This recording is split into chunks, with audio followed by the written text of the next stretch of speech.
misfits, one and all, and welcome to tonight's Skeptic and Ranting. If I were the devil, dun dun. Not saying dun. she is or anything, but like if you have my calling card, you know where to find me. But yes, we are in fact watching a video from the channel American Brief called "If I Were the Devil." And so won't you join James W. and myself, Amy Newman, for a devilish good time? Mwaha. Ha ha ha ha.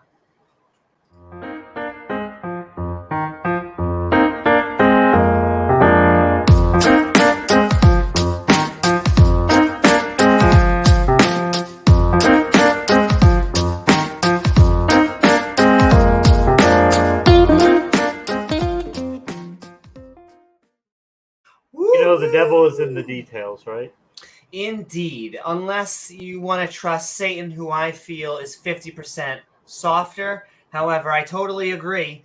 And we are, in fact, Skeptic and Ranting on If I Were the Devil. It's really a bite-sized opposition viewpoint, though they pack a lot of nonsense into that bite-sizedness by it almost being, yes.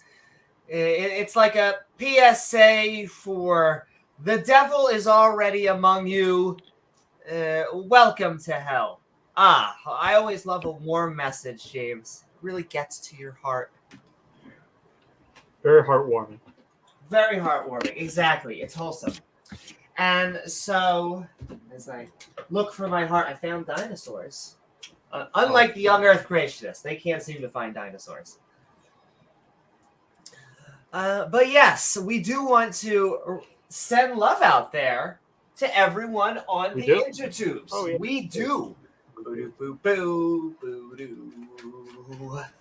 I don't know how they get it through there, James. Somehow. Yes, we are live. We're doing it live. Unless you're watching this on a later upload, in which case, hello, later upload. We were live. We were live, but we are, in fact, sending love. Should have had that notification bell set, right? Indeed. There's multiple ways that you can help out the show, and then we help out you, because we want to make more nonsense. And so if you like, follow on Twitch. We are about on 100, or subscribe. You actually gain access to that bell icon, which when hit to all, we'll send you reminders to see our premieres or to join our live streams. If you've ever been like, I like this channel, I like all these channels, and they're not sending me any of the content I like, it may be because you haven't hit that bell icon. Could be. Could be. Maybe. It could be that you're just a random creationist on the internet. Who knows? Buying subs. It doesn't work, James. This is a PSA. Not in the long run. Not in the long run. It doesn't work. Whether you astroturfing. Exactly. Whether you're on or whether you were on YouTube or still on. Sending so much love. Shots fired. And we are sending love to everyone out there because, well, we are live, and we're sending love to the Mark Reids. We are sending love to Big Bad Mama. We are sending love to Hill Hugger and Michael Smith and Ellie Brown and Stephanie Helms and Nathiest. Gizmo is the devil, that's true. He's the devil. He's devilishly adorable. And Pat, who prays I am that I am, says that they'll worship. We all kind of worship Pat a little bit. Sure. Well, it's very interesting who we find respectable in the skeptic community. In the religious community, it tends to be the people who have read the same text over and over. You don't think Pat knows what he's talking about just because he got his history degree from an accredited university. He didn't buy it off the back of a box of Frosted Flakes. What? So therefore, it's maybe a little bit more credible. I don't know. He didn't get it from creationists. This is definitely going to be accredited one-day university. Really real, totally true BibleCollege.org. Amazing. James, I'm sure that there have been many science teachers have been teaching the dragons.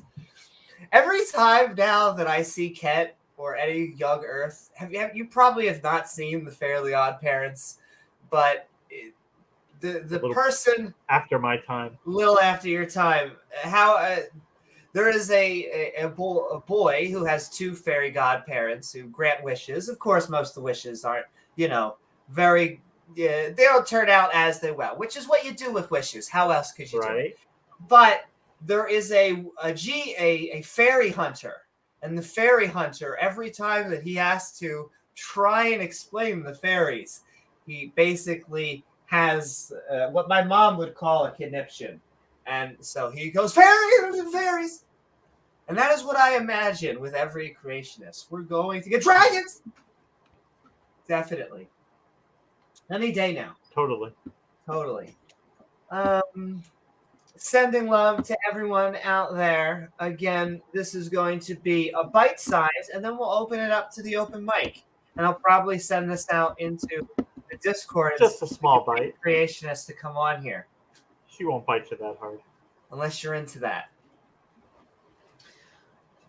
Oh, do. All right. You're alive, Napius. It's time to do it. We got this. It's time to make the cult of archaeology. Of geology as well, and of so much others. And yeah. Praise be to Pat, the worshipful master. The merciful, boom, boom, boom. And we don't have to worship. Do we have to worship forever? Because that's really what the crux of a lot of tonight's episode falls on, is wanting to torture people forever. Which, they kind of like. It's the carrot and stick. If you just have carrot, what's the point, James? If it's just everyone gets into heaven, apparently, what's even the point? I mean, God was just like, okay, everybody sign up to worship me forever. Come on. And nobody came over. He's like, what? Nobody wants to worship me forever? Well, fine then. Okay. All right, fine. If you don't worship me forever, then you can just burn forever. How about that? How's that for your free will? I feel like this is an objectively moral system, James, that I can get behind. Yeah. Stick that free will in your pipe. You either worship me or you burn. Also, that free will thing, like, you should read the fine print. There's an asterisk, and you should go, down to the bottom. It's like free will, unless God kind of want to drown you or burn you or... Yeah. Unless you're a firstborn son or something. Do. Free will, sometimes. It's free not will, really that exactly. important. James, it's like free will if you buy the meal. So it's like kind of, you can't actually go in there without any money. It's like watching Free Willy at SeaWorld. James, we're this early into the podcast and I have to mention Bill Burr. I forget even what the context was. Oh, someone was like, would you like to go to SeaWorld? He's like, no, I would not. Could I go down there and could I open the whale thing and watch the whale jump over? Sending love to whales that are... We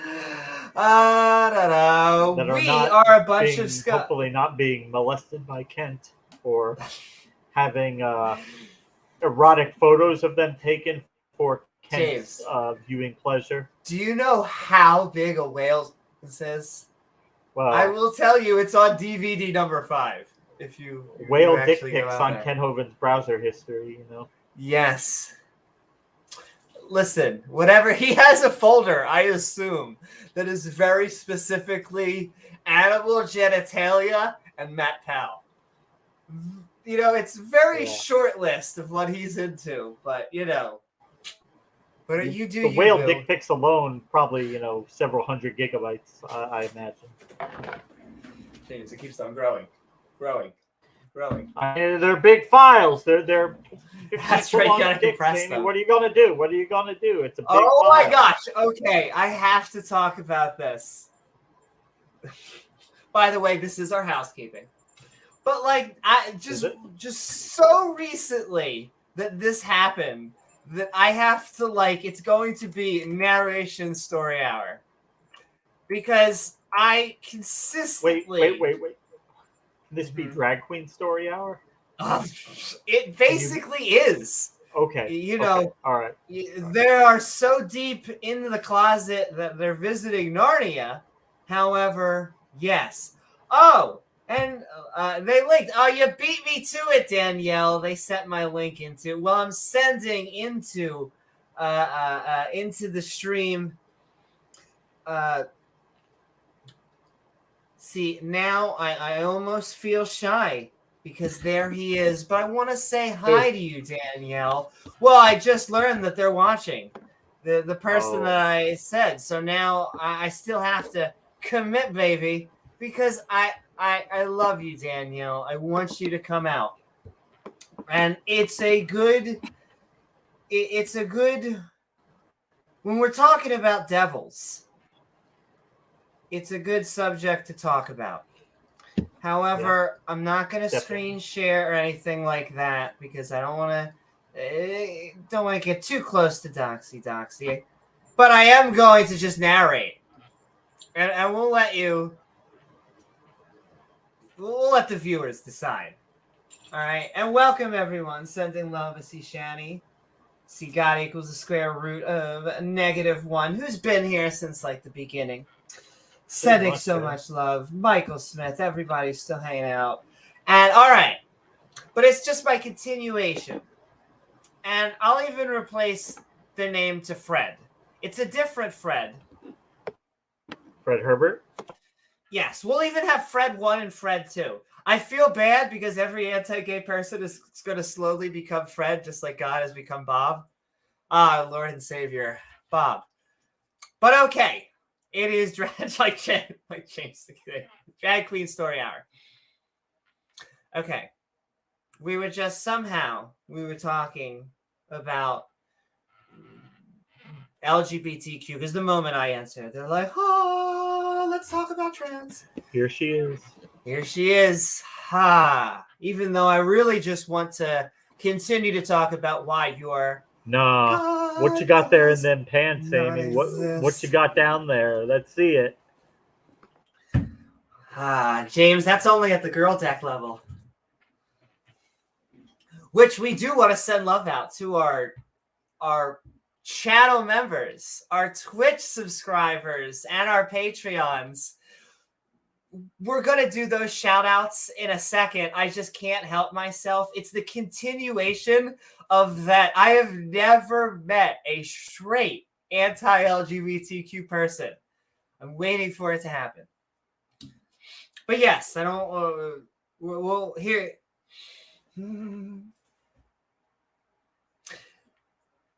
Fred, we're going to start with... We'll start with Fred number 1. It doesn't matter which one's who. No, they come from parasitic worms in your front hole. And I say, that's insane. You're just gay. Worms don't make dick taste yummy. To which Fred number 1 says, dude, what? What you put that? And I say, yes. Clinically speaking, sources have said, I'm pretty sure, that a parasite doesn't make you crave cock. Returning the page. And they say, this is Fred number 2. But I love you, Fred number 2. You're an amazing human being. And we'll get to the topic afterwards, and it'll be painless. Amy has parasites up the ass that make him gay. I feel like we're finally getting into science. Fred number 1. And this is really what I love about this. Once again, I don't want to show the actual text in the person, but this icon is just like man shirtless like this. And this is once again the super straight. Yes, well, this is the parasitic wormhole guy. The quote, and I really do mean quote, there are parasites that cause you to crave penis. James? I think you're just gay. I mean, that might be the simplest explanation, right? I mean, it might just be the simplest explanation. And I'm like, sure, source, because it sounds like the thing you say after visiting, one or many glory holes. It wasn't me. It was the bugs. And James, very specifically, the bugs right up there. Right up there. Oh, yeah. It makes sense. A whole big mess of them. It makes sense. Whole big mess. But yes, we of course have to get to our crescendo in Drag Queen Story Hour.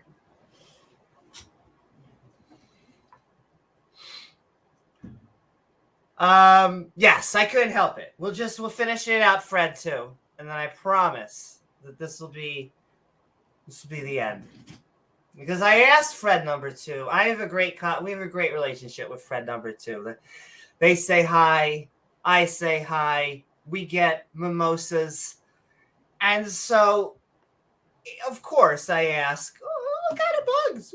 It has to be a random. And it's the Taxoplomosa. I can't even say it. Taxoplomosa. And once again, I would like to explain that for it to jump species, okay, would have to be like The Last of Us for sucking dick, okay? Like, it would have to not only go across species. Oh no, James, it's going. It's spreading. The clickers, do you hear them? James, oh my God. I heard them. I heard it. Wait. Oh no, that's not clicking. You know what? We should just close the door. We should just let them do their thing. Right. Give them some privacy. Exactly. Just let them get the bugs out, I guess. But yes, of course, Fred number 2, I asked, and we've gone back and forth, and we've had so much fun. Like 2 peas in a pod. And basically said, well, I asked. I was curious. Like, college, James. And I wanted to know, have you ever had Taxoplomosa? I can't even pronounce it. What do you think the answer was, James? I don't know. It sounds like he speaks about it like somebody who has firsthand knowledge of it, experience of it. It does seem like the answer came back 100%. Yeah, of course he says that he had it and he got rid of it. James, he got rid of the gay. He had an herbal cleanse and dick no longer tastes yummy. It's amazing. He probably bought it at tedhaggard.com, the store. He did. Yes. Yeah, the super straight store. The super straight store. Yeah. So he doesn't crave dick anymore, right? No longer craves dick. He's totally straight. Yeah. Okay. Exactly. And so we can close the book now. both of these gentlemen are completely heterosexual. I mean, unless they get reinfected again, I don't know if they find themselves down at the gay bar, passed out drunk. Well, I mean, they must have just got reinfected again. That's the only thing it could be. They have to stay away from cats and gay men. So both lesbians and gay men. That's terrible. Good luck.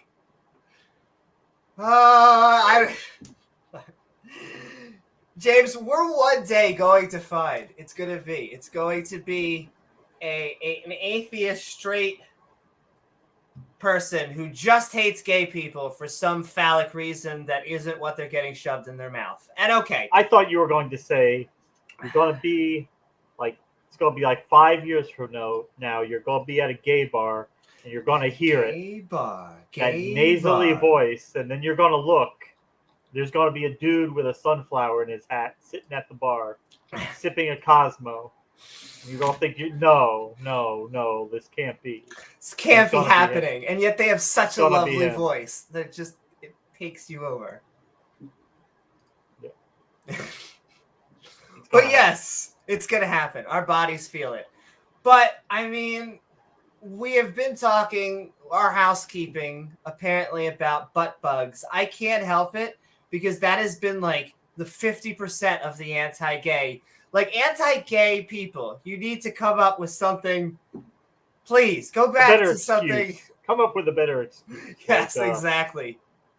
Oh, it's CIA mind control. They make you want to be gay. They beam it directly into your mind, and so you can't help it. James, it's not only could I agree with you, but it's the CIA, the FBI, and Mossad.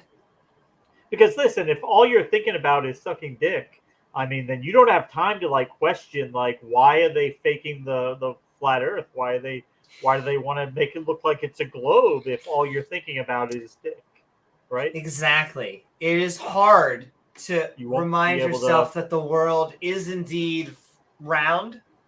When you won't have time to worry about what they're putting in the vaccines and the microchipping and why they're suppressing the flat Earth truth. You won't have time to think about any of that because you'll just be on your knees all the time. So, yeah. Exactly. In praise to the bugs, the butt bugs.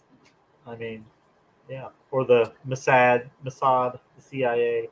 I mean, they're all working for the devil. That's what we're all. That's what the Illuminati, the Freemasons. The Freemasons. Which, by the way, way better than the Entangled Masons. The Entangled Masons are terrible. They never come out. I mean, there are probably so many of those bugs at a Freemasonic lodge that it almost would be like a black hole.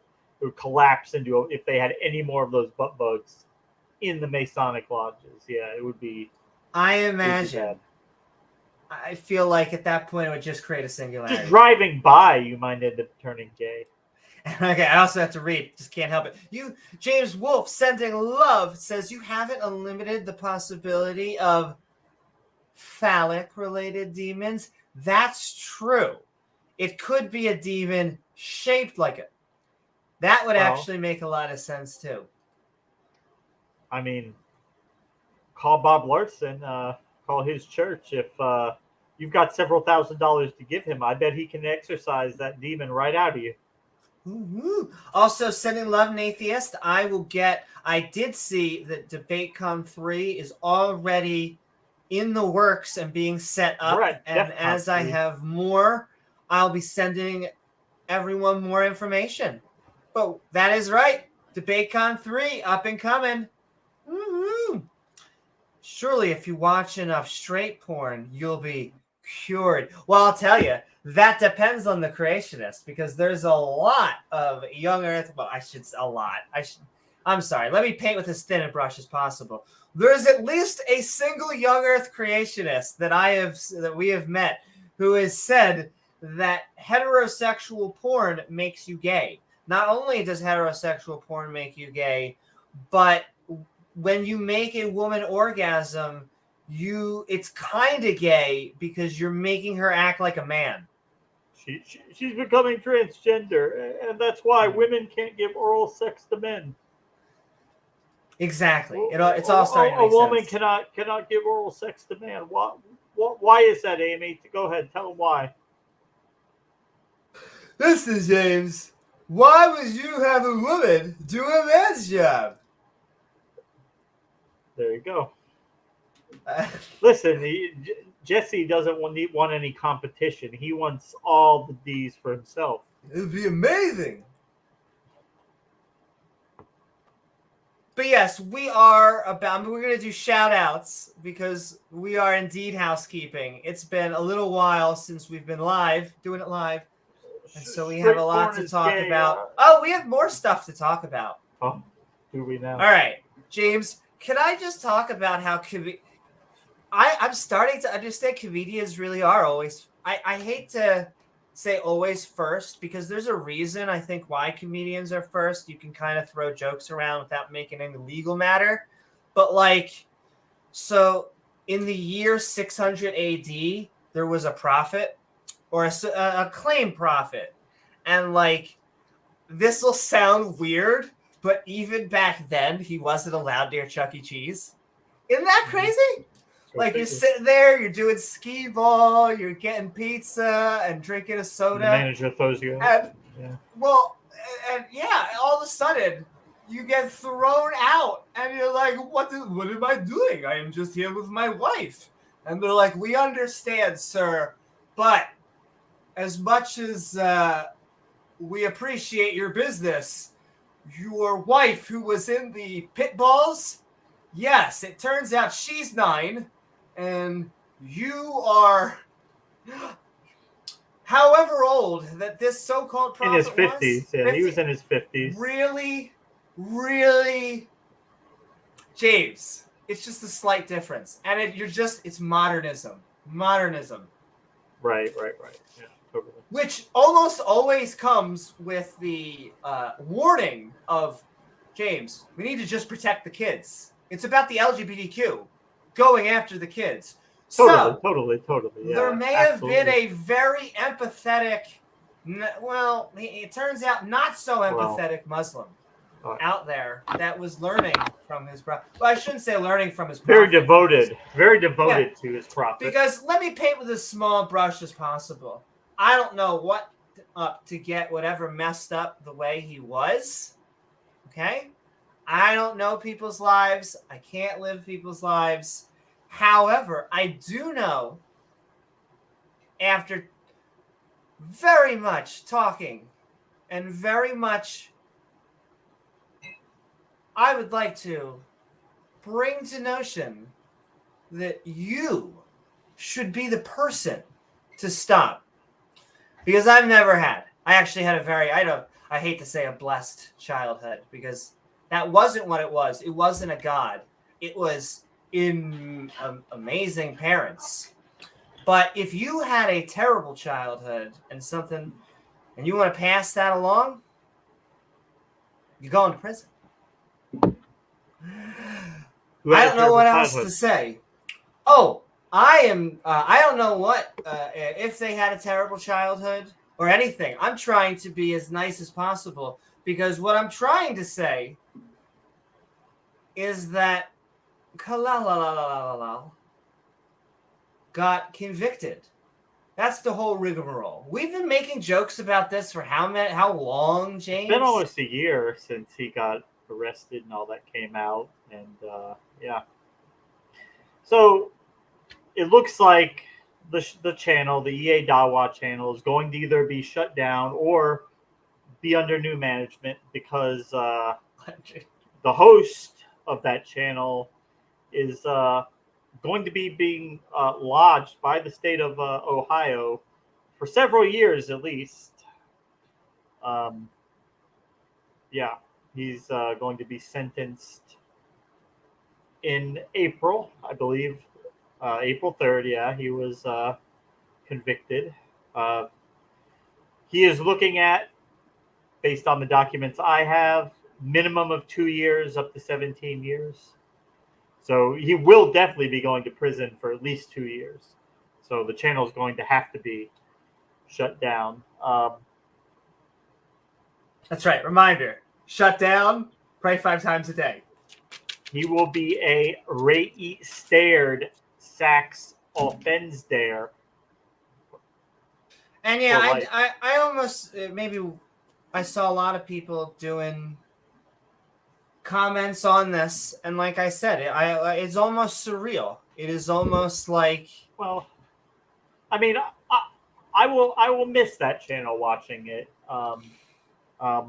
So last time I reached to the bottom shelf to I had some Red Label, but I felt like to send a goodbye, like I would reach for the top shelf. oh my, Some Courvoisier. Some alcohol? You're gonna drink alcohol, James? To send his channel, yeah. I actually Top couldn't shelf think of alcohol, something a better send off. Well, and I want to say my saga with that whole wrap up, and you know, he was the empathetic. I don't even want to compare him to that. He was the empathetic A-word. And he changed when he found Islam by being bullied by the Kalam argument, by a bunch of gentlemen who basically, I would say, multiple people came on his stream and kind of like, in a cult-like manner, would push certain arguments and would not. Oz is saying it turned into an echo chamber, like. Yes. And so he converted, and like what annoys me about those types of conversions, because listen, if you truly believe and you become a theist and yada yada yada, whatever, but it always is a little weird when you have like complete personality changes, and like just he changed the way he looked, he changed the way started wearing the uniforms. Yes, and you start creating weird theologies. You start, I believe in other animals, just the other animals don't have souls, which is something that he told me. And so I would say I'm glad Islam took him, because I went through a lot of like personal turmoil when he converted, because I feel like when an atheist goes into Islam, just like with fundamentalist Christianity, just like with fundamentalist anything, they are going into a cult. And I always say it's not an ad hominem. It is not an insult. I really feel like it is an actual cult. And I feel like the uniform, if anything, is present of that.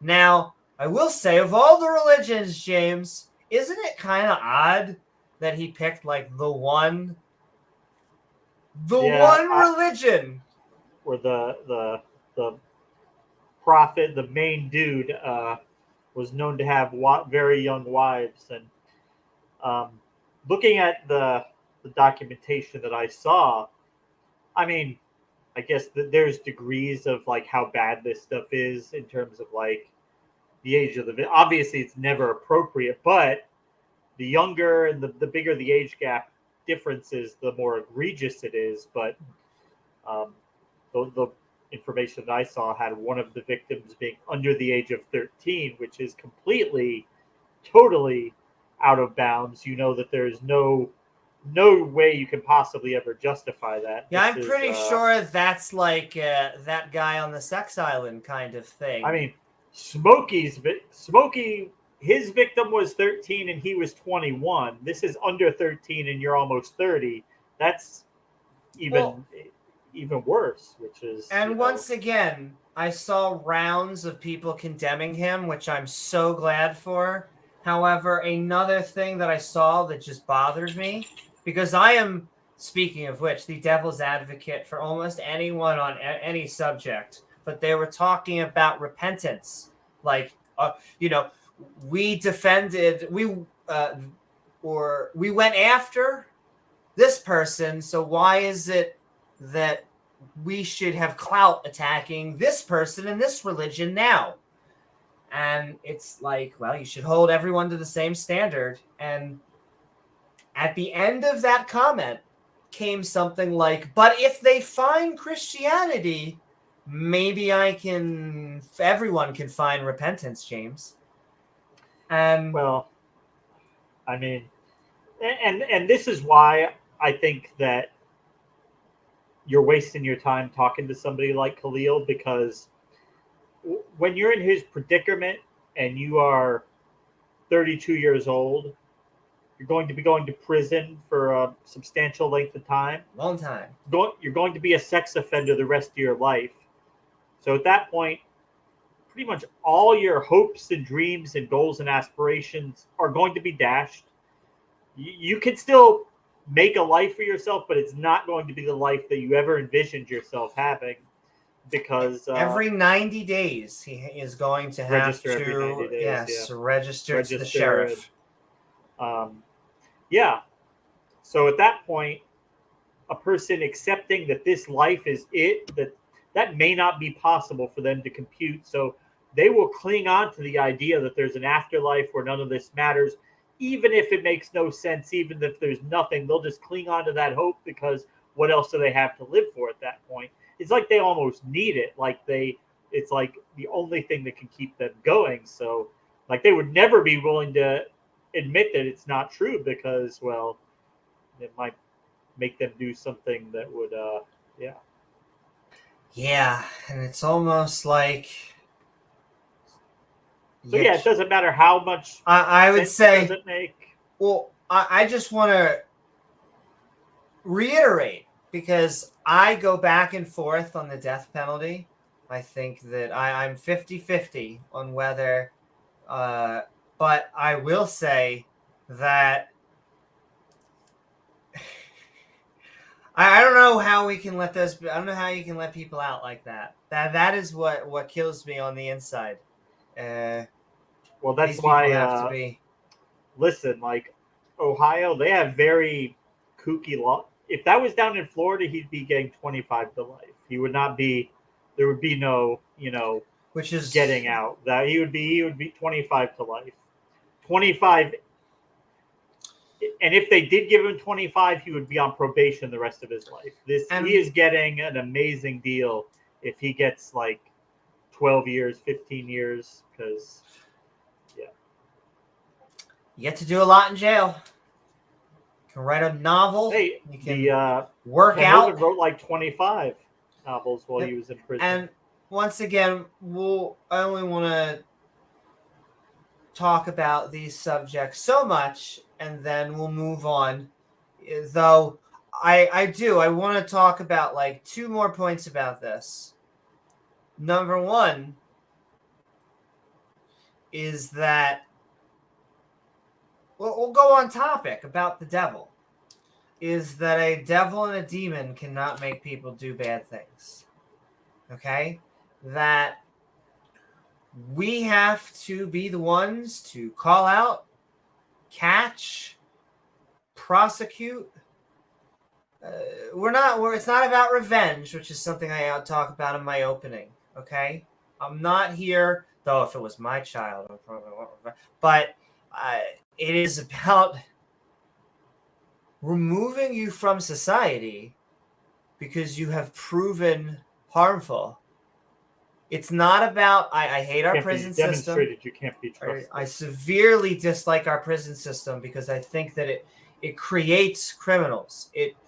Or people who have not a lot of education and not a lot of other avenues. Sometimes the skill sets you learn in prison become... Woohoo! What is up? Sending love. We're getting someone on Twitch. What is up, Aristotle Online? What are you, a theology professor? Absolutely. No, I am not a theology professor. However, I am an IT professor, which I am so proud of. I'll really believe it once the semester starts soon. Once you get the name on I've the been door. teaching. Wow. Yeah, I've enjoyed teaching the K through 12 and tutoring and all of this, but my heart is always in wanting to teach undergrad, because I think in undergrad, and I don't even know if I want to teach grad school. because grad school is a whole other thing too. Undergrad is like they finally know, like you finally know what you want to do. Kind of. A lot of people come in just pick general ed, still trying to find out. But I know that when I was 19, 20, I was like game design, film, computers. And so it was just nice not to be trapped and just to be able to learn the subjects I really like. Oh, I can actually learn the subjects I want to learn. I thought. So I've been through grad school. I have both my Master's of Science in Information Systems Technology, specialty in web design, and then a Master's of Education in Applied Technology. I could teach people how to use programs and computers. On top of already being a master debater.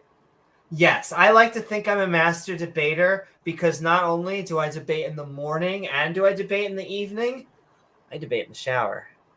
Just putting that out there. On OnlyFans. Yes, exactly. OnlyFans, OnlyFlans, whatever you got going. Oh, I know. Indeed. I will say I'm not going in for the money probably. Hopefully I'll have to do other things in other avenues, but I just can't help it. I like teaching. Is Goldie saying hi? No, I'm just thinking him. Remember Goldie, like, what's your net worth during the debate? Oh, like, what's your net worth? Oh, yeah. Yeah, how much you Did you worth have right a lot now? of friends in high school? Yeah. Also, I've been meaning to say hi. We saw you so long ago saying love. Come on, Hey, Command Cyborg. Cyborg.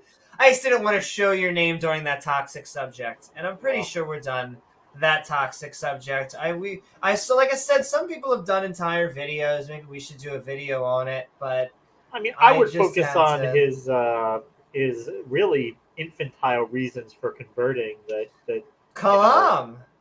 I mean, if you're an atheist and you've been an atheist you're an atheist content creator on YouTube, and you are just basically blown away wait a minute, why is there something rather than nothing? I never thought of that before. I never pondered that question. James. I mean, this is like something that as atheists we all have had to think about, to ponder. And we've had to get past that question sometimes and say that, well, we don't know, but that is not a good reason to into it. We have no reason to do that. So Thank you so very much, Pat. Woo-hoo. thanks, Pat. I am excited. I am just an adjunct, so I will say before I get my bridges too up. But I'm happy to be an adjunct. I'm actually very proud. I was Not a tenured professor yet. Not tenured. Well, and but I am just this was like I had two like things I wanted to be when I was younger, and that was a storm chaser and a teacher. And so I can't currently chase tornadoes. And so yes. Woo. Thank you so very much, Mark and Big Man Mama and everyone that's hanging around with us. Administration is where they probably, right? I enjoy. I think I'm probably, as James would say, what is it? The forever student, because I still take classes. Yeah, online. We'll never I take I had to stop taking. I shouldn't say classes. I take class. I take One class now? Okay. One class, yes. Because if you take two classes, you are actually in college. Now it's just a hobby to me. I feel like it keeps me sharp. And not only that, but I feel like a lot of the biology courses I'm taking you're on biology are like 102 or 10. But see, can I tell you, it feels like it's counter-apologetics training. Half of this biology course right. is evolution. I feel like because we had an evolution course in biology, though I think they kept it towards. I don't think they want the students to like debate and get angry, and so they keep it towards like the end of the thing. But then week one of the advanced level biology course is about evolution. And so they're like, okay, you all passed Bio 101. You either are going to accept this or you're not. They can't sugarcoat it anymore for you fucking creations. We can't coddle your Bronze Age myths any longer. You're gonna have to just accept it. Yes, Materialist Dan, but only if I'm wearing glasses and in a pencil skirt and going like this. Though I am think that's what I'm gonna go by. That when Professor, I got the email, I'm gonna be a little late on that paper. Is that okay? I will say that when I saw the email and it said "Good morning, Professor Newman," I was like, I did probably squeak. And though I would go by Professor Amy, I feel like that's the better. It's like I'm. Exactly. You're pulling your hat backwards, James. You're the cool teacher. Yeah. Apples are a bad thing. We'll say. We've learned. But only if a snake is nearby, apparently. Be funny if it was another, like, if a snake convinced that a banana I mean, the Bible doesn't say it was an apple tree, so we don't really know. Ooh. It's just usually conceptualized as an apple. That's right. A new subscriber to praise I am. Fantastic. No, you all should be subscribing to Big Bam Mama. She is a fantastic content. We have many fantastic content creators. You should all be subscribing to Mark Reid in chat. You should all be subscribing to so many amazing people. And all right, let's do our final thing. It's the final countdown. That is as far. Yeah, I think that's as caught up as we could be in the YouTube zoospheres.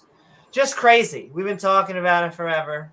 A lot of this stuff, and it just once again it may be just because of the way the platform works, just the way the comedians are able to, because, jokes don't have the same liability as even TMZ, who has to at least get video of things. But once you get a plea bargain, it's kind of hard to... Oh boy, Aristotle. Come on now. What's that? Oh, hey, though we like it. Well, first of all, I want you to know, Aristotle, for how back and forth we ever get, I want you to know you're always welcome here. This is a debate channel. We are just the Skeptic and Ranting community. We like to be skeptic and rant. Here we go. Doon, doon, doon. Evolution is a story for children, and everyone knows children love stories. Now, wait. A story for children. Would that be, James, could you imagine some sort of other anthropomorphic animal, I don't know, just picking a MacGuffin type of item, and because the heroes pick up that item, it then sends them on an adventure in which they have to find survival out on that own? That just sounds like a children's story, doesn't it? Come on, Disney. All the animals getting on a boat. All the animals getting on a boat with the giraffe sticking their heads out the top and floating out there while everybody drowns. Dead bodies floating around out there. Noah and his family are just sailing right by, sipping their fucking margaritas. Everybody's fucking dead. Also, no one knew how to make boats. That's my favorite part. That's my new favorite part of the story, is that there wasn't a damn other boat maker. Everyone else just drowned, holding a piece of wood, going, I don't know how this goes.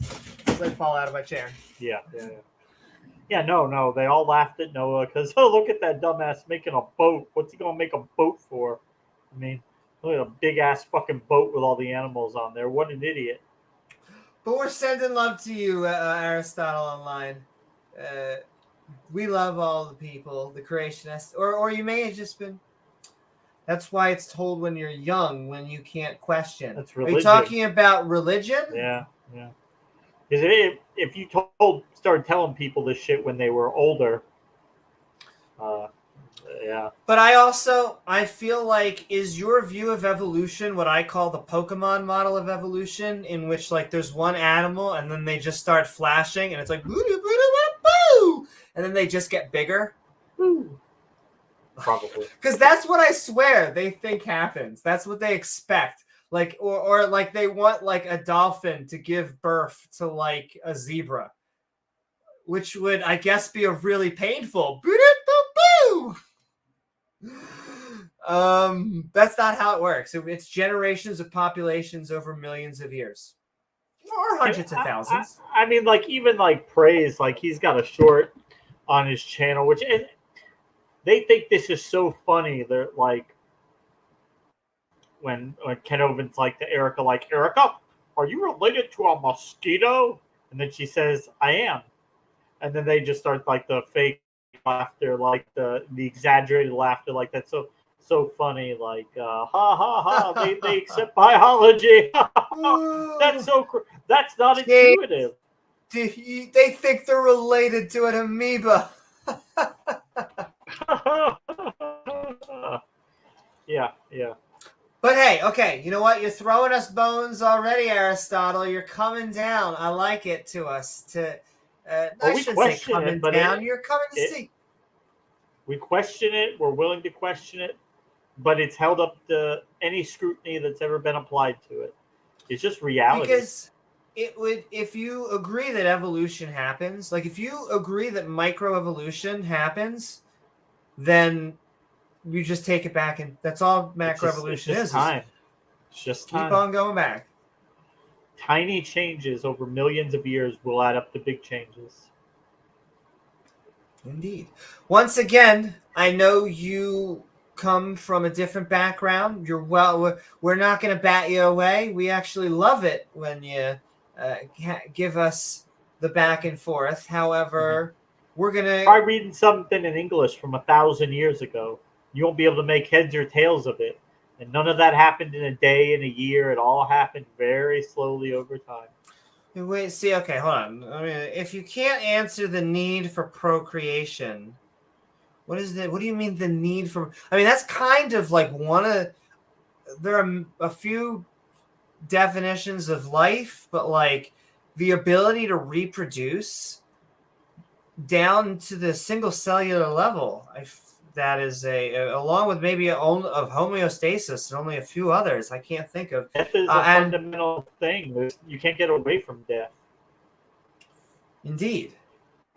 It's the circle of life, and has no explanation for death. Well, death is not an explanation. Death is a reality.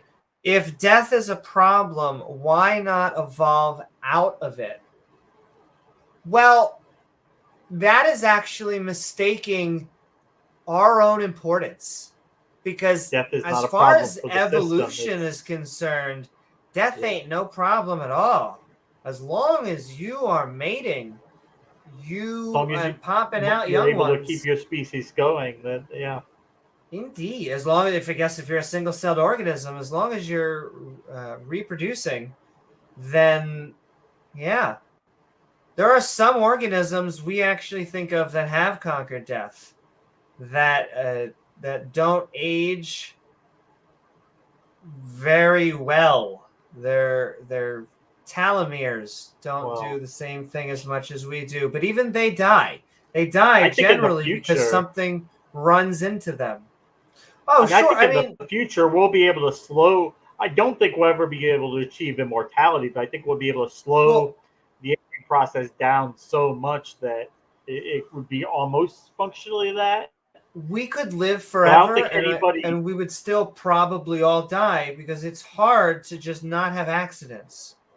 So I don't think anybody would want to keep existing after being around for 1 million or 2 million, 3 million years. I don't think. Just think about that. Like, once you've seen everything there is to see 1,000 times, done everything there is to do, read everything there is to read, Yep. There's nothing left to do. There's no questions to ask. There's nothing to see that you haven't seen before. It would just be kind of pointless to existing. Probably want to die. Yeah, it's a part of the entire trip is the journey. It's not just the goal. It's how you got there. And also, what's up, Crowley? Replication and reproduction are the answer to death. Exactly. Oh, you're saying I don't think you understand what death is. Oh, I think he's talking to Aristotle. He's talking to Aristotle. Yeah. Oh, we're also sending love. Our Twitch is growing as well. I'm going to send it into the YouTubes. If anyone would like to join our Twitchosphere, you can there. While we're doing that, well, survival. You might not like good. the answer, Aristotle, but your obstinate inability or unwillingness to accept reality has no bearing on reality. It's still going to be valid. Your objections are still not going to be a problem for it. And I agree with what James says, but then I want to know why. When I listen to evolution, not only do I think I think and feel that it makes sense. It is both intuitive. It didn't have to be intuitive, and yet it just makes sense that simpler organisms would from chemicals would build simple organisms. From simple organisms would build medium grade all the way up to complex organisms. Like, it would be really weird to have like an agent who makes the laws of nature, because no other agent makes laws of nature that we had. And then it's really simple. It's so simple that it's just hydrogen, helium, and lithium. And then billions of years go by, and then we finally have complex chemicals. And then after we have complex chemicals, we finally have simple. It sounds much Amy, more instead of... It sounds very... But how would you be able to make these stars to get all these heavier chemicals if you didn't have iron to start with, right? James, you need all that iron to start up stars. I'm pretty sure. You need iron to make these stars. That's what a creationist said, right? We got this. Stupid evolutionists, you guys. Exactly. Yeah. You presuppose the things. Honestly, if I were a skeptic, I'd primarily question death. Well, I would say death is one of the main reasons that keeps people in religion. I think the fear of death. It's why we're actually doing the episode, If I Were the Devil. Mwahahaha. Modern apes have evolved, both as societies and species, to live beyond our genetic usefulness. How long does the average human live past their reproductive usefulness? But a social development. Absolutely. We seem to be living way past the 30 to 35-year-old age group that we used to live thousands of years ago. You used to die from a toothache that would give you an infection and you would die. We can now have a dental plan. Antibiotics. Sending love to Simpsons. Did it first, as they always do. Thank you again, Command Cyborg. Once again, these congratulations feel amazing. I'm going to actually believe it once I am in class and teaching, though I'm super excited. I am, as someone who likes creating lesson plans and syllabi, I make interesting syllabi, okay? You should read it. You should actually read it. It will help you. This is a topical show, Aristotle, but if you want to come on the open mic, or if you want to come on a different show, we do lots of evolution shows where we can go in depth with you on it. I would say religion is one of our main wheelhouses, but we also like to specialize in a whole bunch of superstition, including anti-evolution, anti-Big Bang, anti-vaccine, anti-gravity and space, apparently, because internet. Yeah. What's up, Regos? Sending so much love. Regos. Probably we're at an hour. We should probably do. Yeah, I know. We did have a lot. I can't help it, and we're sending love to all of you who are sticking with us and given all of that amazingness back to us. I love you guys. And all right, we'll get into it. We like saying hi to everybody and showing your comments and talking about them. Keep on tagging in SN at James W and at Amy Newman. However, if you'd like to help support the channel and you'd like to, while we're having the opposition viewpoint and while we're having big on back and forth dialogue with other people and all this, best in show, you could have not been better timing. Like, literally. Thank you so much, I Dale. think there is a specific deity, and it's best in show, and that's you can send in super chats. Thanks so much, Dale. Like Dale just did a $20 big bitty super chat. We are sending so much love. Congratulations, Professor Amy. You are the best. She Thank certainly you is. so very much, Dale. I'm sending you. I have to also do dances. Do a little dance. Yes, Faye. Huh. But yes, sending so much love. I'm excited. Thank you. I'm going to be teaching a bunch of different IT courses.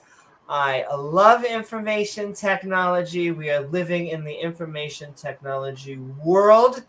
And as someone who has been making websites since GeoCities was really hot, I am happy to actually be teaching. And so thank you so very much, Dale. Mwah, mwah, mwah. And that's right. Just like Dale did, you can then send in love and support through super chats, and we will interact and have some fun and show you dinosaurs and apparently why on Noah's Ark they had to die. James, it's so sad they didn't make it. No, well, no, they were brought on the Ark. They just couldn't survive afterwards. Exactly. And apparently, this is another favorite thing. Like, the dinosaurs had to be vegetarians, right? Because the T-Rex flood wasn't vegetarian, is right? actually what made everyone want meat. Well, it's great after logic. that God said they could eat meat. Yeah. Once again, this looks like a vegetarian, right? Made for salads. Oh, totally. Yeah. Snakes, yeah. Just imagine them, going out hunting and finding like an orange or something and swallowing it whole, Yeah. James. Just imagine snake munching on a cucumber. What do I got here? I got a pear. Can we have a pear? Yeah. One of Amy's fish fruits. Oh, never before. We got a peach. You want a peach? We don't know what it was, so you never know. And thank you so very much. I want to send extra special love to Stephanie. I should send love to Leo. I saw sending love to Richard Madison. I was on Richard Madison's stream while I was putting my face on. I probably should have just jumped on stream. He was like, Leo was like, come on, Amy. Is that the real Amy? She would only be the real one if she joined. But he was just teasing me. Sending love to you. Should all be checking out Leophilius. You should all be checking out Richard Madison and sending love to Stephanie. Stephanie has a channel. You should be growing your channel, Stephanie, so I can chill you more. She should be. Definitely. Yes. Patreons. Just sending one more love. Boom, boom, Okay. boom, boom, boom, boom. I can't help it, James. I have so know. much love. So much I love. know. And all right, Patreons, channel memberships, Twitch subscribers. We have so many ways you can support us. You can become a Twitch subscriber and get the flair on. You can become a channel member and get our evolving badge system. It triggers creationists. Once again, if you want proof, concrete empirical evidence of evolution, James. Not biological evolution. This apparently is the 7th layer of evolution that Holen needs to add on. But apparently our badge system, all you need is time. We worship time, apparently, was what they say. That makes sense. No, it does. Do they? They do. Every time that I make a Hot Pocket, I just get on my knees. 2 minutes, you will be in my stomach. Thank you so very much to all of our amazing as well Patreons at patreon.com/Amy Newman. You help us create even more amazing little sus. A little bit, yeah. I'm trying to remember what the game was. What is the game where you're trying to figure out if people are sus? Clue? Yeah, Clue. Okay, so you're not wrong. I was thinking of a video game that Another different game. Yes, it's basically where you have a bunch of people on a spaceship, and you all look the same except for colors, and one of you is a if I now I'm realizing whatever the name is probably the name of the show. You're an invader of something, and then everyone else is trying to figure out who is the alien invader. The imposter. Yes, the imposter one. There you go. Among Us. It's called Among Us. Thank you. It's called Among Us. Though James, you're also right. Clue, because I'm in both age demographics. I've played many games of Clue, so you're actually right. And all right, we're sending love out. We are sending love out to the one, the only, the person reminding us, James, that the world is round. We are sending love to davegar. Thanks, davegar. Boom, boom, boom. Yes. Now, I will say, if we ever, whether you're on modern day debate, whether you are on our debate me bra or whatever, if me or James are moderating, we'll treat you fair. However, if we're in the debate ring, I mean, the earth is in fact round. This is not an opinion. It is not like liking the color purple or vanilla ice cream. The earth is I'm trying to think of the word. It is a elliptoid sphere. And if you don't agree with that, there's something wrong with you. Yes. Or at least your position. Your position is wrong, specifically. Because sending you love are to car. defective. We love you. We really do. But please, but you are mentally go look. defective. Well, listen, I'm not going to Shannon Q. I now have Shannon Q on my right shoulder, one of them, who is always going to say, don't call people. James, I think we've had some suspectable people. Once again, we are armed. I definitely don't have degrees in psychology. And so I don't want to claim anything. Well, I'm not saying they're mental ill though. They might not be mentally ill. They might be just dumb. That's a possibility. I love that. I want you. The way that sentence rolled off your tongue was just beautifully. Yeah. Oh. Yeah, maybe not be mentally ill. Maybe just be an idiot. It could just be dumb. You may be right. That might be the one way.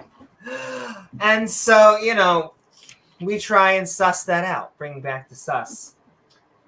That's right. Thank you so very much, Send Sincerely. I have to use these more. Speaking of using cards correctly, I have in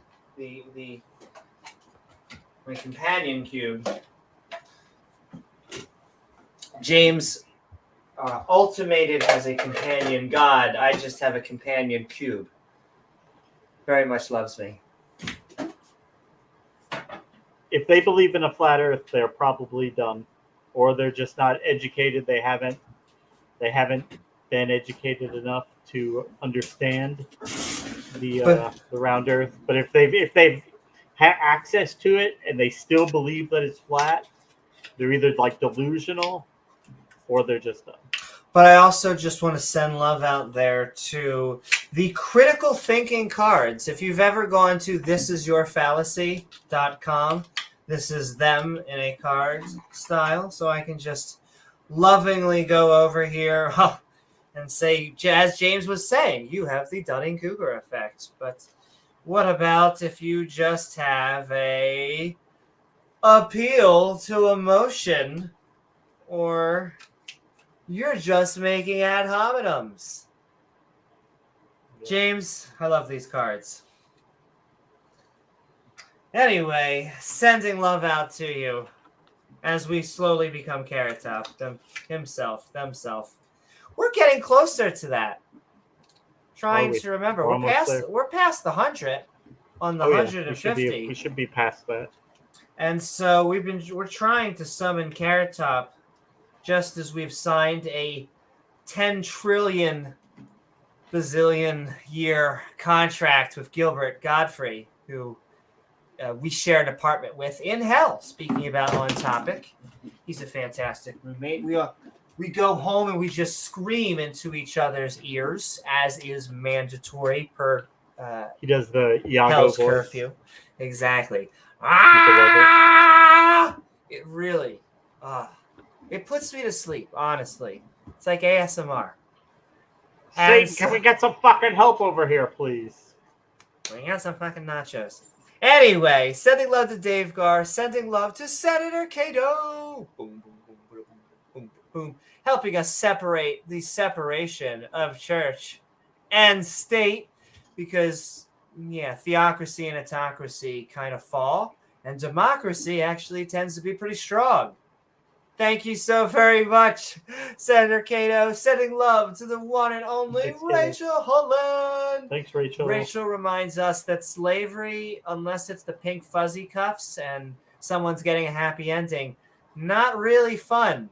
If you are taking people from the nations around you, you're evil. You're not the good guy. What? But James... The book says it's okay. Well, I was gonna say the book said the book doesn't even. Does the book even say the omnis? There's all I'm everywhere and all good and all. I mean, you could extrapolate it out. Few things does it flat out say in explicit terms, but it just feels sometimes like they massage. Sure. And instead of that happy ending we were talking about, they get the complete opposite of whatever we're talking about. James, they didn't mean slavery. They meant let all the slaves go. That's what it really says. I know it says beat your slave until he's crying, but they meant crying with freedom. Freedom fries, even. Freedom fries, exactly. Sending love, Roshelle Cunning. Sending love to James Wolfe. Thank you, Rachel. As we howl at the moon. Yeah, it tend to be late night podcasts, though we're so late, it's early again.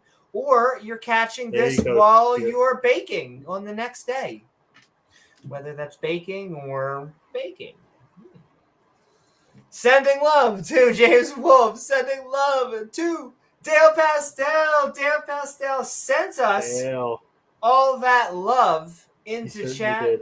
And we have to send all that love right back at him. Long-time supporter. He's been here for a long time, since just about the beginning.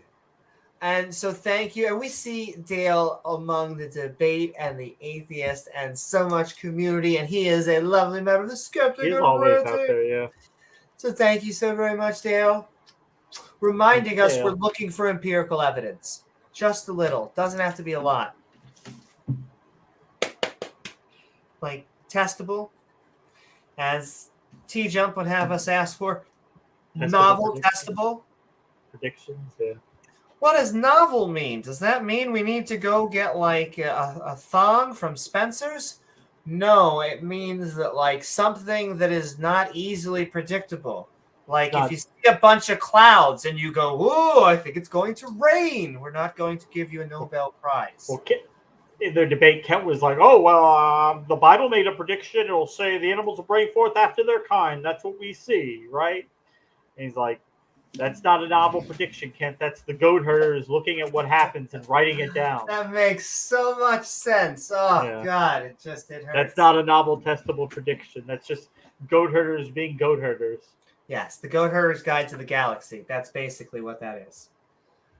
But, you know, a book did say a thing. And, of course, he gets so indignant and triggered at that point because it does kind of get his nuts a little scratchy when you start calling them goat herders, when you start taking shots at their book that they worship.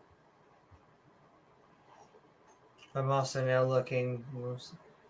Their paper god. Hey, I'll tell you, Aristotle, you know, my joke is that we have secularized most of the Jews. We're secularizing the Christians. And so the next on deck is the Muslims. That's going to be the future bet. That's where the battle is going to be 20, 30, Indeed. 40, 50 years from now. Dun, dun, dun, dun, dun, dun, dun, dun.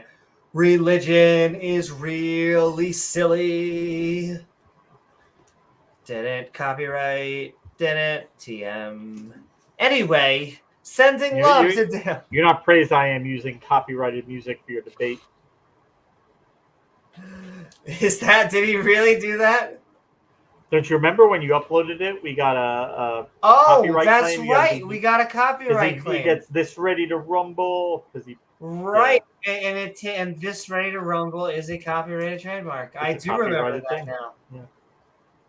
Woo-hoo! What is up? In time, on time. Give me. Hide from Titan. Titan will probably be My here soon enough. Don't. It's not the best place to hide from him. That's right. Burn, baby, burn. I will say, though, if you say Titan Uranus 3 times, then I have a good weekend specifically shoving things up. We are about to be talking. We're, in fact, Skeptic and Ranting on If I Were the Devil. I swear to you, we are giving into our last few on the deck. Chris Disciple sending in love because we are the Skeptic and Ranting community, whether you're a theist, Christian, Muslim, as long as you are skeptical towards your beliefs. Also, if you're atheist, agnostic, whatever you are, come here. I am queer. I just can't help it, James. And that was the PG version of what I wanted to say. You can't help it? Okay. I really can't. And so thank you so much, Chris. Sending so much love.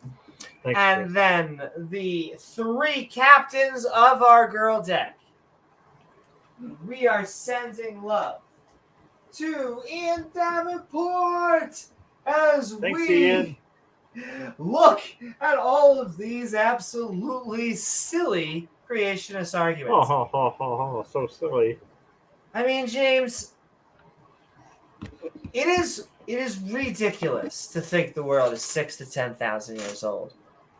Like, you only get away with that if your field of expertise has nothing to do with biology, geology, archaeology, astronomy, cosmology, basically any scientific field. Science, because anthropology. It is eliminating 90% of the humans who have lived and died, and that's being generous because it's 100,000. It'd be even more if it's 200. Probably even more. Yeah. Like, how can you call yourself pro-family and eliminate the vast majority of our ancestry? People who lived and died so we could be here. People we factually know lived and died so we could be here.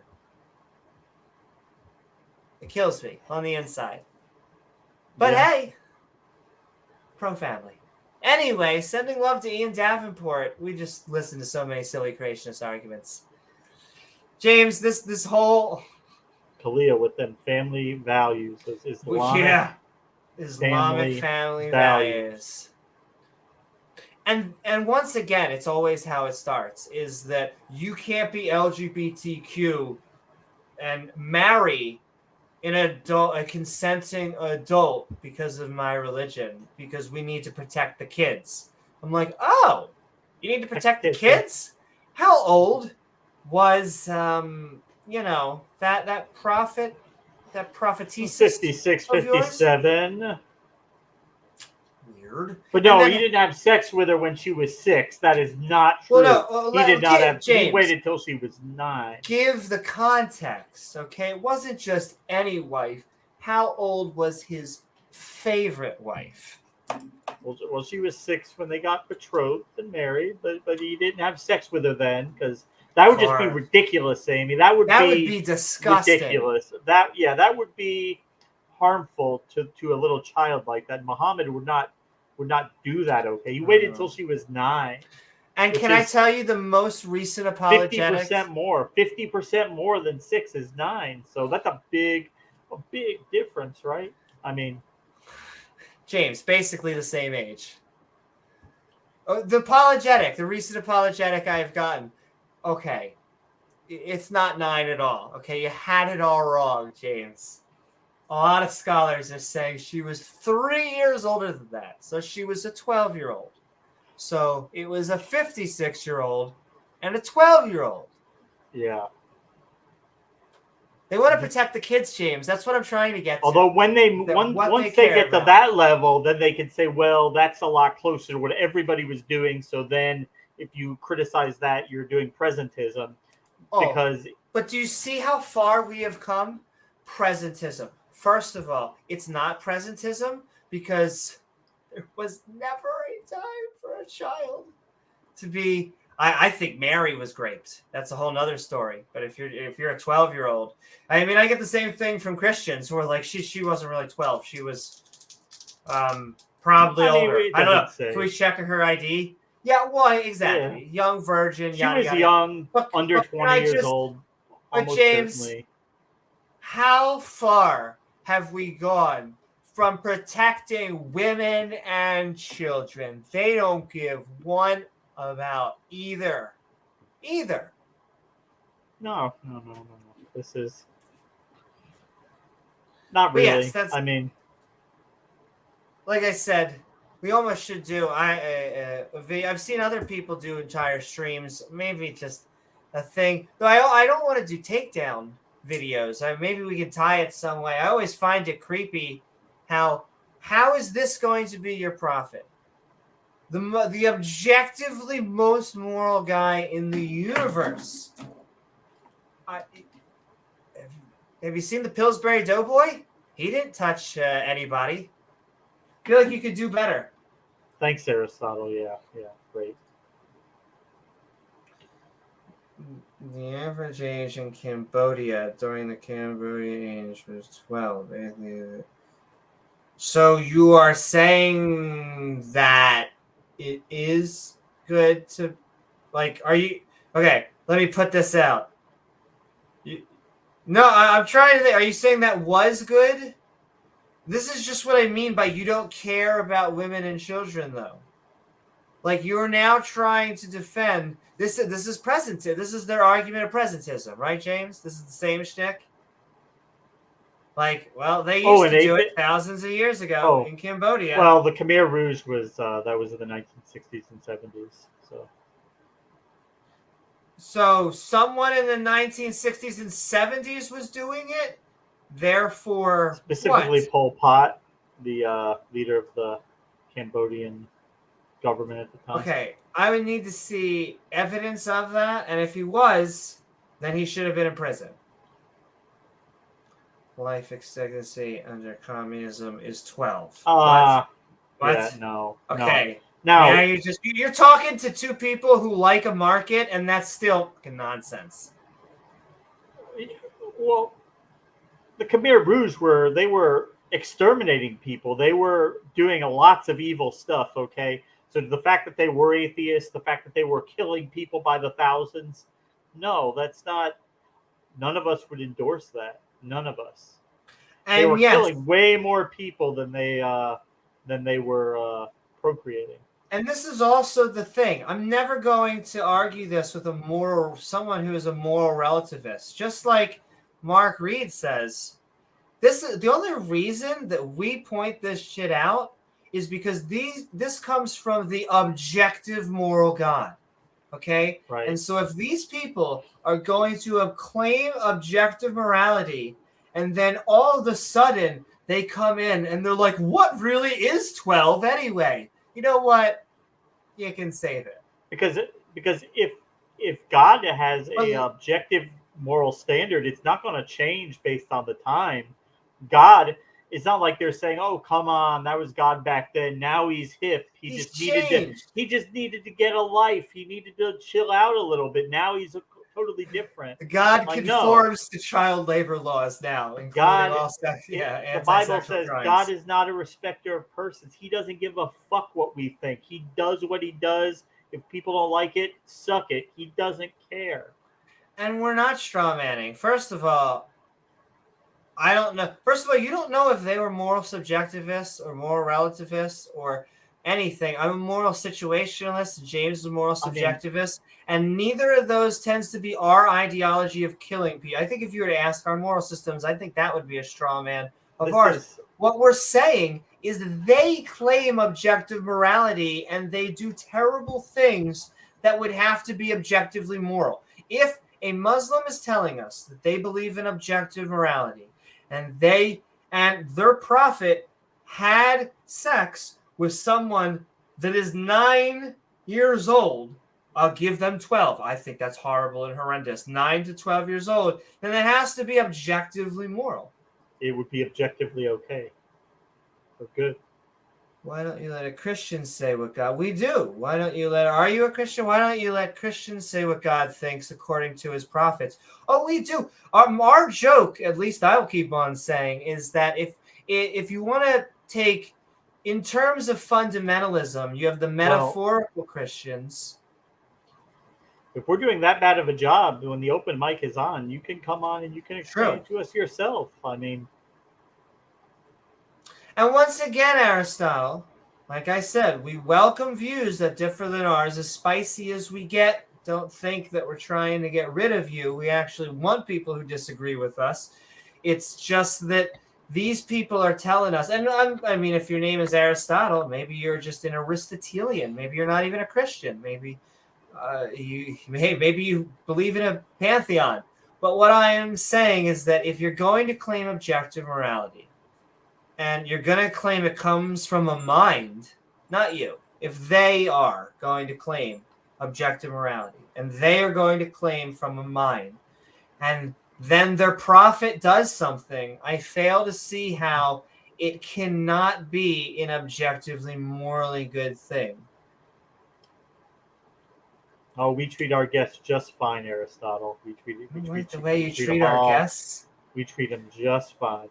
We don't even I can't even remember the last person we have kicked or we all right, whatever. While.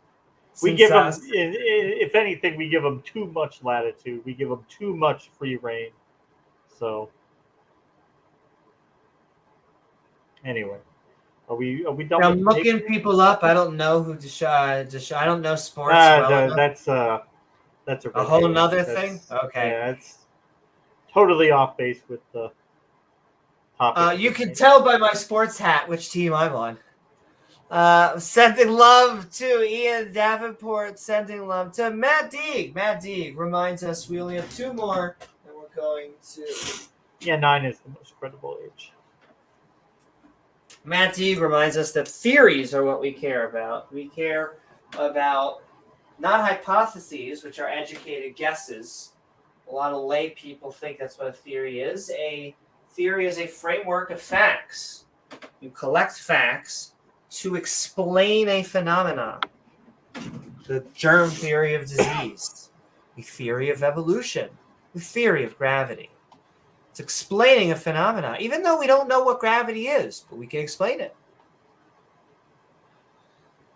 I actually, just my last thing, and I'll say, because I'll say hi to everybody. What is also up, Ken's? I actually have a decent view of Joe Rogan. He can sometimes say bad things, or not bad things. He can sometimes say silly things, but he's actually an atheist, and he has one of my favorite quotes about cults, which is, you want to know the difference between a cult and a religion? In a cult, the leader knows that he's full of shite. In a religion, that guy's dead. And so, even though, like I said, we all can be wrong or say silly things, I think he's actually become less of a conspiracy theorist lately. Sending love to Ian and Matt Deig. I also love everybody. I will say that. You have to try hard for me to not like you. Very hard. Sending last, but certainly not least, to the one and only. We saw him in chat. Reminding us that we have a skeptic Bible study. we are knee deep in Joshua right now. And oh my God, Joshua lifts. Once again, he is Moses without a beard. He's the guy who took over for Moses. And Moses was around for so long, so they needed a new main character. But thank you so very much, Regos. It is great to have you. Thank you so much. Oh, and I see that native atheist, and I agree. He did. He's actually come back a little bit from that stuff. I would have a little bit more. Good. Yeah, he used to be a moon landing person. He used to be really knee deep into a lot of conspiracies. But I think he's had certain people on that has convinced him. The creationists are still playing clips of him from like 5 years ago. Oh, I'm and sure. He had some flood geologist on there, and he's like acting like he's blown away by like all this evidence for a global flood.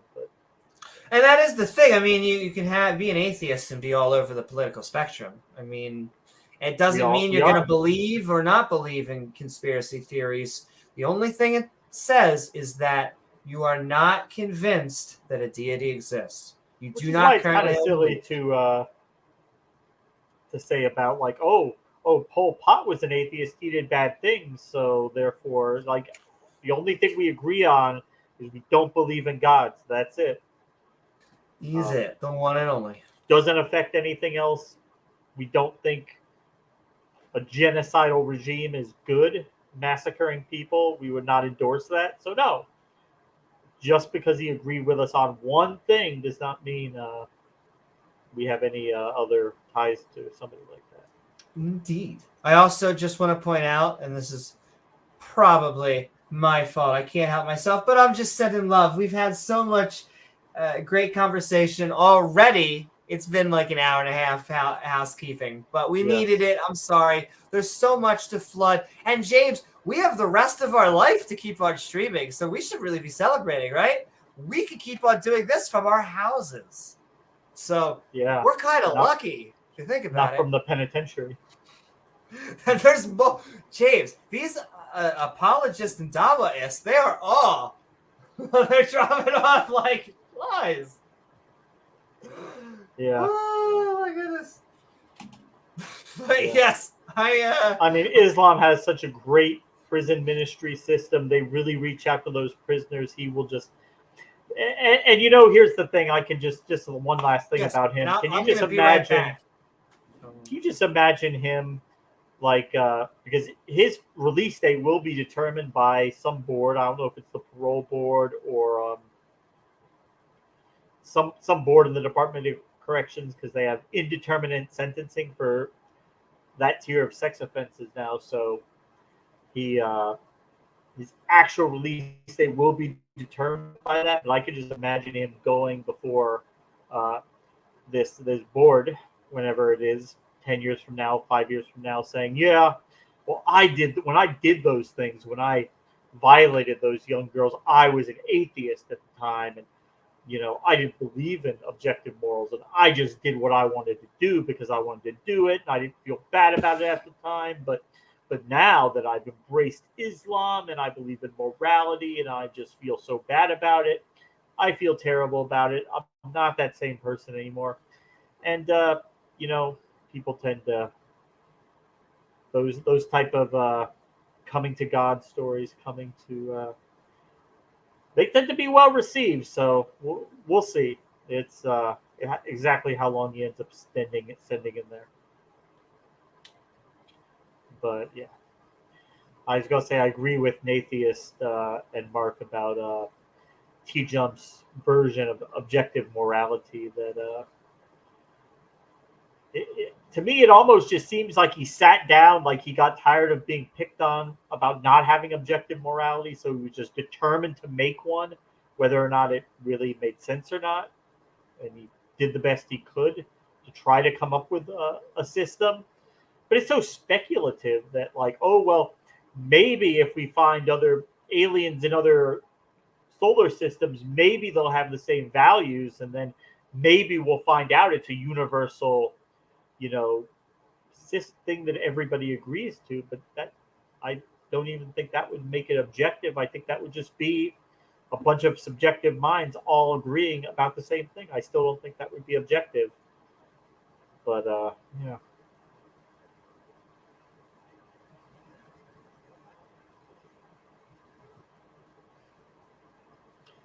Yeah, well, Stilette, I tell you, I agree. I reject both. I understand the distinction between absolute and objective. I reject both of them. There's definitely no absolute. I don't think it's objective either. I really don't.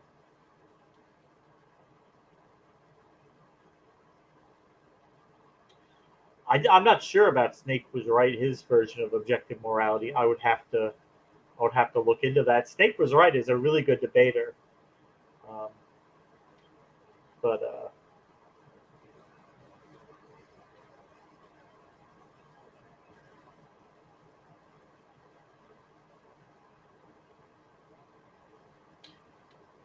yeah, I've heard several different attempts to make an objective morality. I just never found any of them to be really compelling.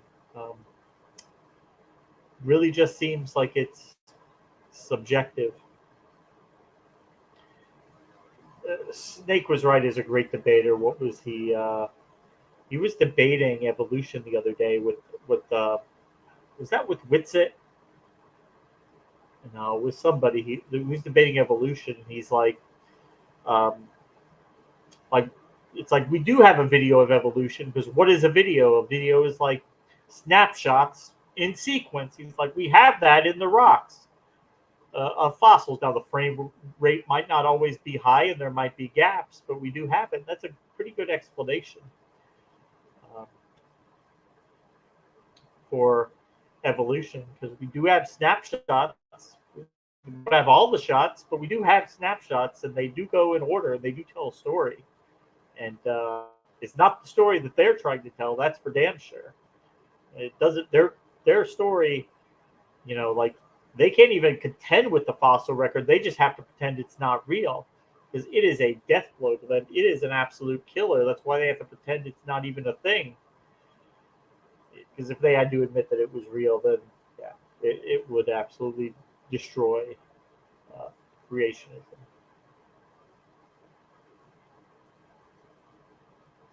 They can't contend with it, so they pretend it's not real, as they do with many, many, many other things. Yeah, like I say, religion it makes sense, some of it, if you take it completely at face value and you don't start asking questions. As soon as you start asking questions, the whole thing falls apart. As soon as you want to know it, understand the logistics of it, how it works, you're going to run into a dead end. You're going to start coming up empty. I agree. I agree with everything you just said. Snake's a good debater. No, Ken, I'm sorry. We're not going to be switching topics. But thank you. Though, if you end up joining the open mic and you bring on a topic, we'll talk about it. However, the time is now. Keep on sending in those super chats, those comments, and questions and love. And if you don't mind, or if you enjoy the content that you're getting and want more, subscribe. It's one of the ways to get it into your feed, especially if you hit that bell icon. And to all. But with that, James, our bodies are ready. Are we ready? We are ready. Do. Before we get into the opposition viewpoint. Thanks, Ken. In which we will be watching a video from the channel American Brief called If I Were the Devil. We will be getting into the fun. And all right. Have an intro? I do. Do. If I were the devil, I would oppose those who claim that might makes right. Yes, If I were the devil, I would not judge others whether they believe in me or not, nor would I punish them for doing so one way or the other. If I were the devil, I would have no need to torture others. Endless torment is not judgment, but the revenge of a cruel narcissist.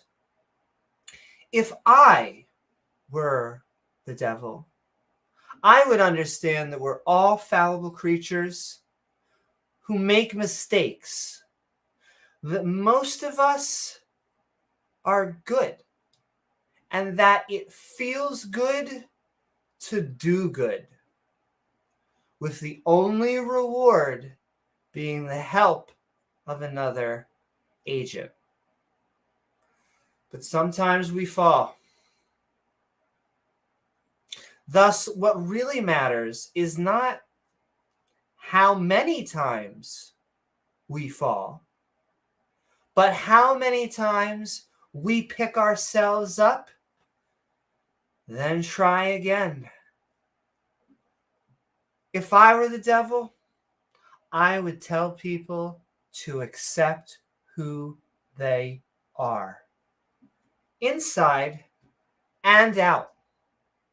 Not because we want to get away with doing bad, but because we are something great. We are one of the most amazing chemical reactions in the universe. And we're lucky to be on this third rock from a hydrogen ball. If I were the devil, I would promote empathy, fairness, and kindness. And I would hope humans understand that no supernatural forces are coming to save us or hurt us. And that all we have in this life is each other. So let's be there for one another. Thank you. And all right, James, are you ready? It sounds like, do you have an opening? Oh, James may be in hell. Oh, no. Gotcha. James is selling timeshares in hell. And so in a second, we are going to go into the opposition viewpoint, if I were the devil, though it's not that long of a video, which means very soon we'll probably be going into the open mic.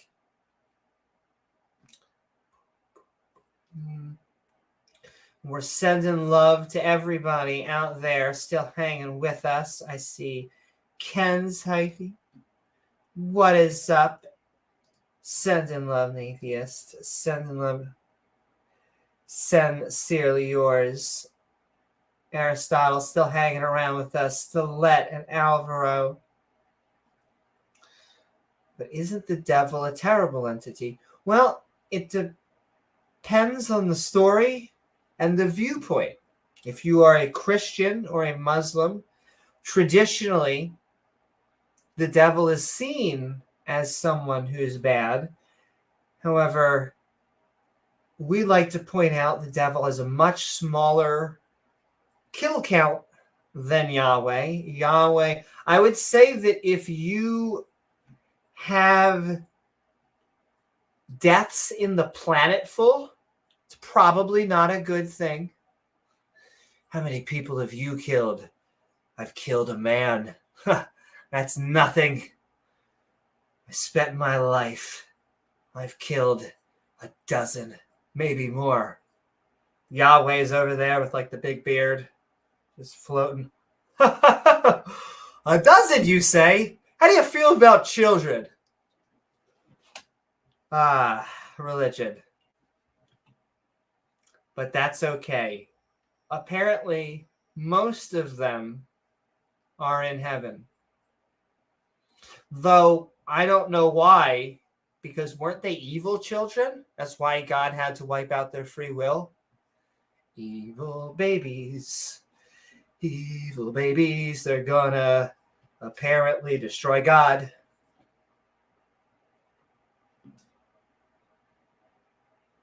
I do like humanity. Well, and all right, James. I will ask, if I were the devil,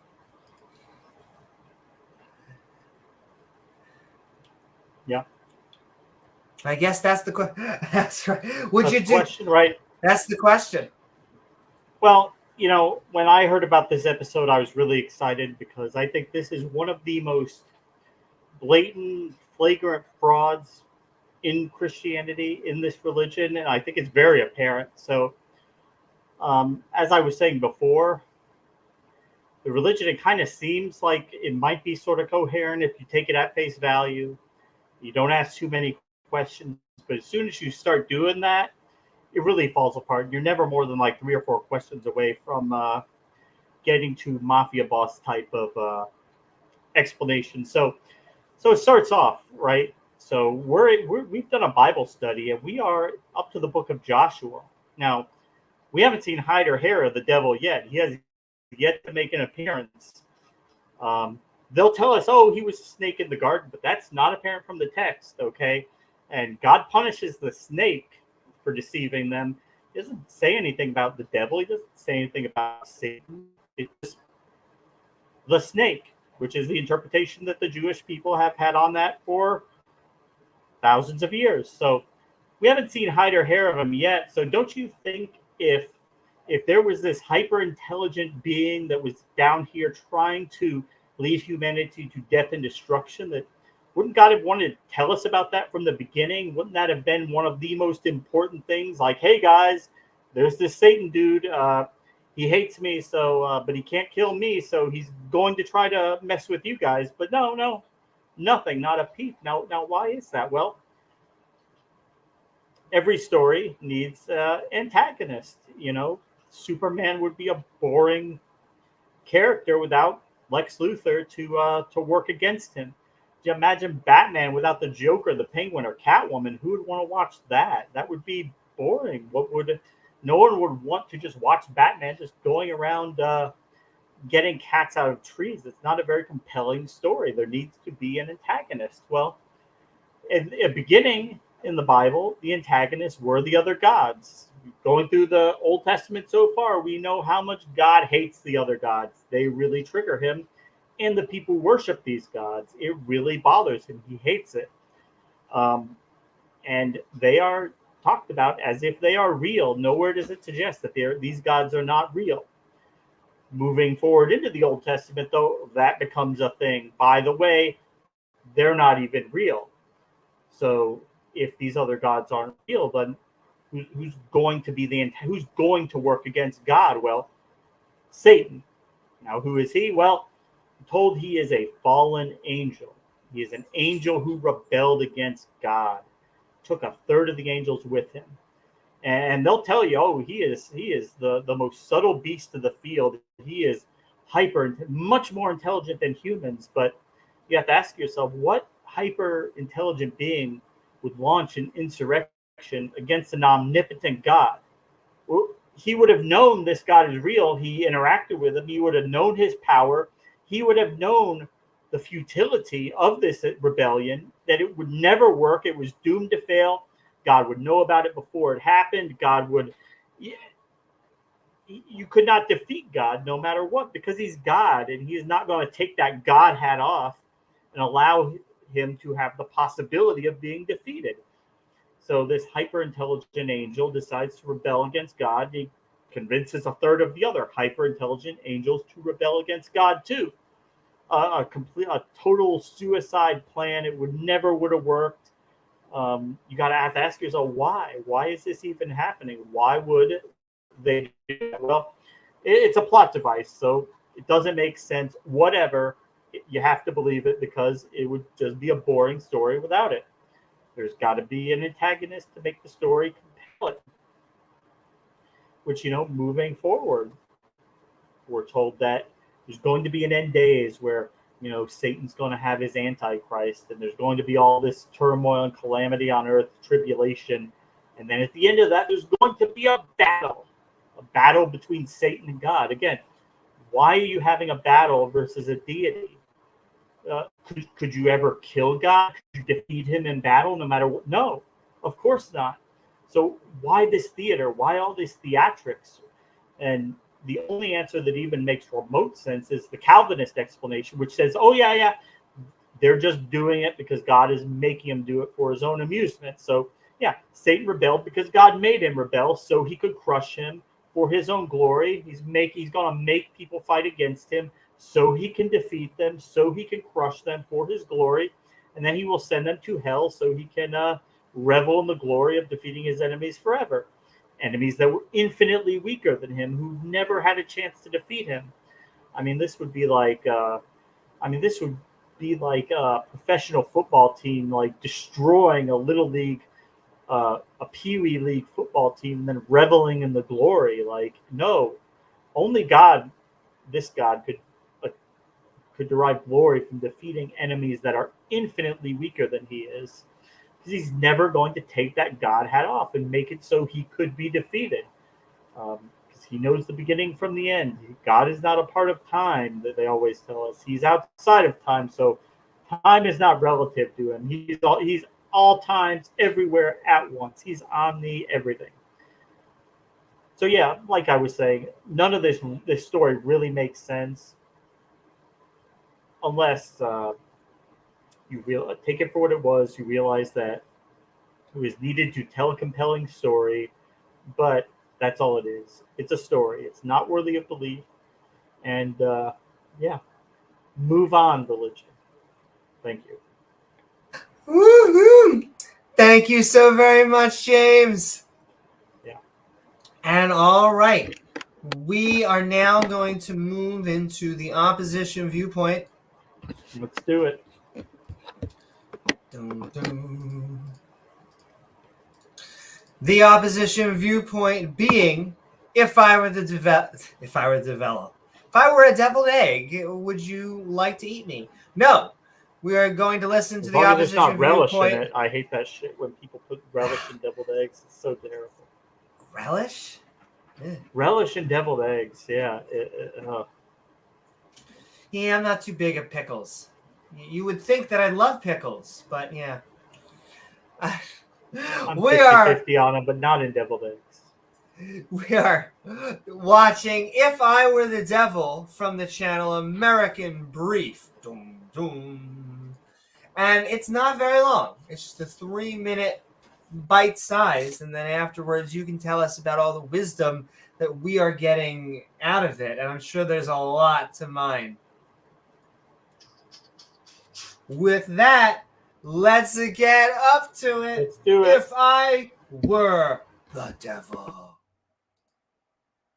If I were the devil. Said originally broadcasted in 1965. Wow. Wait a second.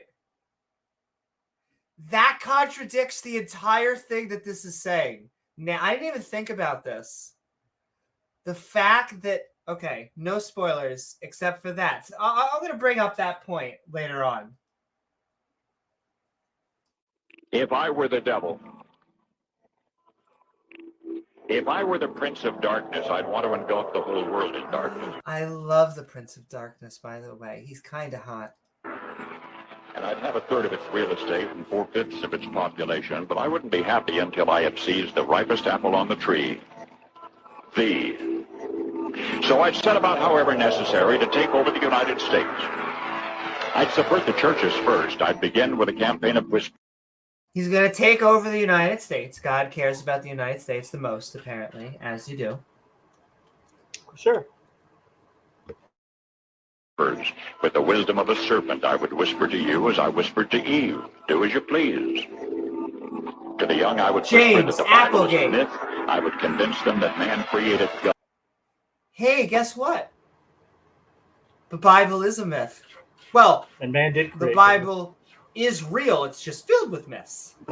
Instead of the other way around, I would confide that I would as you please. To the young, I would whisper that the Bible is a myth. Well, notice what they triggers them, LGBTQ. So the devil would tell the truth. Exactly. It would actually be the fruit of knowledge of good and evil. You would eat it, you would know good and evil, and then you wouldn't die, James. The snake would be right. Created God instead of the other way around. I would confide that what's bad is good and what's good is... Oh, my goodness. They're just throwing, like, every political thing that they can. Everything. Yeah. Square. And the old... He's square, James. Don't make God square. He's really hip. The cat ones. I would teach to pray after me, Our Father, which art in Washington. I'd educate... Another thing that triggers them, they're like, we worship the government.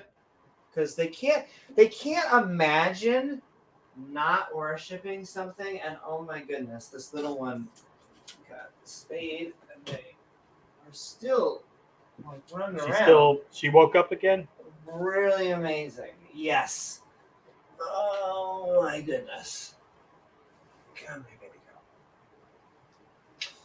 Also, just a PSA, I have to bring it up, but like some people have wondered for all of the anti-LGBTQ, I just have to do like a really big close-up. This is not parasites that turn you gay. Just want to like point. I apparently have to point that out. Sure it's not, Amy. Sure it's not. I know. I know. Let me tell you, James. Yeah, there's nothing not proving that, right?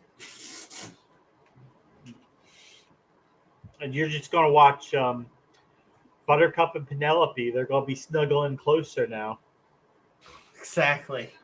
Dun, dun, dun, dun, dun, dun, dun, dun. We are watching If I Were the Devil. We're already 1/3 of the way through it. Like I said, this is a lot of just wisdom packed in. You're turning the cats gay. You're turning the cats gay. I just love the attempted connection. Sure, Amy, sure. 8 authors in how to make lurid literature exciting so that anything else would appear dull and uninteresting. I'm sorry, what? Oh. The old I would teach to pray. It's sad that the Bible is not interesting. Our Father, which art in Washington. I'd educate authors in how to make lurid literature exciting so that anything else would appear dull. Wait, okay. Oh, First of all, we're sorry that people don't like your churches anymore. But James, this is the second, maybe third time already that it's like anti-LGBTQ. Like the narrator is like any other books besides the Bible are bad. And like this guy randomly is like pro-LGBTQ books. It's like, no, he doesn't like the Lord of the Rings. Okay, which I know is infinitely better and has more wisdom in the Bible. Than the Bible. So does Game of Thrones. So does most of the Marvel movies. Like, it's not that hard actually. We could write a better 10 Commandments on a napkin. Boo. Although not interesting, I'd threaten TV with dirtier movies and vice versa. I'd peddle narcotics to whom I could. I'd sell alcohol to ladies and gentlemen of this. So, I don't know how to tell you this, but drugs and alcohol have been around for a really long time. No. I hate to be the first one to get you out of the DARE program, but yeah, that's not the devil. That's the drugs. That's actually the chemical comment. I'm quoting another comedian in that says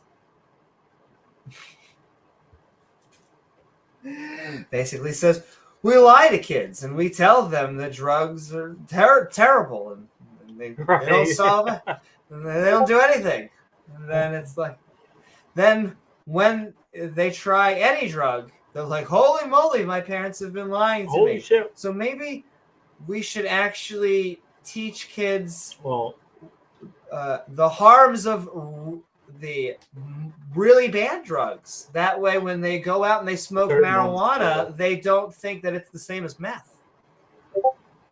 And then... But even drugs, like, there's responsible, reasonable use, and then there's excessive use. Well, you could be addicted to psychologically addicted to almost anything. So playing video games is a natural way to relieve stress and connect socially with other people. Can you be addicted to video games? Yes. Alcohol is a social lubricant that, yes, sexual like anything that gives a hit of dopamine, you can be addicted to. And so that doesn't mean you shouldn't enjoy anything ever. Well, or was it can you hear my streamer thing? I thought I logged off too. It's totally not James if it's happening. It's always me. Blame me. But it's off. Eventually, when we go to the open mic, I'm gonna send the stream into the politics and religion, the politics, and the atheist graveyard stream. Those tend to be the three ones, though. I am sending love to all the theists out there. It was and of course, Matt Dillahunty. Like, oh my goddess, James! I'm sorry, you said Matt Dillahunty and it triggered how could we not housekeeping on Haley? Haley was on the line. It's like a fever dream now. Every time that I hear her, it is like, is this real? Is this the timeline that I am in? Yes, we are doing an entire clip review on that, because Haley, if you're a longtime fan of the show, you will know that Haley is my ex-roommate, and she is basically a troll who does not like atheists, does not like what we do. I mean, she is passively aggressively nice and mean to them. I just hate passive aggressiveness. Sending love out to you, Haley, if you're out there. It's just that it was not a good call. Though she's had a few calls on there. On the round, she's been on Talk Heathen. She's been on a few different other shows. I mean, none of it makes any sense either way. But Matt Dillahunty, in the last debate that he did, where he was debating an Islamic apologist who was saying that the atheists are that we're going to go to the future, just live in pods with drugs and video games to keep us thing. And Matt Dillahunty was actually they're all the world is coming to an end because people are playing video games and doing drugs. And he's like, what's wrong with that? He's like, it's better than religion. At least it's based on reality and it's not making false promises that it can't keep. The physical world. Yep. We also can prove both video games and drugs exist. Just want to put that out there. But yes, we are talking If I Were the Devil. And apparently it's a guy that I assume was really scared of communism. And now the person who re-edited it is just afraid of the gays. That's how I'm reading this already. Distinction, I tranquilize the rest with pills. If I were the devil, I'd soon have families at war with... Showing opioid overdose. Yes, opioid overdoses are up because people did not have access to opioids in the past. Well, I mean... Or easily accessed, anyway, as they do now. So the thing with that is when did... Because you brought it up. When did...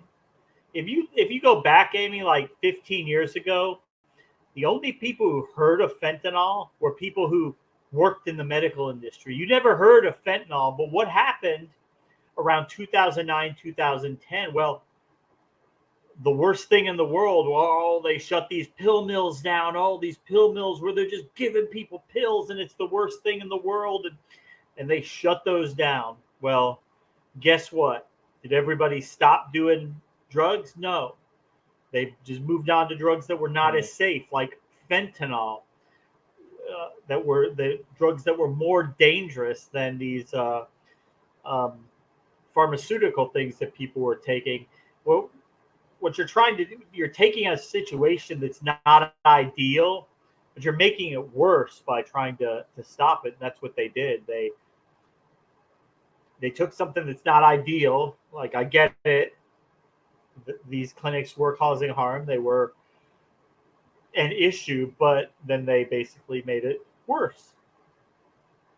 And then they clamped down on the legitimate patients of it so that people are still overdosing. But if you go to the hospital with you have a legitimate need, they're going to treat you like you're an opioid addict, whether you are or not. And yeah. It's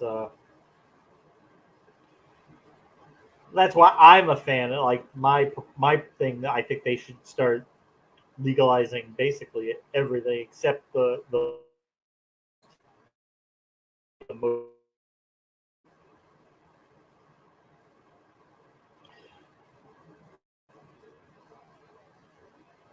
I just want to point out that when you said that, it started roboting. That was because Mossad was about to crack down on us.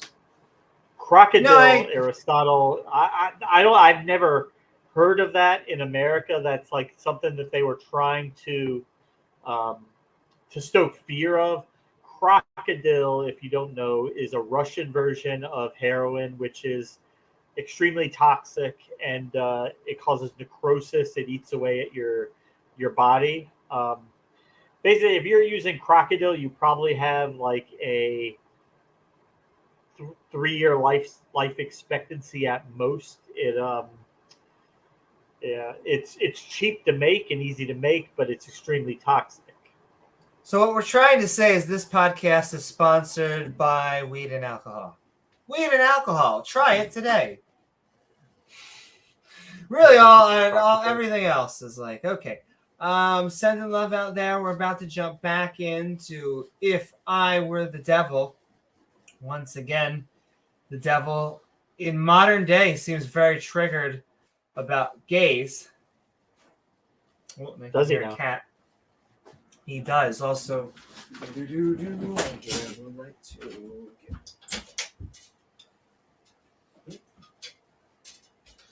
cat. Good cats go in. Cats go out. You want out, Buttercup?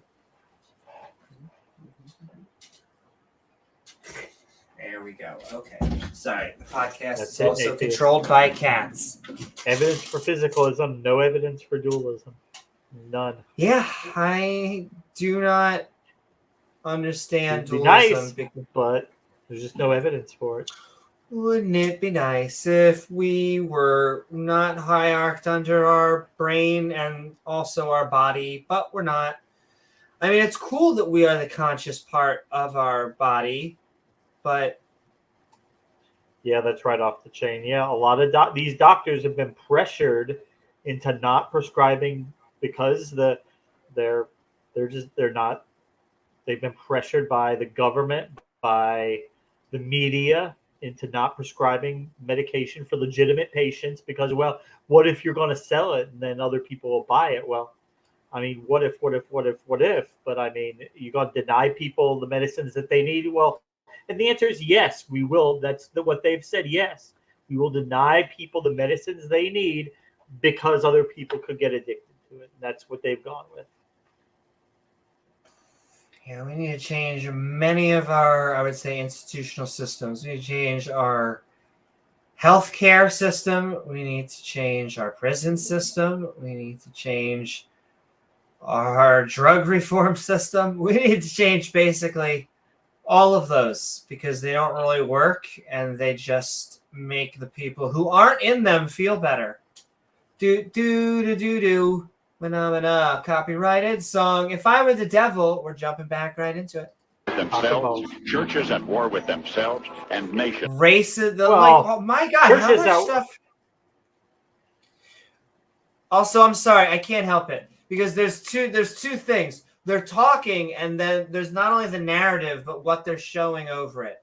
And so I'll let Racial you talk, strife. James. Yeah, and so it's like now this guy's triggered by race. Well, I'd soon have families at war with themselves, churches at war with themselves, and nations. Churches at war with themselves. Like churches have been fighting with each other for how long? Since the first East-West schism, but even before that, churches have always been fighting with each religions other. Have been fighting before Christianity and Judaism, and they will be fighting probably long after they're gone. And so, yeah.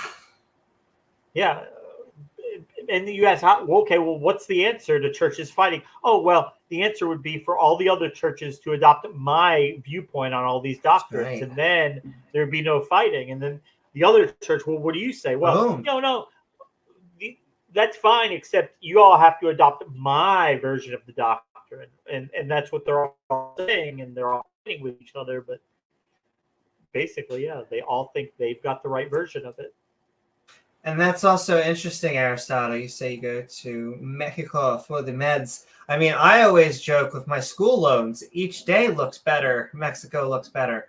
But, I mean, I'm glad you actually have access to that. I just wish it wasn't that way. We should have a good pharmacological culture in this country, where people just, it's not about, we want the top scientists, going out there and doing drug trials, and we want the best biologists in the world. We just don't need, along with the EMTs, doctors, etc., you just don't need to pay the people with the fancy paper. That fancy paper that does not do nothing. And off the chain's right. It's like, yeah, they've clamped down so hard. Like, it's legitimate patients who are going to go to the doctor and they're going to be turned away. And most of them are not going to either be able to, they're not going to be willing to go to the black market, or they won't know where to get them so they just suffer. Okay. They just don't get the medicines they need. But the people who are addicts, well, they'll go to almost any length that they can to get it. Okay. They'll go to the black market. They will buy stuff from less than reputable sources. But they will find a way to get it. The people that have never done a drug in their life, they go, we'll make it illegal, and then no one will do drugs. It's like, no. Tried that with alcohol. Didn't work. And that's what it really comes down to, is these are it comes from a religious place where the idea that taking anything mind-altering is bad and evil, and therefore it's automatically suspect. So, and taking something, these people think like if somebody works an 8 or 10 hour day and comes home and just wants to take a Xanax or a Valium to relax, that's like the worst thing in the world. Like, the world is going to come to an end. That person is horrible. They're an addict. They're this, they're that. When they just want to relax after work. And is that so much to ask? Well, apparently, yes. It is way too much to ask. We should be spending that time on our knees praying to God. So we should also be wasting money. Once again, I don't like being, because it's not about liberal or conservative, but you should not be spending money. You should not be wasting the cops' time. Should not be wasting energy and being ineffective at what you actually. It's bad for everyone. The cops, the people that are addicted to drugs, the people that are handling them. The only people that it's good for are people with really nice looking ties who ends up making legislator. Now, but that's not to say that there aren't harms from drug use, and that there are, but I mean, there are harms to everything. No, absolutely. That's what I even though it sounds like, I think to someone on the outside may be like, whoa, just do everything. Right, that's not actually what I think we're saying, is that we should treat, when you treat things with a sliding scale, when you understand that your kid has went off to college and you catch a doobie under his bed, you shouldn't freak out as much as if you catch, a heroin needle. And you should act proportionally. And if you act the same, then how should I say this? You're stupid, or you're being stupid. Because I shouldn't just judge your character, but you're being a bad parent. And this is like the way that the doctors like deal with mental disorders. Like, when does something become a disorder? And that is when it interferes with your ability to function in your life. Like when you can't lead a normal life because of something.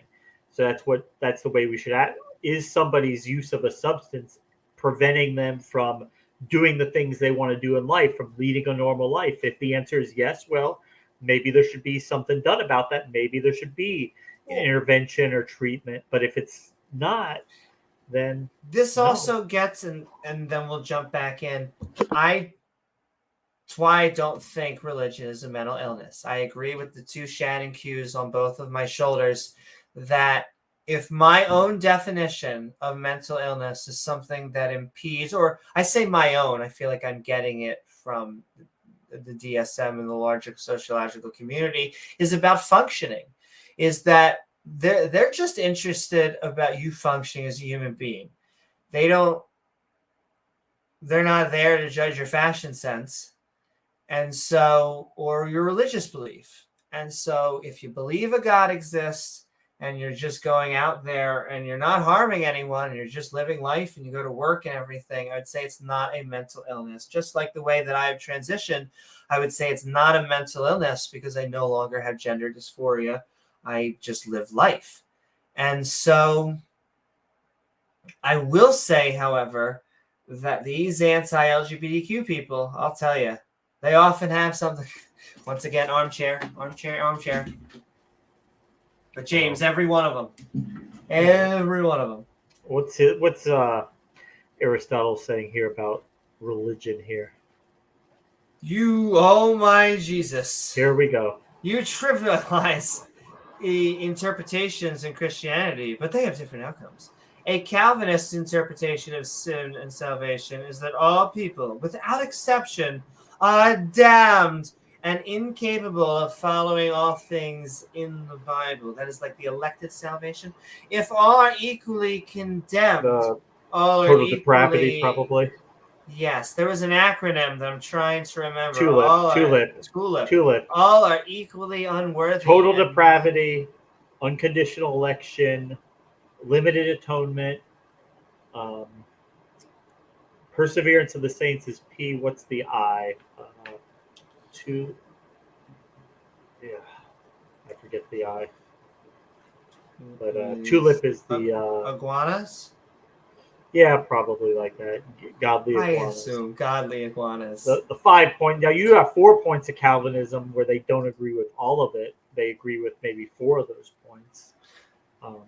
But can I ask Aristotle, what flavor of Christian are you? Are you a Protestant? Are you a Catholic? Are you Calvinist, anti-Calvinist? Irresistible grace. Yes, thank you, Aristotle. Irresistible grace. So total depravity. That is like we can all do on our own. Nothing. Irresistible good. grace sounds like a candy bar, but you can go forward. Yeah. It's like if God is going to give you grace, and He is just going to put a funnel down your mouth. I mean, He's just going to pour that grace in there, and there is nothing you can do about it. You are just going to suck it all down. Stop, God, no. Take it. Yeah, you're going to take all that grace all over yourself, and you're going to love it. You'll love it because He will make you love it, and He'll make you love it. You're a dirty, dirty boy or girl. What is up, Mikey Famine? It's officially Amy History Month. Thank you so much, love, Mikey. I'm excited. If that is in reference to teaching, I am excited. And I just want to send love out to there.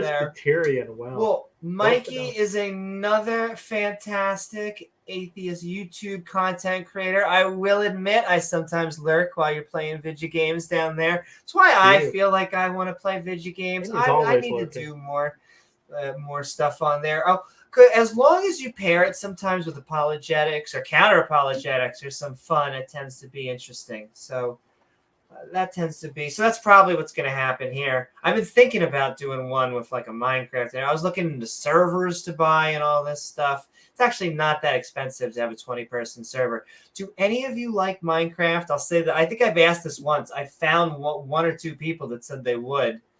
It's like, I'll do what I can. I'll do what I can. That's right. You should all be checking his content out. And yeah, we're talking If I Were the Devil, which, you know, it's just the normal scare tactics, except for this, you know, once again, this guy is triggered by communism and the new people are triggered by gays. Basically, whatever's happening in the world is the devil. Wait, hold on. You have missed the point entirely. Okay, it often goes. I will say that things never go over my head. My reflexes are too fast, and so I would catch them. But I'm open-minded. Not beef with Christianity, not at all. Your main beef with Christianity, you're uniquely bad for being LGBTQ. I mean, LGBT. My joke is, and James, I feel like, will once again, the straight heterosexual man will back me up on this. Is that like it's the Abrahamic religions that can't stop talking about the LGBT. In fact, I think I only talk about it so much because they talk about it, and so I'm almost reactionary in this instance because I come into a chat often and I'm like, "Hello," and it's just waves of just like, "You will never be." I'm like, I don't care. Your God like doesn't. Just prove your God exists. Yeah. When she debates religion, she doesn't go the first thing in and start saying how Christianity, how they don't like LGBT. Like I've always said, I look at Amy as not a transgender counter apologist. She's a counter apologist who is transgender. That's just part of who she is. But she's mainly a counter apologist. But she is transgender. That's part of her identity. It's who she is. But that's not her main beef with Christianity. I think, like you said, my main beef is gives untrue promises. But I think we're both on the. We just don't think it's true. We just don't. Yes, exactly. I can tell you my big beef with Christianity. Once again, not to just like give out catchphrases, but prophets don't exist. Like you would need to prove to me that there is a middle man to God, because it's not only do theists claim that like apparently everyone talks to God, but like the prophets have like the super special connection. Like everyone else has like AOL, and apparently the prophets have broadband, and that concept makes no sense to me at all. I'm open to it, but prove prophethood. Well, you say that's assumption based on the amount of these topics that have been said. Well, I mean, usually it's the other people bringing it up, but I mean, if somebody brings it up for her to just not address it and run away every time, that would give the impression that she's somehow ashamed of who she is, or she's not willing to defend it. So it's a fine line, but usually she's not the one who's taking the conversation there. So I have to ask James Wolfe, would you watch or play Civ 6? Because you obviously see, let me give my guilty thing. If you ever watch me or catch me more playing Civ 6, it's because I use it while I'm doing something else. It's probably so I don't Discord debate. And so I'm like, I will play Civ 6 and I have like all of my turns set up and I'll be like, boop, boop, boop, go. And then what I do is like, I'll clean, I'll like make a sandwich. I will like go write papers or stuff. And so it gives me a great amount of time. I would love to do counter apologetics in the middle of my turns though. So that's not a terrible idea. Yes. Well, I'm starting to realize why they do that. If you're like, why is someone playing? And the Twitch sphere is much more receptive, I think, towards they kind of want a game in front of them. And then it also sometimes it's good to have something to do while you're also doing something else. So I could definitely play Minecraft or play Civ 6 while I was talking about either counter apologetics or debating a creationist. Oh, look who came in chat. Well, hello, hashtag Hello. Tangang.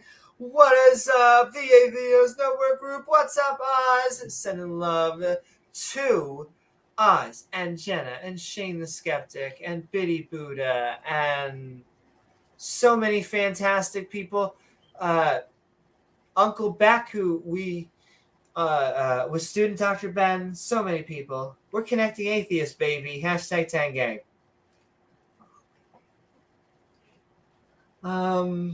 Yeah, we're talking about If I Were the Devil. And apparently he hates communism and gays. At war with themselves until each in its turn was consumed. And with promises of higher ratings, I'd have mesmerizing media fanning the flames. If I were the devil, I would encourage schools to refine young intellects, but neglect to discipline emotions. Just let those run wild. James, is this the fourth, fifth? How much are they just anti-LGBTQ? I don't think that's what they're talking about. They keep going back to it. They can't help themselves. Until before you knew it, you'd have to have drug-sniffing dogs and metal detectors at every... Once again, just seems it's the second time they've brought race and kind of into the subject randomly. Okie dokie. every schoolhouse door.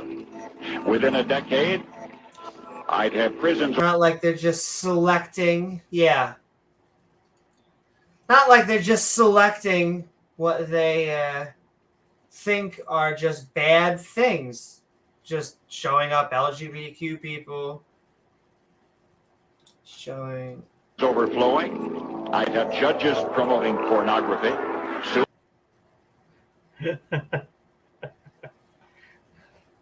Again, triggered by pornography. You'd think like that. You would think that there were no LGBT people like more than 50 years ago. Like all of this just started just in the past few decades. No, it's not the case. Soon I could evict God from the courthouse, then from the schoolhouse, and then from the houses of Congress. And in his own... Well, yeah, because you know why? God should not be in the courthouse because our judges should be making rulings based irrespective of religion. They're not supposed to make rulings based on a God. You're supposed to make rulings based on the facts of a case. In the schoolhouse, well, why should we have God in the schoolhouse? You're supposed to learn about reality in the schoolhouse. You want to have God, take him in the church. That's where people go to learn about God. We don't need him in school. We don't need him in the courtroom. We don't need him in Congress. Yeah, we need a secular church. We need a secular system, judicial system that's actually going to treat us fairly without impartially. Now, why should a court be making rulings based on religion? Why should that even be considered? It's little weird. Got it. Well, and can I also say about this? What is up, Hillary's emails? Isn't it just a little weird that the people who consistently say the government wants control of you, they want like this all-knowing, all-seeing, 24/7, 365 thing that spies on us?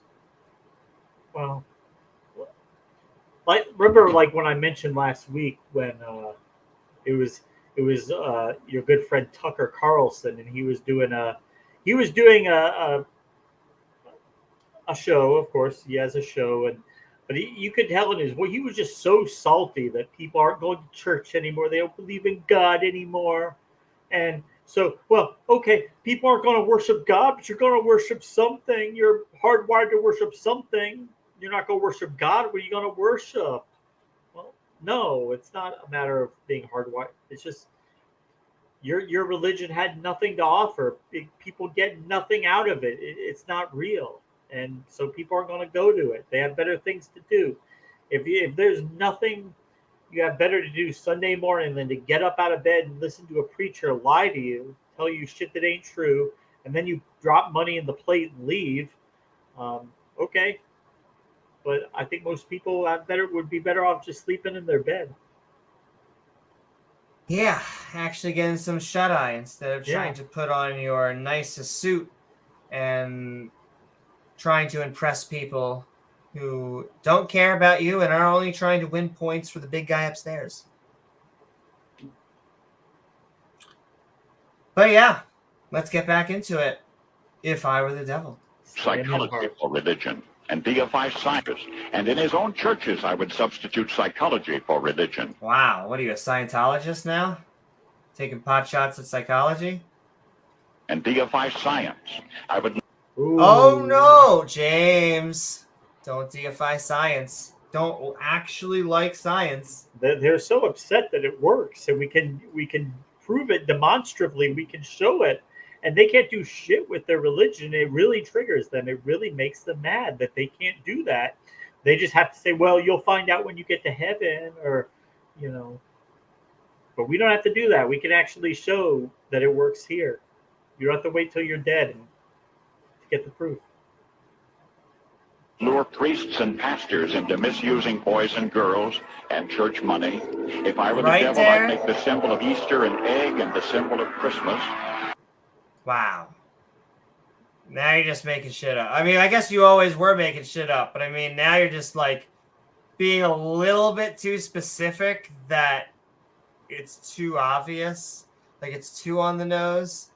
Like if I were the devil, I would make holidays give out chocolate. Oh, is that what you would do if you were the devil? Yeah. Wow.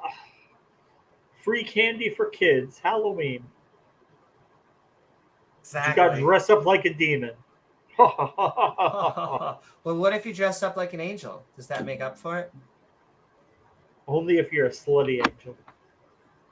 Oh my, now we're talking. But not a wingle. Can you be a slutty wingle? I don't know. Are there wingless sluts in your story? There are. I have a quote in my book that says, "Wingle ex-girlfriend, crazy in the head, crazy in bed." Okay. Which is I love. Once again, I feel like it just grounds things when you actually have that sort of, because it would happen in the real life. And if you're wondering what a wingle is, ladies and gentlemen, it's a wingless human. A wingless human. Because in my story, like AKA us. AKA us, because angels are evolved apes. They're just a little bit different evolved apes than we are. They have wings. And all right, let's get back into If I Were the Devil. Let's do it. Apostle. If I were the devil, I'd take from those who have and give to those who want it until I had killed the incentive of the ambitious. Take from those who have it. If I were the devil, you would give stuff from the rich and give it to the poor? Is that what he just said? Basically. Well, kind of like Jesus. What You do you know, have? It give sounds everything a to little the poor too and join Jesus-y. me. Yeah. I couldn't get whole states to promote gambling as the way to get rich. I would caution against extremes in hard work and patriotism. You would caution against extremes. And then you just decided to throw in hard work in there. Yeah, Jay, are you against hard work? Totally. Patriotism in moral conduct. I would convince the young that marriage is old-fashioned. long-term relationships are great. If you want to get in a marriage for good, either I would say do it either for legalistic or for if you really love someone. I think it's a great thing to want to be in a committed long-term relationship. But well, you know my opinion on it. I think marriage is an institution of religion.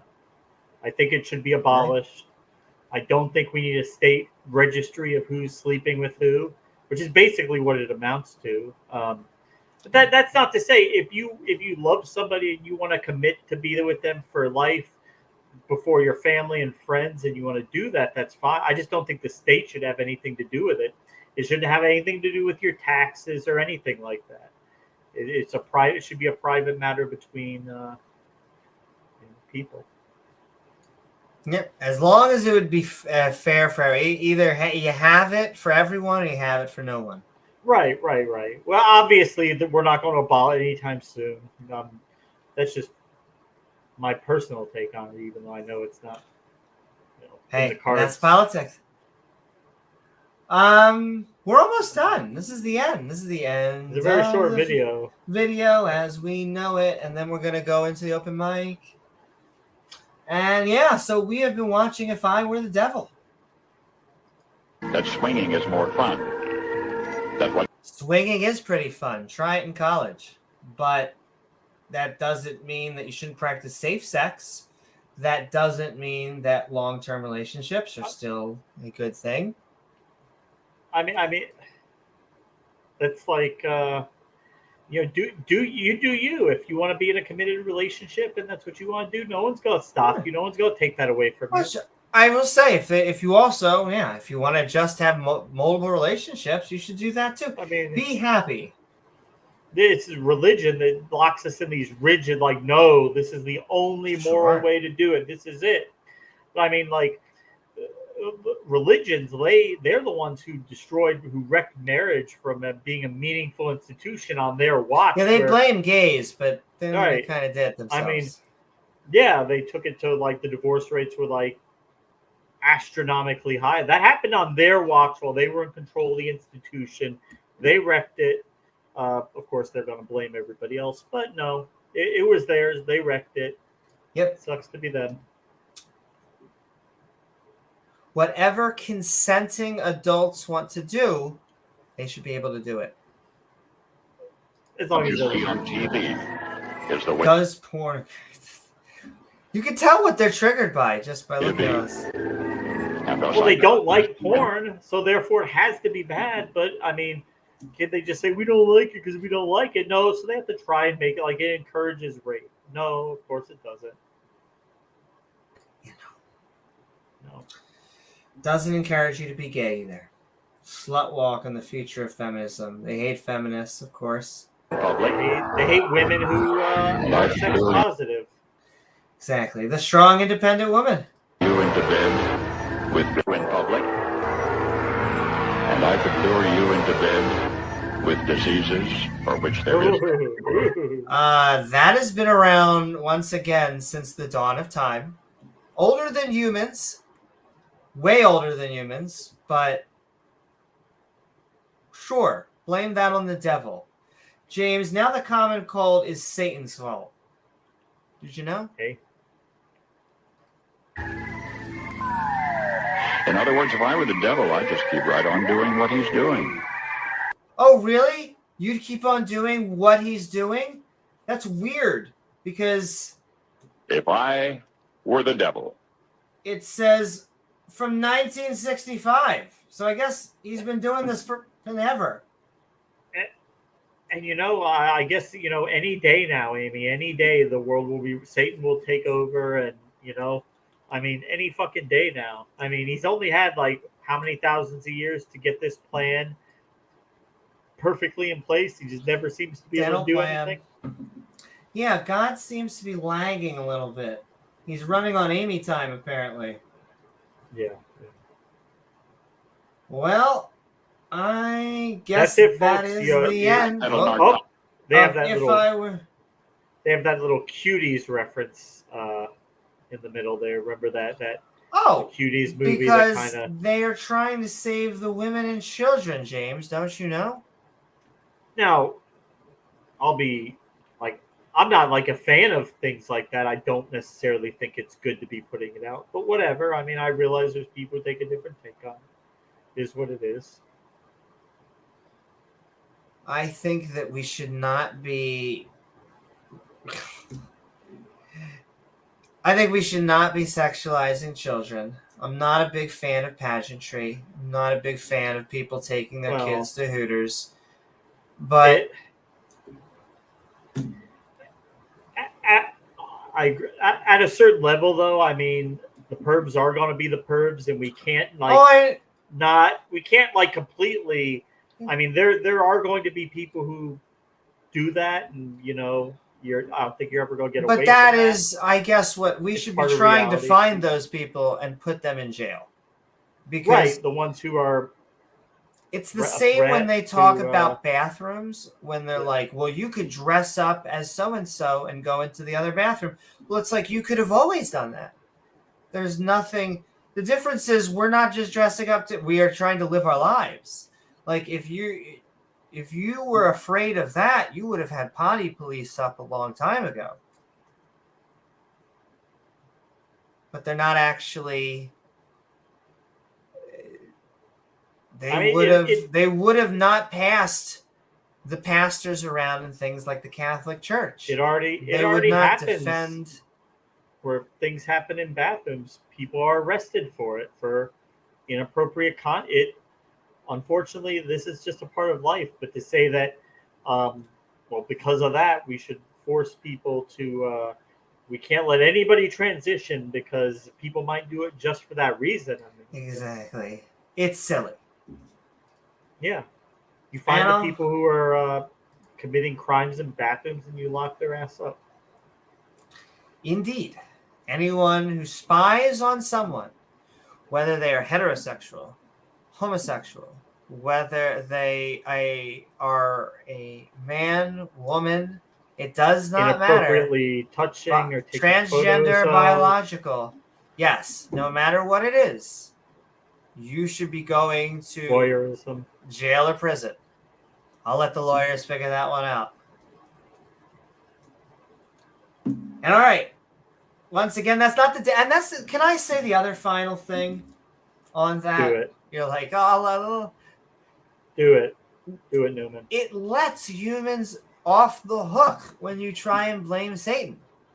Well, and that's the thing. I think people don't want to, I think there's a kind of a scary thing about realizing how evil and the depths of depravity that some people can be. I think it's maybe comforting to look at somebody like Hitler or Pol Pot and just think, oh, well, they were under the influence of Satan, or, they were pawns of Satan, that, people could never be that devious or black-hearted or evil. Well, I mean, unfortunately, they can be. Yes, they can. And all right, I think we are going to transition into the open mic. I'm going to not only send the StreamYard into chat, I'm going to, send the Discords and say, hey, creationists, you want to come on by? So that's true. Hillary's emails. That's true. The one thing Yahweh in the Old Testament, he could do anything, but he can't give his people land that is not already occupied by somebody else. He constantly has to give them land. Oh, shucks, there's already people there. Well, I guess you guys will just have to go kill them all, won't you? You think he could do anything. He couldn't give them land that was unoccupied. I mean, so powerful.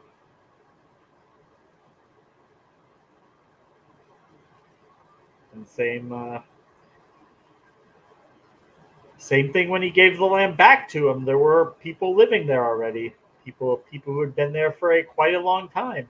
They had to evict.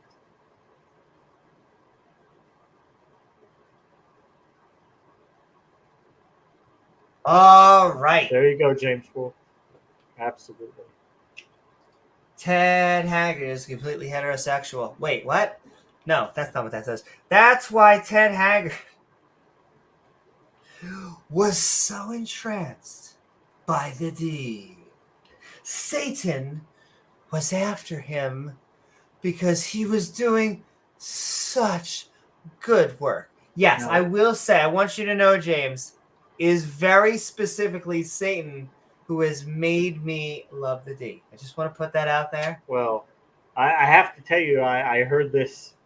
You may prepare yourself, Amy, but I was told that the reason that you know that the Catholic Church is the true church is because that's the church Satan is attacking by getting these priests to do all these bad things so that people will lose faith in the one true church. That's how you know it's the real church, Amy, because their priests are molesting kids, because Satan is wanting them to do that so people will lose faith in the true church.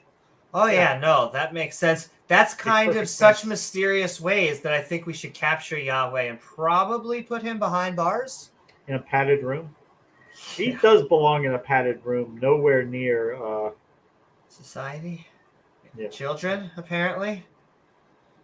Well, I mean, the track record isn't good. Just saying. If your prophet, 9-year-old, if your mother of your prophet, 12-year-old, just feel like Chris Hansen at any point is just going to come up to Yahweh and just be like, take a seat. Just take a seat. Take a seat, Muhammad. Take a seat, Muhammad. Take a seat, Khalil. Oh, I would kid. No one would ever. Under the age of he 13. Did? Under the did. age of 13. I just want to reiterate that. Yes. James. Gotta keep it. The dawa. Keep the dawa. Oh my God. I can't believe I was about to make that joke. And it hurts because it's true. I was going to say keep the dawa They in probably the family. do, Lucy. No, like, oh my God. Religion. Let's get back to it. Almost normal topic. If I were the devil, James, we need to talk about invisible people that are making us do bad. The reason that you were bugs, eyeing right? out the parasites. Exactly, it's the parasites. And it's why you were eyeing up that secretary, and it was the devil. Indeed, right? Take a seat, Khalil. Take a seat. He's going to be taking many seats. Very long. That's okay.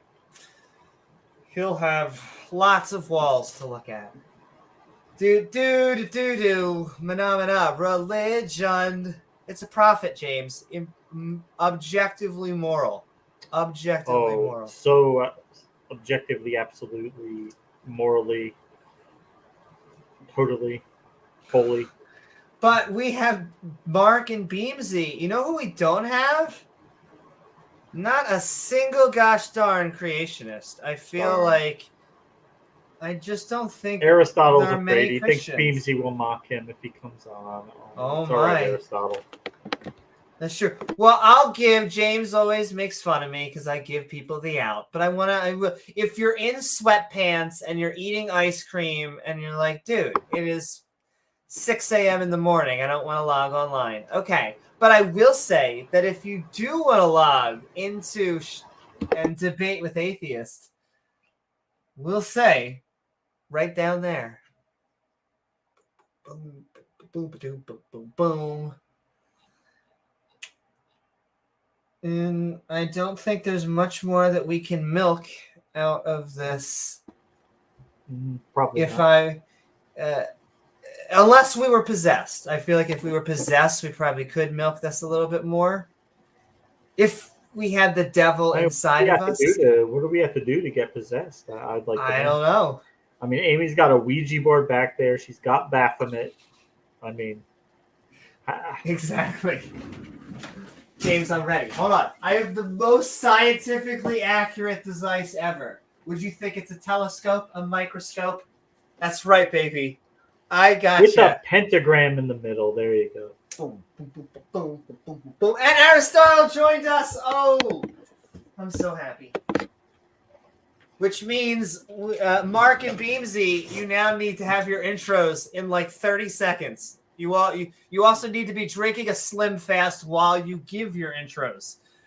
Not because you have to lose weight, just because that would be the most entertaining. Yes, we are going to get Mark and Beebsy and Aristotle in because we are. Oh, look at that. I see Mark stretch, and then I notice he has his shirt. It's always nice to have his employer's t-shirt on. Exactly. I wonder if he gets a discount. All right, let's go and get everyone on. We are open micing on If I Were the Devil, and Mark is first, and he is going to be the one starting us off.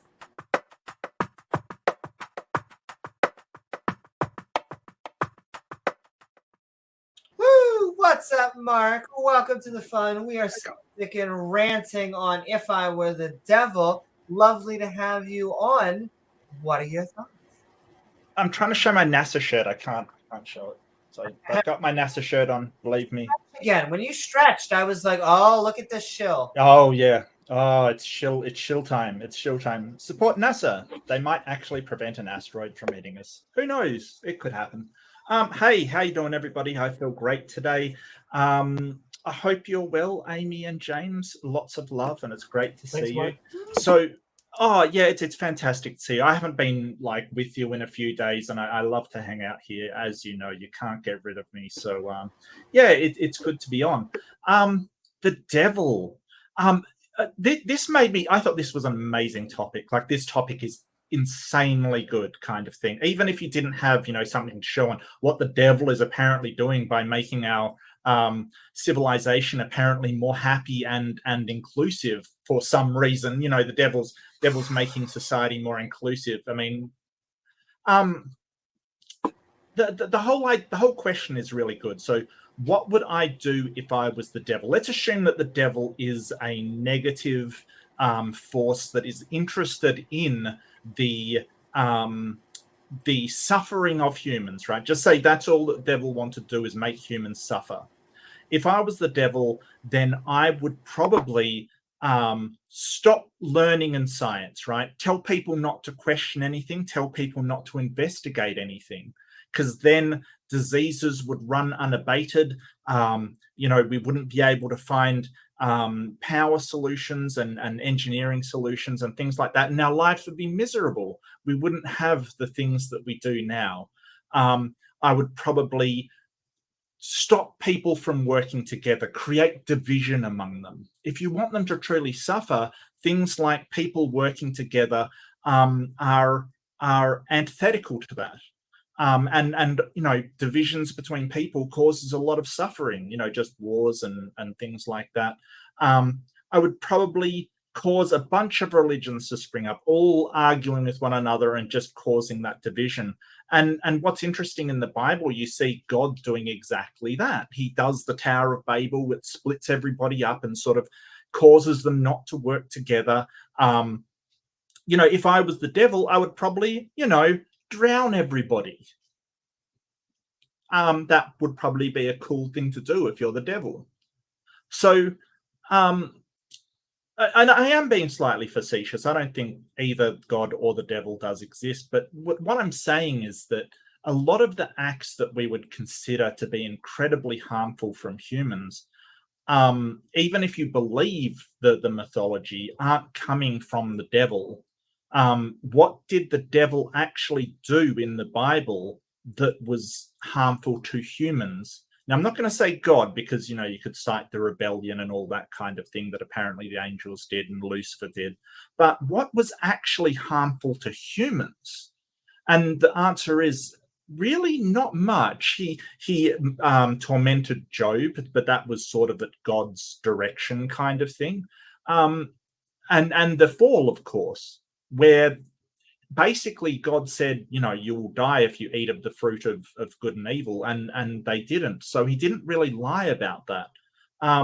So even if you believe it, the devil hasn't done much. While God has sort of genocided tribes and almost the entirety of humanity and sort of caused people to fight one another, caused the firstborn in Egypt to die because he changed the Pharaoh's mind. Just a lot of vicious, evil stuff. You can point to all kinds of that in the Bible.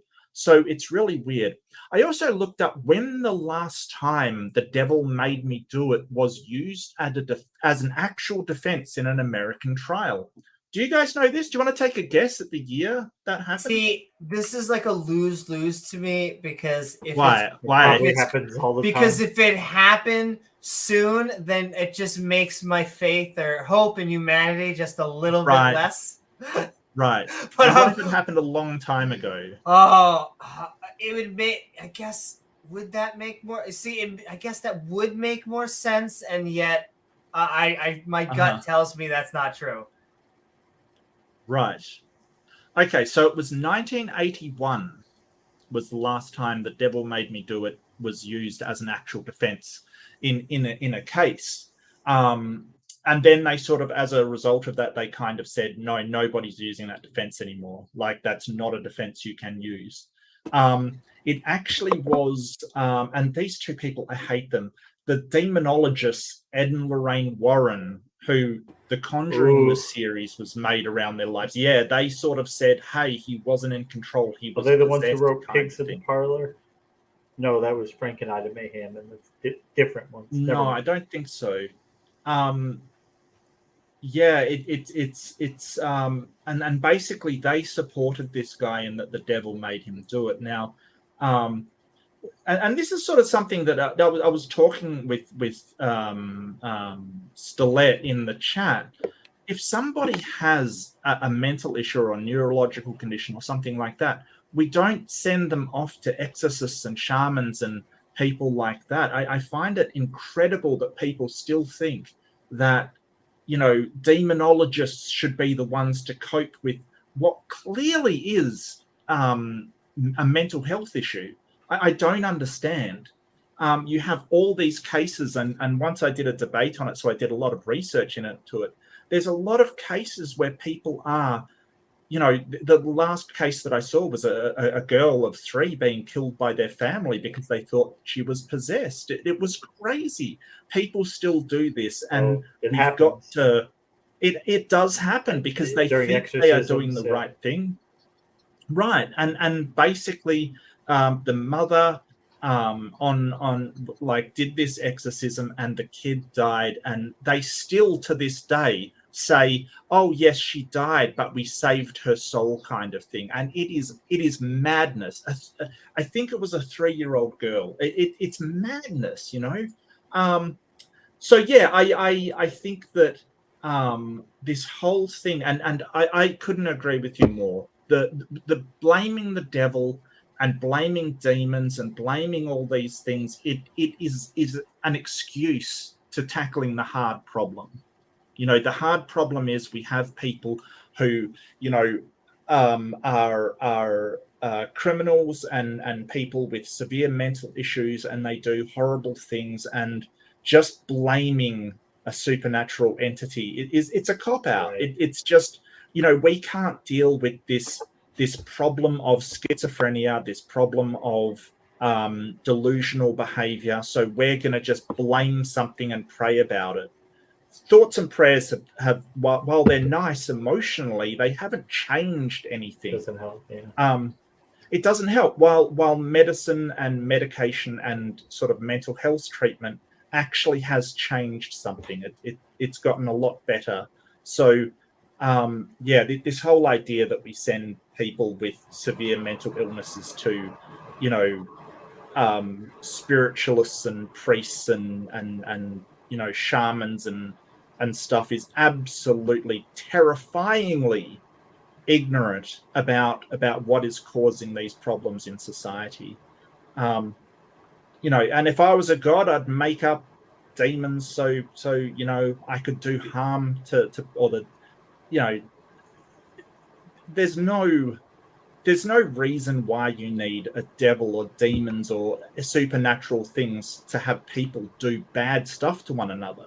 People will just do bad stuff to one another. That's, you know, and we have to have a system which deals with that. Not just blame some invisible, intangible thing, and, you know, we just go, oh well, nothing we can do about it. That's up to God. No, it's not up to God. It's up to us. We're the only people that can change this. So yeah, I'm done with my rant. I had my rant. Thank you so much for letting me have Thanks, my rant. Mark. I feel a lot better now.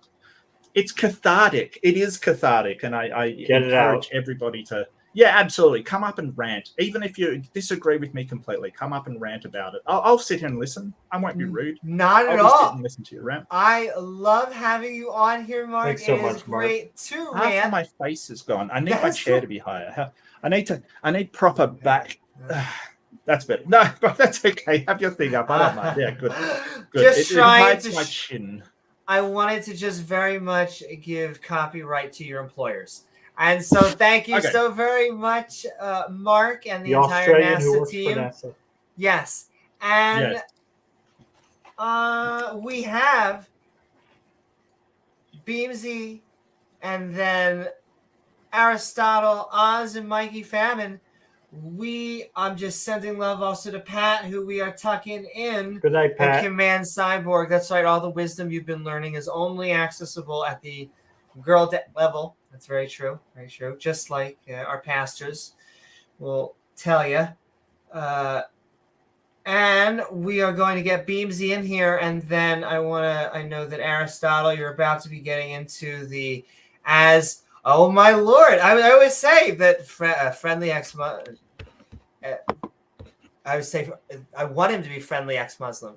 Friendly Muslim calls us the den of kittens, but I'm not sure he has a channel anymore. So I'm Friendly sure he'll Muslim, come. I haven't seen him around much. Can I tell you where he's been? He's been on EA Dollar, yeah. Yes, the other guys that kind of pressured him into it, well, they kind of fled the scene. And so He's been Khalil's handler.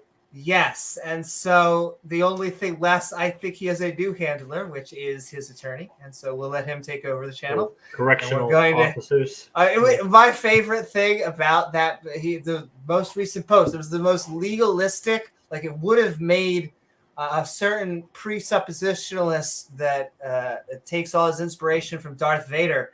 They would have loved it. I like it just because of how secular, not the legalistic it is. It is like from here on. I don't even want to say. Go check out. He'll have Not lots of that time channel on his that's hands closing shortly. down. Yes, I shouldn't say go check out that channel because it's not going to be a channel.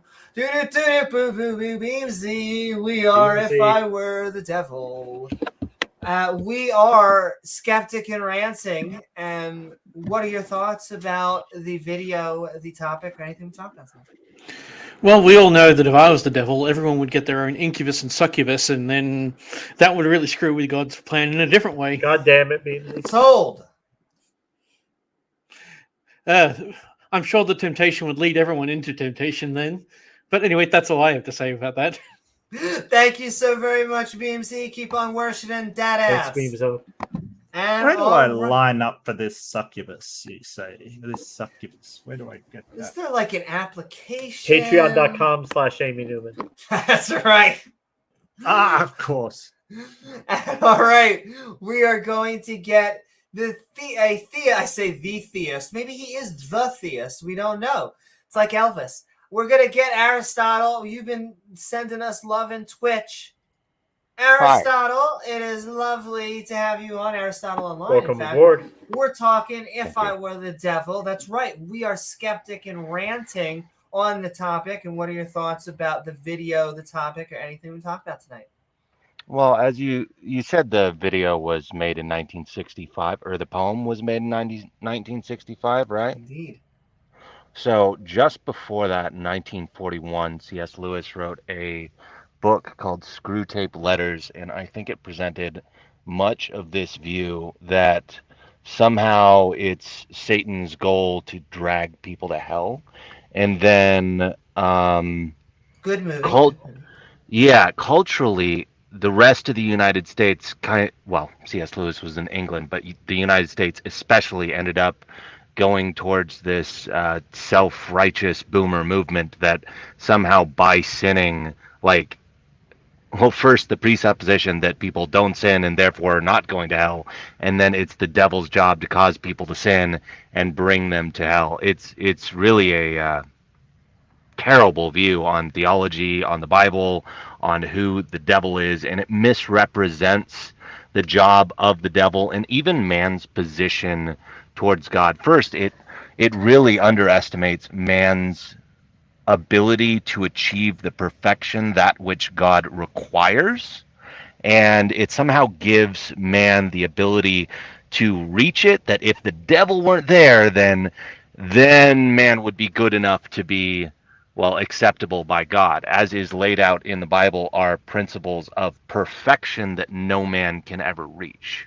So it's, I don't know, it almost presents a dualist view where you have the devil battling God and you don't know who's going to win. It's just a weird way of looking at things, and practically and culturally, it leads to a culture that is always like biting at one another, trying to say that I'm better than you and you deserve to go to hell, but I don't. And it creates a very divisive culture that I don't think anyone would enjoy. And it doesn't create the kind of humble submission that is caused by the belief that all are equally condemned to hell. I It's was very with hard to you up work with until that people. very last sentence, but I get you. I'm feeling you. Yeah, it's hard to work with people when you feel like you're better than everyone else. And it's especially hard to put their interests above your own when you think you're better than everyone else. As I said before, I think the Calvinist take on the devil That's is what I like was going to say. kind of the only coherent one, because under your theology, he's almost like an employee of God. He's an agent of God who's doing things because God has willed that he does those things. So I'm just interesting watching the Calvinists, the anti-Calvinists go each other. But yeah. Yeah, well, watching the in the New Testament, it refers to the three enemies of the Christian being the world, the flesh, and the devil. And if the devil is on equal footing of danger as your mere environment and the very skin that you live in, it doesn't raise him to some unique purpose of a supreme adversary. And yeah, in every way, he is a tool of God, but a tool of God to show God's justice. I mean, the Calvinist view is not very palatable, especially in today's day and age, because it presents the idea that all are equally condemned and God only saves some. And so while I would love to probe your theology, I'm just actually happy to have you on the panel. Welcome on board, Aristotle Online. We only got 2 more people, and then we're going into open discussion. So stick around, is what I'm saying. For coming on, You'll be in the back as a talking head with all the others until we get everyone on. But welcome on board. Thank you. Ozzy, Oz, what is up? Good The to man, see the you. plan. Hashtag Tangang. We want to know, if I were the devil tonight, we're skeptic and ranting. What are your thoughts about the topic, the video, or anything we talk about tonight? If I were the devil, I'd keep doing exactly, if he's real, I would do exactly what he continues to do, is confuse the minds of the Christians to where they have 30,000 different interpretations, 30,000 different denominations, where the book says that the God is not an author of confusion, but yet it's utter confusion. And I will end with saying that per Tangang, in what we do, faith is bullshit. Jesus is a myth. Prove me wrong. Woohoo! Thank you so very much, Oz. Welcome on board. Well, And you see, what Oz right. doesn't realize is, you know, in Acts, when God sent the Holy Spirit and he said that he will teach you, or Jesus said the Helper will teach you all things. So we have the Holy Spirit, and he's guiding the churches. So that's why there's one Holy Spirit, but there's 30,000 different interpretations of it. Oh, my bad. My bad. Yeah. I must have missed that part in Bible school. Praise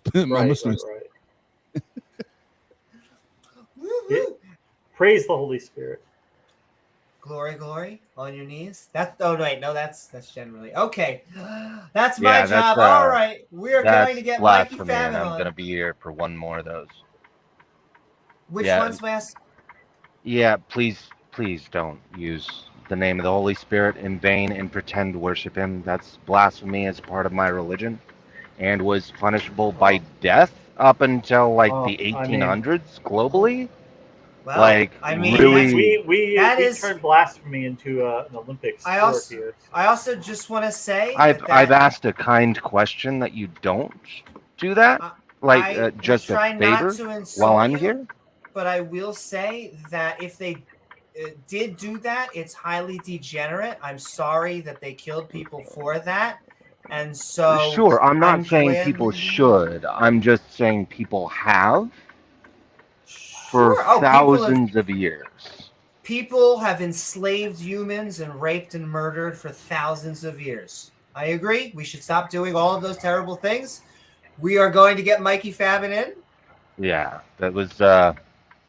You said I would be welcome here, but like open blasphemy, that's a lot for me to handle. We are a blasphemy channel. Like, we do blasphemy every day. I'm sending love to you, but like, we say we get on the ground for God and do. Is it the knees joke or was it something else?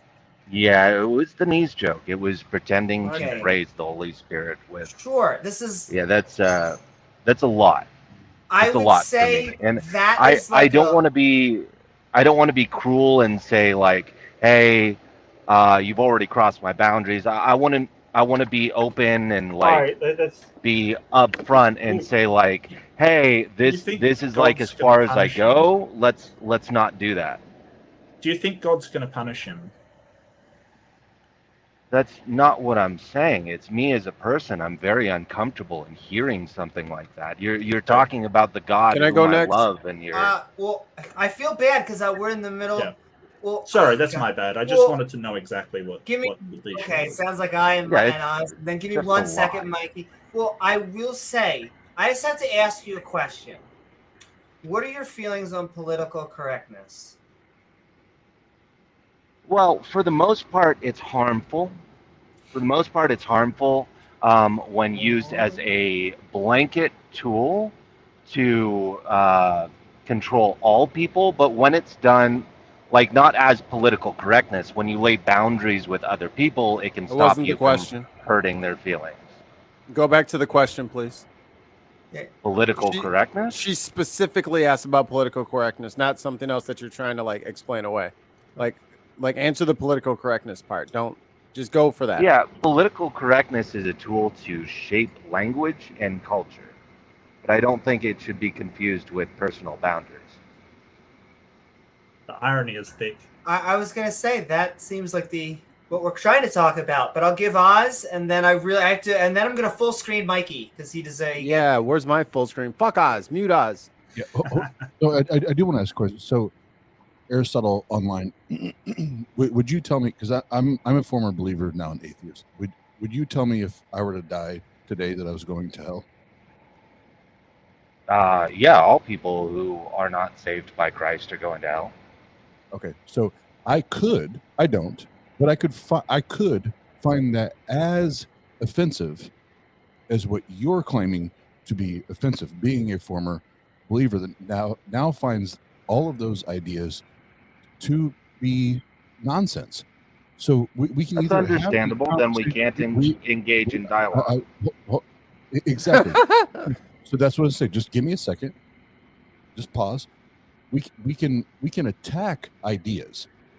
We can attack beliefs, but we're not going to attack each other. Nobody's coming at you.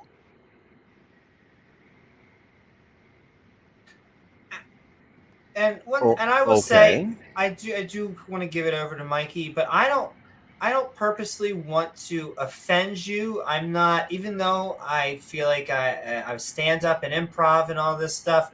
Like I'm not a troll. I'm not trying to just get rises out of you. Yeah, honestly, there's not a lot that offends me. Blasphemy is like the one thing, and it's kind of comical that came up so quickly. Can you give me a definition of? You know what? Oz is in the No. room, We could go. I could. Well, there's like a billion Socratic. Socrates is here. Let's go, Mikey Famine. Mikey Famine. Mikey! We are Skeptic and Ranting. If I were the devil, lovely to have you on. What are your thoughts about the video, the topic, or anything we talked about tonight? Pastors, priests, shamans, the atheist community, and most people, especially if they're not of your faith, we would see them as liars, not so much as a slur. And witch doctor, sorry, homie in the chat, it doesn't get immunity just because you want it to. And I asked you where you lived, asked you where you stayed, what's going on with you, like where you're at in life. Maybe I missed something. Maybe you're an islander and that's offensive to you because of island people. Maybe that's something I missed. It's not even where you're coming from. You just don't like being wrong. So I just want to say something to the chat is please don't use my color to excuse witch doctors. Don't use my color to excuse shaman and people practicing herbal medicines as opposed to traditional medicine. It kills us in larger numbers than any white person is ready to acknowledge. And until white people want to start talking about the body count that white people's religion has done to us, I don't want to hear shit about fucking witch doctors. Until the witch doctors stop telling people to stop taking medicine that will save their lives, then you can shut the fuck up talking.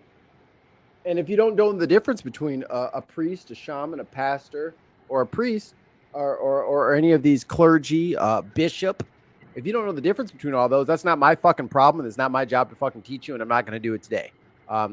Google is your friend. And speaking of things that shouldn't be said to people of certain ethnicities, it is unfathomable to me that any person of any religious sect would talk to any Americans in any kind of form or substance about religion. You don't have the historical backing to back up your outrage. What's your last name? My name is Michael Oliver. You want to know why my last name is Oliver? Because that's what the plantation owner's last name was when my ancestors were freed. I don't know what my real last name was supposed to be. And it wasn't just the American government that did this to my family. It was religion. It was Christianity. It was upheld by the church. There was like 13 out of like 500 churches that were abolitionist churches. The church did this to my family. The church did this to me. The church changed my last name. So before you get offended about people's words, or before you get offended by people saying witch doctor, maybe you should realize the implications of the religion that you're pushing forward, because it has a real life effect on real life motherfuckers. And I'm sitting right in front of you, and I'm out. Woo-hoo! Thank you so very much, Mikey Famine. And in fact, I'll keep on saying you should also be checking out. That was a lot of claims, and I'm a little bit confused on what if you were trying to lay out boundaries, or if you were claiming that all Christians are responsible for American slavery.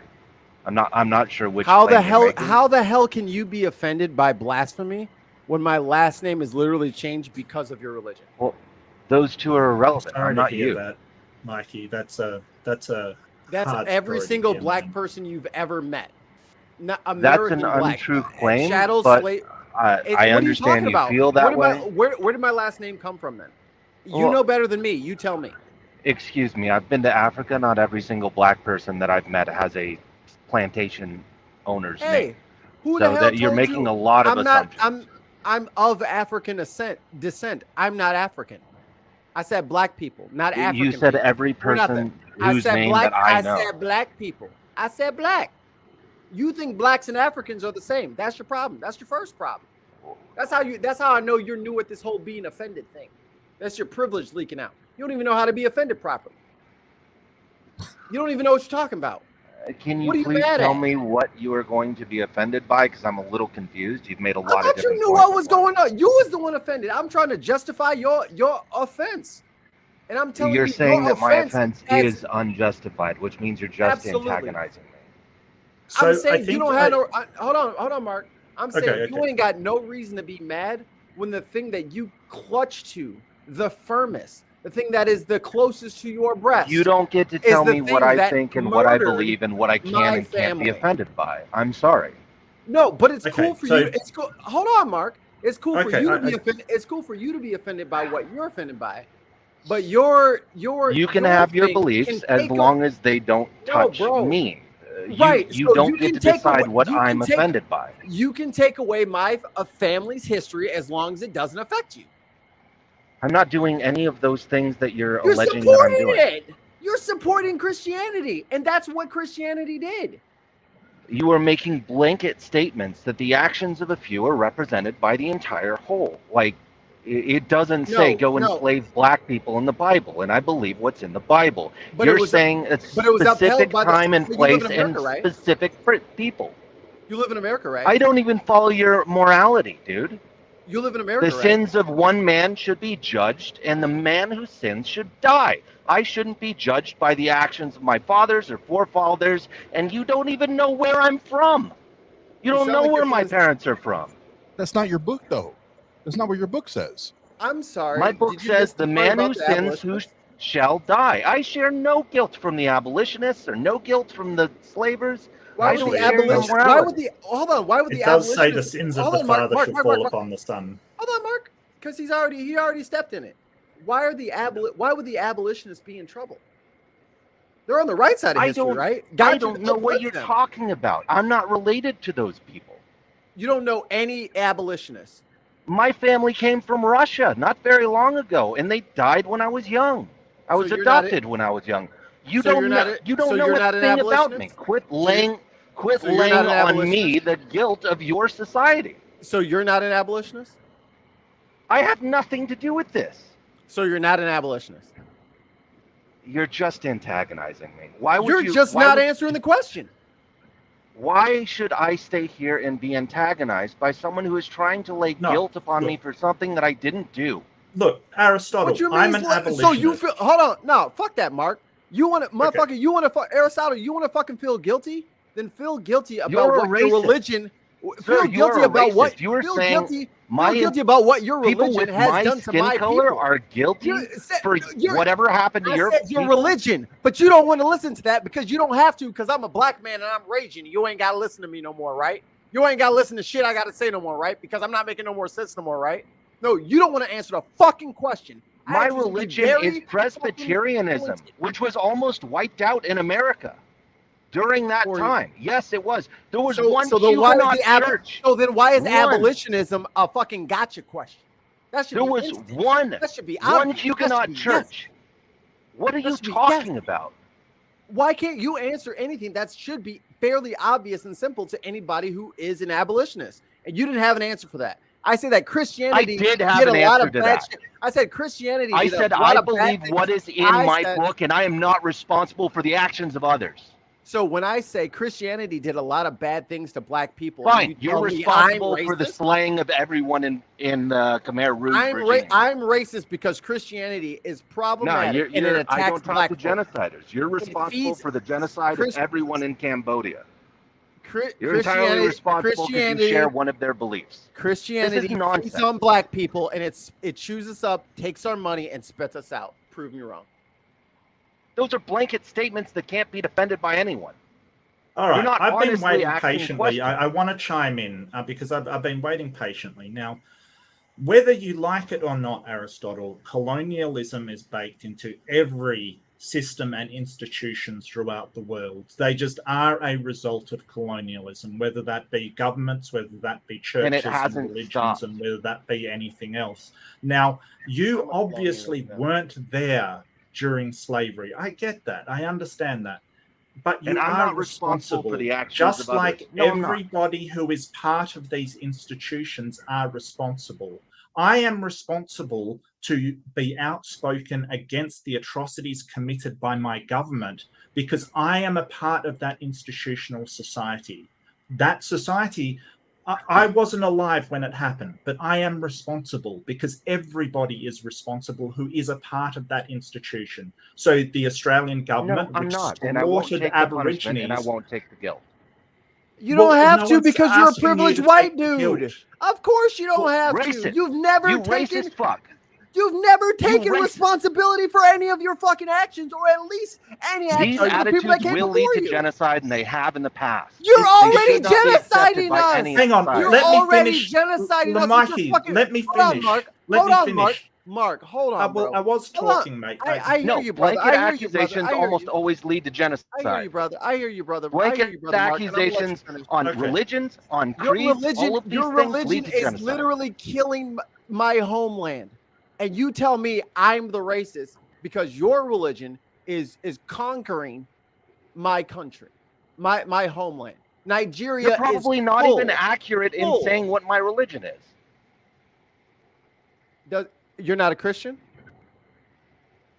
Name which sect of that religion I am part of. So now I gotta name the sect, but you don't even know the responsibilities of the Christian church on black folk. Cool.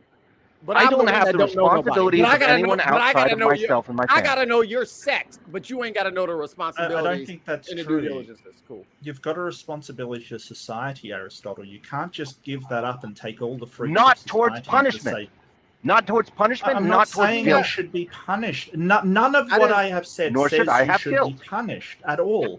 No, I didn't say you should have white guilt either. What I'm saying is that as people, part of an institution, whether that be a government, whether it be a religious institution, whether it be any kind of institution, we have to acknowledge that we have a responsibility to make things better. We have to acknowledge that people like Mikey were fucked over, like absolutely screwed over by the institutions share your that we now morality. support. I'm sorry? I don't share your morality. And I don't have to agree with what you think I should and shouldn't acknowledge. So what should happen to my Well- family? Hold on, Aristotle. What should happen to my family now since our family history has been completely erased? So what should we do now? I don't know what you're talking. I don't know anything about your family. You're making blatant accusations. The Christian church and chattel slavery ruined my family. It's been ruined, and now Then take it up with them. But Why me? you're my close because you're representing the Christian church. So you're just going to genocide every Christian because one did harm to you? You can Is keep that yelling an- genocide all you want, but I genocide? never said that. That's you every time. You keep Then trying what to is- make me the angry. No. You keep trying to make me the angry black man because I'm What being is- excited. what is their and crime? I won't let you slide out of this fucking question. Your religion. What is their crime harms and what is black the folk. necessary punishment for it? Who is the person that I'm punishing? For what crime? What is the crime That of you- whatever that you love church to ask harmed bad your questions. family? What is the The crime Christian of whatever church? Which Christian church? Name them specifically. The Christian church. Which one? The Americans. Which one? American Christians. This is not. That's I'm pretty sorry. I specific, will. actually. I'm sorry. I'm not okay with this. You are using North Korean legal thought. You are using North Korean morality. Oh, so You are I wasn't punishing other enough multiple for you, so you had to call me. generations? I wasn't other enough for you, so you had to call me a North Korean. You had to other me another step further. I'm another human to a human talking to you, and you're sitting here telling me. Yes, and you're about sharing these no, beliefs and ideals. No, And this because is where they because I lead. listen. No, because I listened to you, and I didn't interrupt, and I didn't say anything to the chat, and I listened to you get offended by the Lord's name being used in vain. But listen to the vitriol and the energy you have to defend your God against blasphemers. But when I ask you to defend black folk, you have nothing for me. That is a I think he's twisting of pointing the out that words you've got a and bigger situation. moral outrage. This is your words. You decided he's- not to get excited. You decided not to Yeah. be as energetic legal- and as angry about legal- the same topic. Legal You systems, didn't have that same guilt, energy. and because crime that says can something only about be you, laid now upon the you're mad person at who me. did wrong. You're mad at me because you didn't share the same energy about supporting people of color that you had about your God. And that's the Blasphemy fucking hurts problem. my feelings. Blasphemy hurts So- my feelings. These ideas lead to genocide. But actual genocide of actual black folks doesn't upset you. Actual and that's okay to genocide is talk. more important than my feelings. So yes, I'm more animated about it. So then why are you a Christian? Because they literally genocided people. If Your ideals and your thoughts lead to genocide hundreds of times. Okay, if human well-being so is your bring goal, it- then how the hell let's are bring you it all the way down to one. Let's bring it all the way down to one. My stepbrother almost died in the Rwandan genocide. His whole family was put on top of him in a lake, and he survived from the gases of their stomachs for 2 days, while his neighbors with machetes ran and killed all of his friends. I'm a little bit animated about genocide. Thank you. My brother is black. But you keep throwing it at me that I'm committing genocide. It's I'm so saying relevant, that it's so your topical for you, ideals but lead my to ideals are genocide because they are You're blanket saying- ideals that lay the blame outta on here. entire people groups. Oh, so because you I don't- because That's because what they your did. because your stepbrother's African. Now I am truly. That's what the happened genocider, between the and you have Hutus high- and the you have Tutsis. Yeah, you have the moral high ground because your stepbrother's fucking. I have history. African. I have Yeah, history. but when I ask you about Americans, you had nothing for me. So I I'm have going to history interrupt you behind it. both. I'm telling you, these interrupt thoughts you. lead to genocide. Your thoughts. I lead don't to think fucking they I'm do. going to genocide. interrupt you both. Okay, so we have a super chat, then we're going to go to Oz, and then I'd like to ask Aristotle a question. Then if Mikey and Mark want to also ask questions, they can as well. I do. I have a lot of questions for Aristotle. Just sending love, $2 from Sinister Porpoise. Just saying thank you, good Sinister. morning. Hi, Sinister Porpoise. Woo, what is up, Sinister? And it's such a late stream that's right. It is now morning. If you want your McDonald's breakfast, go out and get it. What is up, everybody? Thank you so much for the love and support, Thanks, Porpoise. And I know you were had your hand up, Oz, and so Well, I'll go because I think I'll be brief. I know Mark had a few things to say, questions to ask, but I think it's our responsibility. No, let me rephrase that. I believe it's my responsibility as a cis white male in America that in certain conversations, certain platforms, it's my responsibility to, with all due respect, to shut the fuck up and listen and take a back seat for a moment and try to listen and seek to understand what others are saying, what my friends are saying, what the community around me is saying, and what is problematic, what is hurtful, what is damaging, and then what can I take from that to make me better, and then to make others around me better, to further understand where other people are at.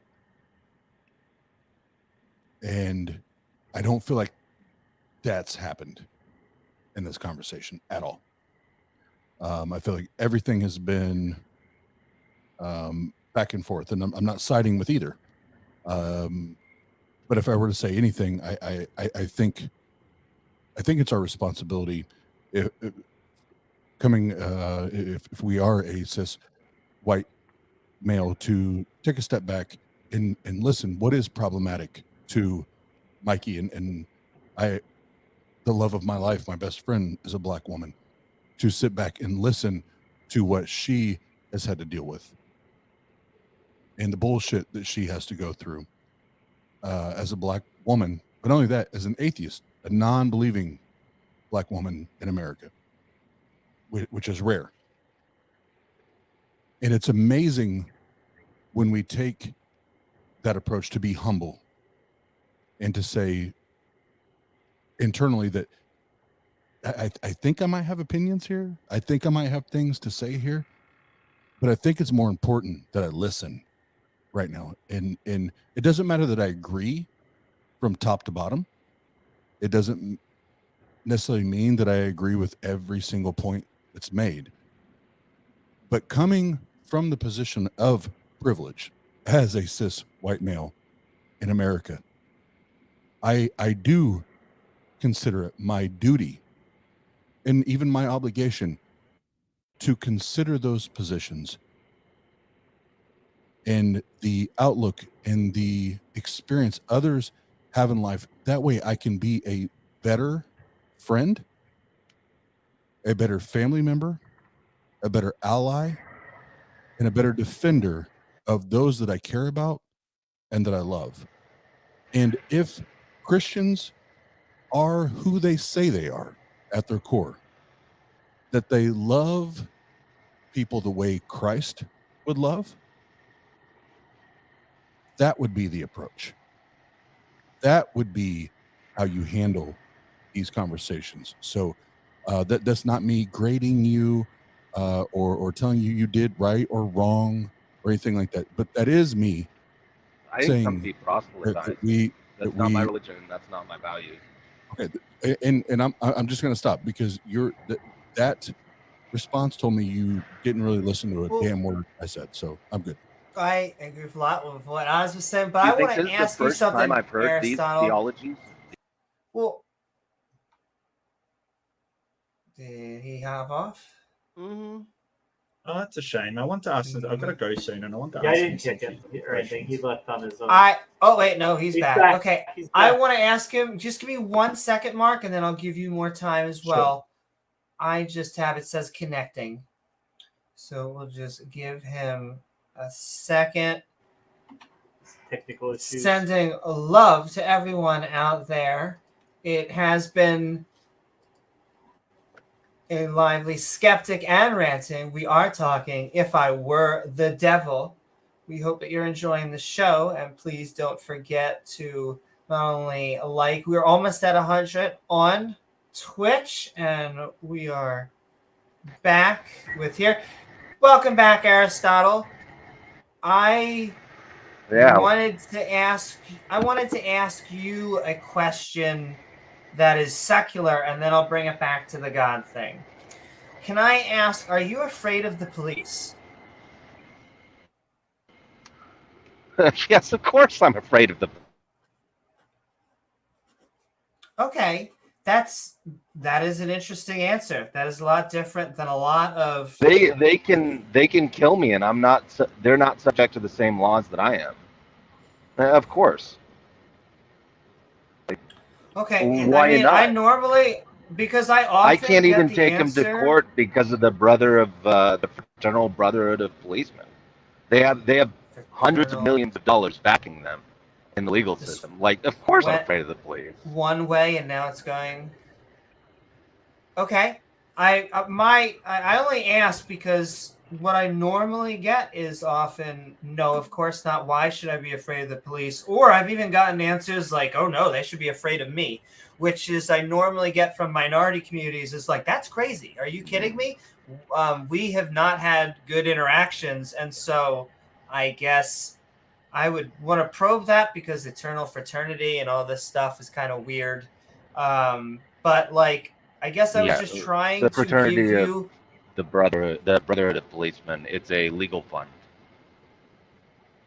Okay, I mean, so they have an there's unfair lots of advantage legal in court. funds and lobbyists for lots of different groups. He just lost. We're not kicking him. He's losing his thing. My big thing, just because, just like how Oz was saying, I did not understand what privilege really meant until I was way older, because you just accept things when, in fact, what your parents give you and society gives you, you kind of just expect it.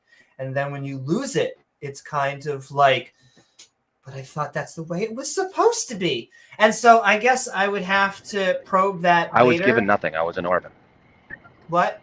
Oh no, you fell back, but we put you back in, Aristotle. It must be an internet thing because we're not kicking you. Yeah, I said I was given nothing. I was an orphan. You were given, and I was adopted at a pretty late age. So I don't subscribe to the ideas of cis white het guilt and privilege. That's just not my worldview. It's not my morality. I don't agree with these world viewpoints, and that can be a whole topic, but there's a lot of bigotry towards Christians. Do you believe that race exists? I mean, I hate to... Yeah, I don't subscribe to these political views. I asked, do you believe race exists, though?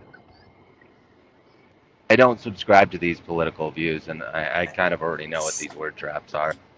You say it's a word trap. Like, I don't think Oh. that race biologically exists. I think race exists Well, as a there's social no good context, answer. and it If I gets- say yes, I then think I'm a my answer's racist. If good. I say no, I'm a racist. No, I think So, I'd just rather stay away from that one. Okay, well, let me tell you what I think. Have you the considered science- not being a racist? I feel like this answer is actually fairly easy. racist. I mean, you could just not be a racist, and then you wouldn't have to, have this quandary. Every time that somebody fucking annoys you with this question. And it's not a trap either. I feel like that was a softball. Yeah, that was a real easy one. You're just like, I don't know. Yeah. I really don't want to say I'm not racist out loud. Then somebody might hear me.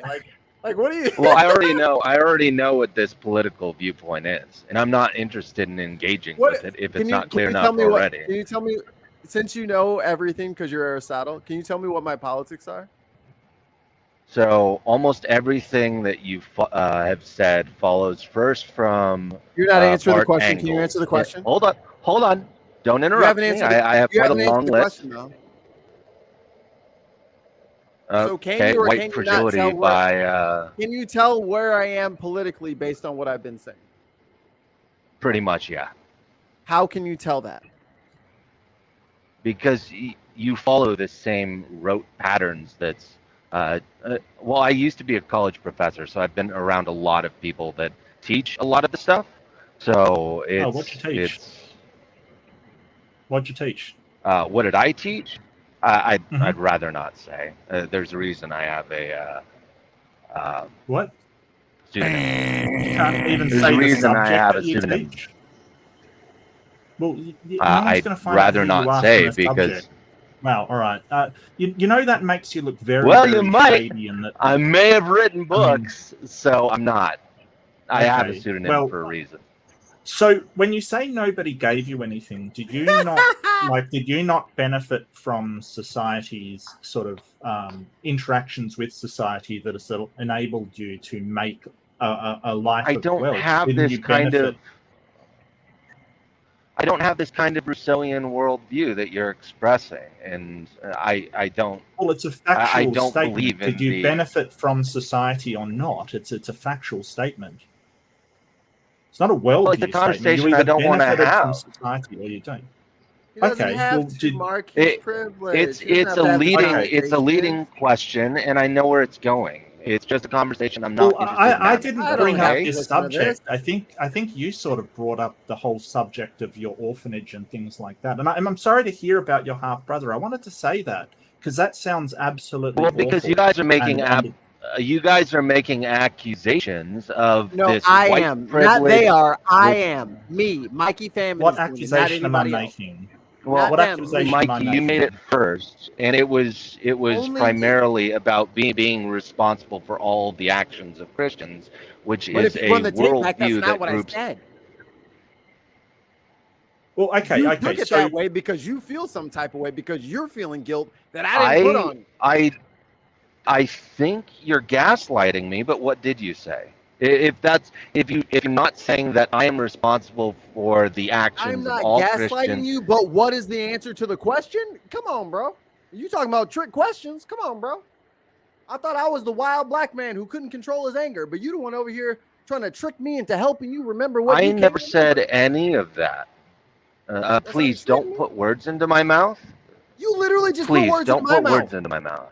You literally just misquoted me and put words into my Well, mouth. no, I gave you the opportunity to explain Blasphemy, yourself because I Mike. said you Oh, might so be gaslighting me. So I have to explain myself again because you're not paying attention. You're not got. You If you don't have would. all cylinders Yeah, firing. I'm sorry for You that. don't have all So, cylinders can firing. I ask? right now. Can I ask And that's just my a couple fault. of questions Okay, you're about definitely an this before I antenna. go? You can, but hold on one Because second. I got to go pretty soon, Oh. and we've done nothing but sort of have an argument. I'm not blaming anybody for that. It's just It's my like fault. there's a subject. Let me and- do just one thing, No, Mark, no, no, and no, then no. I'll hand It's it over fine. to I you. understand. Oh no, you're good.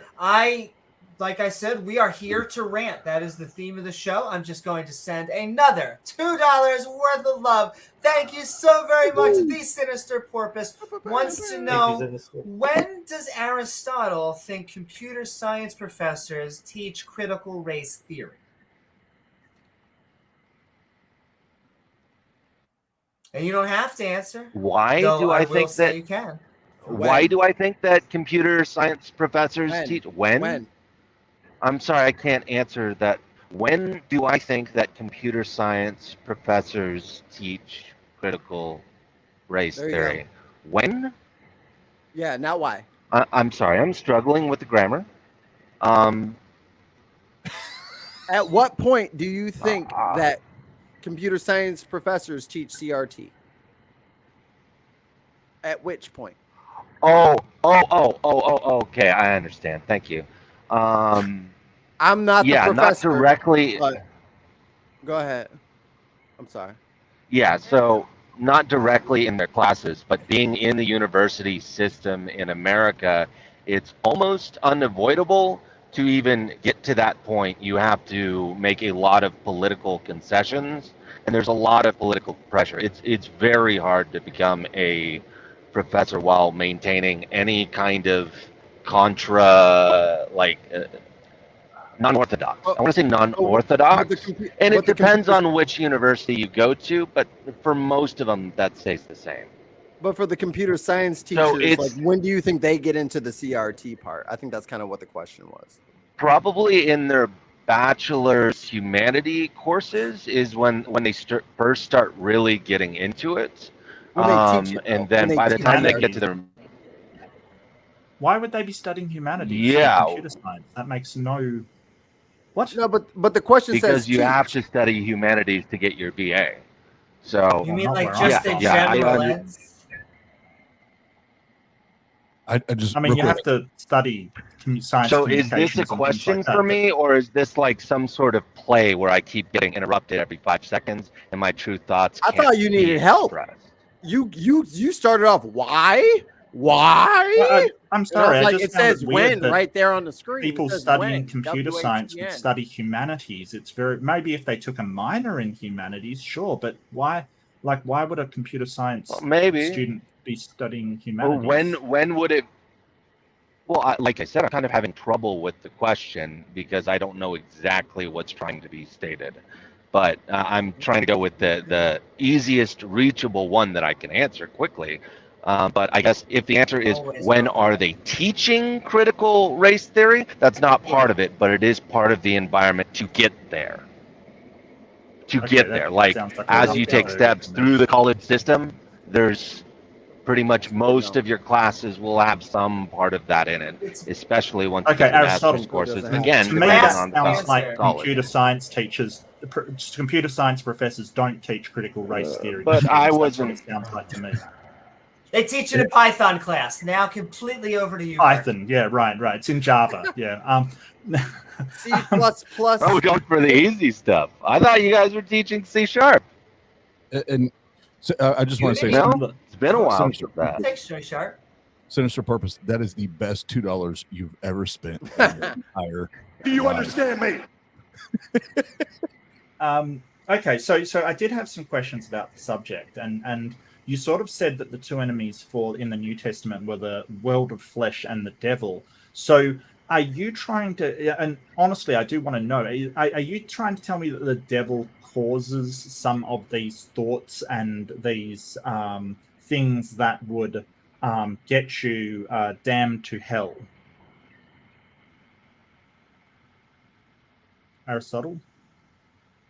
Did we lose you? Well, I can't say no. I can't say no necessarily because a large majority of the actions or thoughts that you have are damning you to hell simply by the nature of you not being God. You are damned to hell. So if indeed the devil has any interaction with you whatsoever,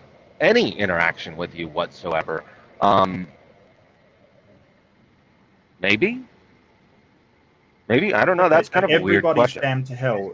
Is there any kind of soteriology in your worldview? Like, is anybody saved? Yeah, there are those that are saved. Those who are elected to be saved by God's good grace alone. Elect? Are you a Calvinist? Yes. Okay. So why doesn't God stop the devil from interfering with people? If they're all powerful, why can't they just stop the devil? Well, it's not. The devil in some way is God's tool in, well, essentially in doing people harm, in causing them misery, in whatever it is the devil does as a degree of separation to make sure that God is not in any way personally responsible. He's a secondary tool along with the environment and the condition of man. So that God is actually the one responsible, because we don't blame tools for what they do. They're just what the person who owns them enacts. Well, the devil actually takes primary responsibility, and God being even if we ignore the idea of the devil being a tool, God did still create the devil, who still has Sure. the nature of harming man, who has the nature of causing misery. If indeed he does cause misery, I'm not entirely sure that he still does post the cross. Maybe he does. I think he does. It's So it's in not the Bible, directly where it stated. says Yeah, I that, guess he does. I guess he the does. devil is the enemy of God. When you said that there's enemies, and the devil is known Adversary. as sort of the adversary. I'm sorry, it's not. So is that just a lie in the Bible, Uh, and he's actually working with God? Is that what you're saying? Well, it's not. It's not enemy as an enemy that poses him any threat, or not an enemy as one that would pose a challenge. Because if we start out with the idea that God is all powerful, there's nothing that could stand against him. So as long as we maintain that doctrine, there's nothing that could be some sort of enemy in the way that we know an enemy. You know, Mike, so if he you're really wanted to, refuting- could kill me. Okay, but you're refuting Armageddon. Then there's no all of war us between put God together and the devil. Not a war as in one that can be won, and that holds a different. So there are four different it doesn't matter if the devil can win or not. eschatological views, but Well, I mean, it doesn't matter if the devil can win or not. You It said does. he's not the enemy, as in like something that can challenge God. But the whole idea of Armageddon is caused when the devil challenges God. So again, it's not a challenge that can be won, Well, and it that's is kind of irrelevant. necessarily. Well, it's not totally irrelevant, but Well, if It was the the point. devil's the tool of God, then why does Armageddon happen? Why do the armies of hell march on heaven? Why does that end war, which is because supposed God to told destroy him to. everything? Well, okay, happen? so I think you're So it's missing a little bit. farce? It's a lie. If I could bolster your argument, in Isaiah it says that God is the creator of good and the creator of evil. Yes, create darkness and evil. Yes. Yeah, well, evil as in tragedy, harm, destruction, pain of mankind, calamity, harmful calamity that brings misery. Yeah, Yes. yeah. God So brings evil, misery. like Yeah. evil. Okay. Not in a primary sense, but in a secondary sense that he created him. So God's not in control of how reality comes out. God is in absolute control of how reality comes down, and he does choose And he's absolutely the little responsible. baby to die of cholera. Not in a Okay. direct way, but even if God were responsible in a direct way, he's not under the same laws as his creation is under. So why have a war with the devil if he's against the devil? Or not against the devil, rather. If the devil's doing what he wants, why have a war? To crush him for the sake of justice, for the deeds that he did against his creation. Why? If he's the tool of God and doing exactly what he wants, why crush him? He's not crushing him out of malice. He's not crushing him for his own enjoyment. He's crushing him because it is good and just that the devil be crushed. Even though But he's the doing one what that God made him. wants. How could it be not good and Yes, just to and do what God God is wants? not Well, because he can't say no. No one can say no. No one can say And nothing no. has a choice. No one has a choice to do anything outside of what God wants. Then why blame them for what happens? Like, why torture them in hell if they didn't have any choice whatsoever in what to do? Like, what's the point? To show his justice against sin. But they Simply didn't to show sin his because justice. they had no choice. So hold on. This is one of the primary reasons that man was created. Man was created for two purposes. One, to glorify God in his mercy, and two, to glorify God in his justice. So those are the two primary reasons that humanity was created. And everything else is a outcropping of those two reasons. Go off. When the devil was created, when sin was created, they were created so that God could be glorified by the rest of creation in his justice, which could not be shown unless there was sin and evil, which was justly punished. Does that make sense? But if God made sin and evil, which you just said God made evil, then he's basically crushing the same thing that he put into the world. He's basically creating something, then smashing it and saying, look how good I am, I smashed the evil that you created. It just doesn't He's seem to saying be a that lot of I point to am it. good and good smashes evil. Yeah, pretty much. But it's evil Pretty that much. he did. That makes him evil. No. Sorry, Oz, go ahead, man. It's I'm evil sorry, that- I'm dominating the conversation. I do apologize. It's evil that he created. You're good. And the evil that he created has the purpose, the very point and purpose of being crushed. And in its being crushed, that brings him glory. But I mean, it's Aristotle, if I could jump in there. So yeah. Is there? Are you a father? My father?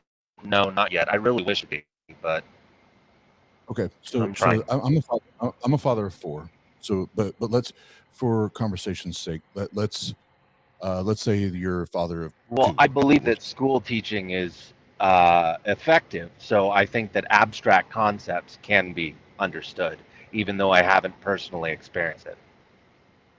Okay, perfect. So let's say you're the father of 2. Let's say you had a son and a daughter. Would there be any circumstance that you would be willing to do harm to, damage, and or even up to the point of taking one of your children's lives? Do you think as a father that you could do that? And if you were able to do that, would you consider that to be a good thing? Sure, but let's get a little bit of the rhetoric dance. I understand what you're saying, but the relationship of humanity. Okay. With all due respect, I want to keep this between you and I. I'm a father. Okay. I'm talking to you as a potential father. I'm not even bringing. Okay, you really want to play the rhetoric game? No, I couldn't imagine harming one of my children. That would be a very cruel act for me to do. Okay, so I want to take one minor step back. This is not about rhetoric to me. This is about real life. This is about reality. I understand. I'm sorry. I should let you speak, and I shouldn't get to the end, but it's habit of mine. My bad. No, you're good. I just want to make sure we're on the same footstool, so to speak. I couldn't imagine me harming one of my children. It would be the worst possible act for me to do. In fact, I would probably, in many circumstances, put my life before my child. And indeed, I am doing that right now, putting my life in harm's way in order to ensure that they have a good life. No, I would hate the idea of anyone hurting my children. Okay, and I'm with you. Being a father, like I said, a father of 4, that there are, and let me be emphatic, there are 0 circumstances which you could place me in that I would ever compromise the safety, the health, or the life of my children. Yeah, I'm right there with you, man. I have already Yeah. sacrificed 6 years of my life in just preparing for my children to be born. Okay. Good So night, Mark. let's yeah, thank you, Mark. I know Mark had to get up and go, but so let's take that and we're we're not applying theology or doctrine. We're just talking about love. Well, we're gonna have to at some point, but We're I'll going- let you get there. Yeah, we're going to get there, but we have to lay the groundwork, right? Sure. So before we get Sure. to theology and doctrine in the book, let's just talk Sure. about how we love in our reality that we experience, how we love, care about, and take care of the people that are around us, right? Yep. I would So- split my throat out of misery if I watched my children die. Okay. And I appreciate you saying that. And I would go to the extremes that you're sharing. We got to, that. You know, to protect my children as well. So Yeah, I would pull my eyes out because I couldn't stand seeing the world if I watched my children die. okay. So now then I'll fast forward because we should usually it takes me like 10 minutes to get to that point with most people I talk to, unfortunately. So we'll fast forward. So this is where, as a former believer of actually most of my life, I was a Christian. I was a believer. This is one of my biggest hangups with this book and with this God is the I want to say borderline obsession with Right. this. Hatred towards the wicked. No. This obsession on sacrificing, whether it's you yourself, your identity, and who you are, or your children, just like Abraham was expected to have Isaac. Now I know that the ram came through the shrub, so don't get me wrong. I know it didn't happen, but there are other examples. This obsession with tormenting and abusing other people to demonstrate that you love him and you're loyal to him the way he wants you to be loyal to him and love him. So now, if we take the prior part of this conversation we just had, and we both agreed we would never do X, Y, and Z to our children. We wouldn't abuse them. We would protect them from harm, from trauma, from abuse. We would do all of that, right? Let's just, for the first question, let's keep it simple.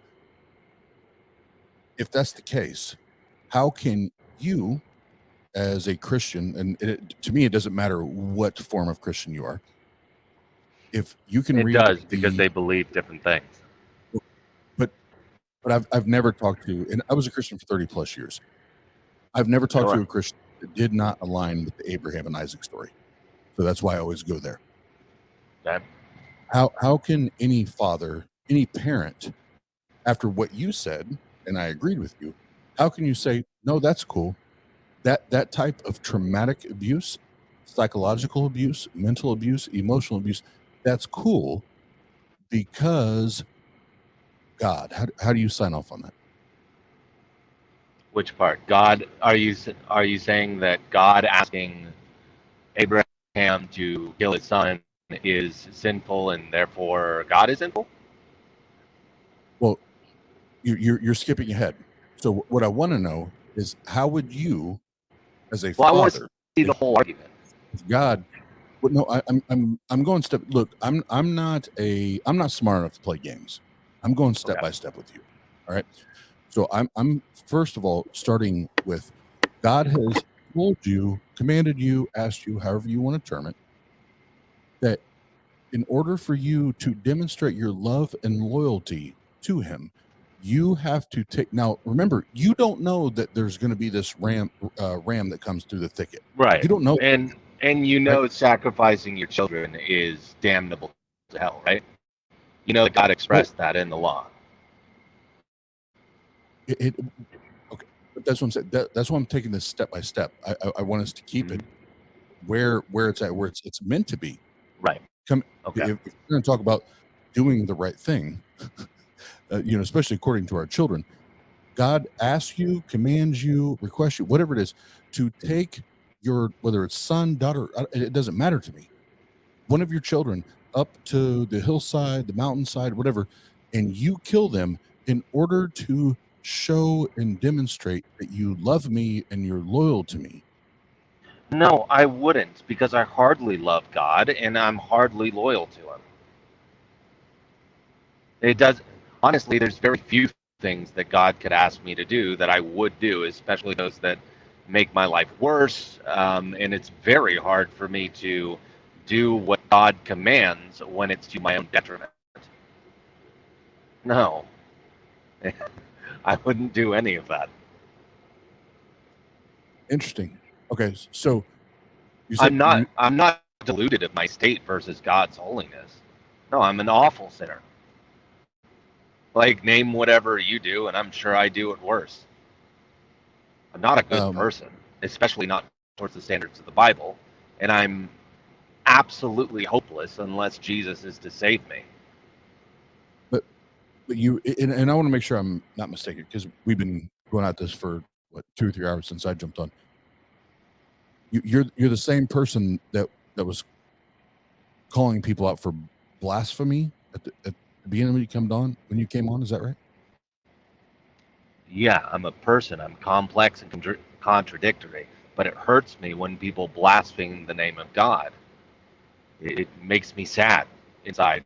Like, it makes me not want to be around that area, and I don't really want to be around people where that's being done openly. Is that okay? Well, it's not okay for me, but that's on you. Well, I have rules and boundaries as a human being that I don't associate with people that do that. Like, okay, I'm allowed to have my own moral code. I'm allowed to have my own convictions, right? No, I love that you said that. I love that you said that, because what you're telling me is that someone blaspheming, whether it be me or whomever else, yeah, it specifically that hurts me more than most other things that people could do. It's just me. It's like, okay, and I was getting ready to grant you that like there can be whatever. That's what bothers you, right? That's what disturbs you. But then we bring up things like abuse and trauma, and there was a multitude of things that was brought up that I won't even go back into for the sake of conversation right now. All those other things, those don't bother you. Those what do you things mean those don't bother me? Well, like right now in our conversation, I'll talk about our conversation. It's like you didn't go at my throat. You weren't coming at me when it came to child abuse, psychological abuse, physical abuse. You weren't coming at me. But as soon as other subjects were brought up, like you got lit up. You got lit up, and you're willing to go like tit for tat on those things. But when we're talking about the abuse of children, you're like, yeah, I'm not for it, but whatever. What are you talking about? Are you saying that from my response of someone who is clearly antagonistic and saying that he was going to put on me the actions of other people that I don't know and what they did, and I should be both responsible for the guilt and, if necessary, the legal punishment for it, that I should react in the same way to that as you giving me a hypothetical question about my religion? No, you're coming at me in a completely different way. You're trying to ask, at least I hope, an honest question. This other person was putting me in a position where if I agreed to it with him of the guilt of someone that I don't know what they've done. I don't know if they killed his family. And if it was justice to have me killed because they killed his family. No way I'm going to do that. That is threatening my life. Who said that? Hold on. You brought that up. That's autolized. Because motherfuckers been talking around me for fucking 15 hours. And I just want to say something real quick. You are the one who's making your own excuses for things that you feel bad about. I ain't even asked you that. I asked you to answer the question. The question I asked you. And then you come up with all kinds of rhymes and reasons about why answering the question is bad. The question's simple. If it's a simple question to you, but if it's more complicated, then it's more complicated. And that's your answer, not mine. You can't lay that at the feet of everybody else. I don't really engage in conversation with people that are accusing me of things I didn't do. You don't engage in conversation with people who don't look like you. No, you don't engage in conversation with people who don't look like you. And get out of here, racist. How am I racist? I don't talk to racists. Please, how am I racist? Explain. I don't talk to racists. Explain my racism different than bigotry, different than discrimination. Explain the difference, please. I don't talk to racists. I don't like this. I don't like the racial ban. Because you make up shit. You want to fucking. I asked you why your Christianity didn't do anything for black people, and then I turned into the racist side of it. No, you. Like that's where you. And I'm the gaslighter.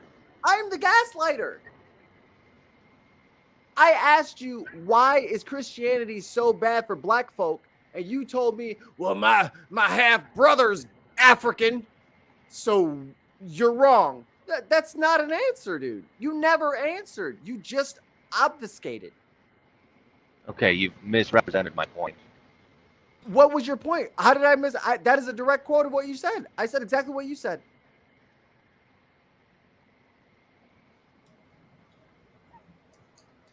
Yeah, it's awkward when you get into a conversation where you have to expand your knowledge. Dude, shut the fuck up, racist. I don't want to deal with Christian! Shut the fuck up, racist. I thought you were a Christian. Fix your fucking dirty Christian fucking mouth then. Get out of here, you bigot. I don't want to talk to you. I'm not a fucking bigot. You're the fucking bigot, and you're holding on to your religion and hiding behind it as if it doesn't make you a bigot. Look. Your religion is fucking racist. When you get out of here. When you get done talking, you don't want to have an honest conversation with me. You don't want to admit that your religion has ever done anything. Get out of here. That's what you don't want to admit. Admit that. Has your religion You're an aggressive person that has accused me of things that I haven't done. And you're trying to attach my guilt to people that I'm not. Racist? Has your religion ever done anything racist? Has your religion ever done anything racist? All right. We can go back to it. We have two people backstage. I eventually want to ask you. I always feel like if I start asking questions, we'll never get people on either. And so I want to actually he did kind of cut us off in the middle of his. Yes, well, I will. Well, in fact, what I'll say, and I'll give it back over to you, Oz, before we get Clockwork and Simos. But if you don't mind, at least tell me when you feel satisfied with your questioning so I can move on to Clockwork. Right. And I'll keep it brief. And first of all, like I said up top, I'm always the first one that I'm going to sit back and being the white cis male in every room, I sit back and I try to take, doesn't mean I speak. God, more of this proselytizing. Hold on. See, you didn't even let me finish, bro. And that's where this is becoming problematic, is you didn't even let me finish. It doesn't mean that sit through your last 5 minutes of proselytizing last time. It does not mean that I don't speak. It does not mean that I don't have an opinion. More of I'm a cishet white male, and I shouldn't speak because that's not my position in society. Yeah, I get it. I get it. You obviously didn't listen. You did not listen to a single word I said, because what I said. He don't have to. He's never had to. So he's. I'm not doctrinally pure. I'm. Oh God. What I said. Hey, can you stop taking the Lord's name in vain, please? Aristotle. Okay. What I said. Yeah. Was, I consider it my duty as a human, as a friend. I was crying up to the God I know and I love for mercy, by the way, because I have to sit through more proselytizing, but okay. No, he writing that Apparently down. He's not having mercy on me today. Is proselytizing bad? Yeah, I've already said I don't want to be proselytized into stupid religion. I'm not asking you questions about but it. I mean, it's being shoved down my throat. But are you supportive? You're saying right now, affirmatively, we should not be spreading the good news. We should not be proselytizing. That is not be. Well, you can, but I've said I don't appreciate being proselytized in this conversation. Like, I don't really want to sit through another proselytization of critical race theory and Guess what? I don't want to listen to things that I don't like. Guess what? Marxist. When I was just speaking, I wasn't speaking to you. I was speaking to those in the chat. Those listening. I wasn't even speaking to you. But since you want to play that card, then I'll just flip all my cards all the way back around. And yes, I agree with Mikey. I agree with probably half the people that are in the chat. You are the bigot. You are the piece of shit because you don't take time to fucking listen to a goddamn word anybody else has to say that has the voice of a minority group. You just have it that you want to come in here and flex and pump your chest out and flex on a motherfucker. And guess what? I'm not the one, bro. I tried to be peaceful with you. I tried to be calm with you, but you want to keep trying to flex. So I don't know what you're talking about. This is no, I do know what I'm talking about. I know He don't understand nothing. People like you all the time. I talk to people like you all the time, bro. And it's, oh, I have a black friend. That means I'm not racist. Fuck off. Get the fuck out of here. That doesn't mean shit, dude. So stop with all the bullshit. Stop with all the shenanigans and I'm gonna put this mask on and this costume on. Get the fuck out here, bro. We've had plenty of people that have tried to be calm with you, including me, trying to be calm with you, but you keep playing card after card that you are the bigot. You are the bigot. So get the fuck out. No, it's cool. He got a black friend on standby, so it's all gravy. There's no way that his religion is racist. There's no way that it's predatory towards black and brown skin. There's no way that it's pillaging Africa right now. There's no way in Africa that it proselytized, since he loves that word so fucking much. Dude, I'm really not interested in political conversations for the last time.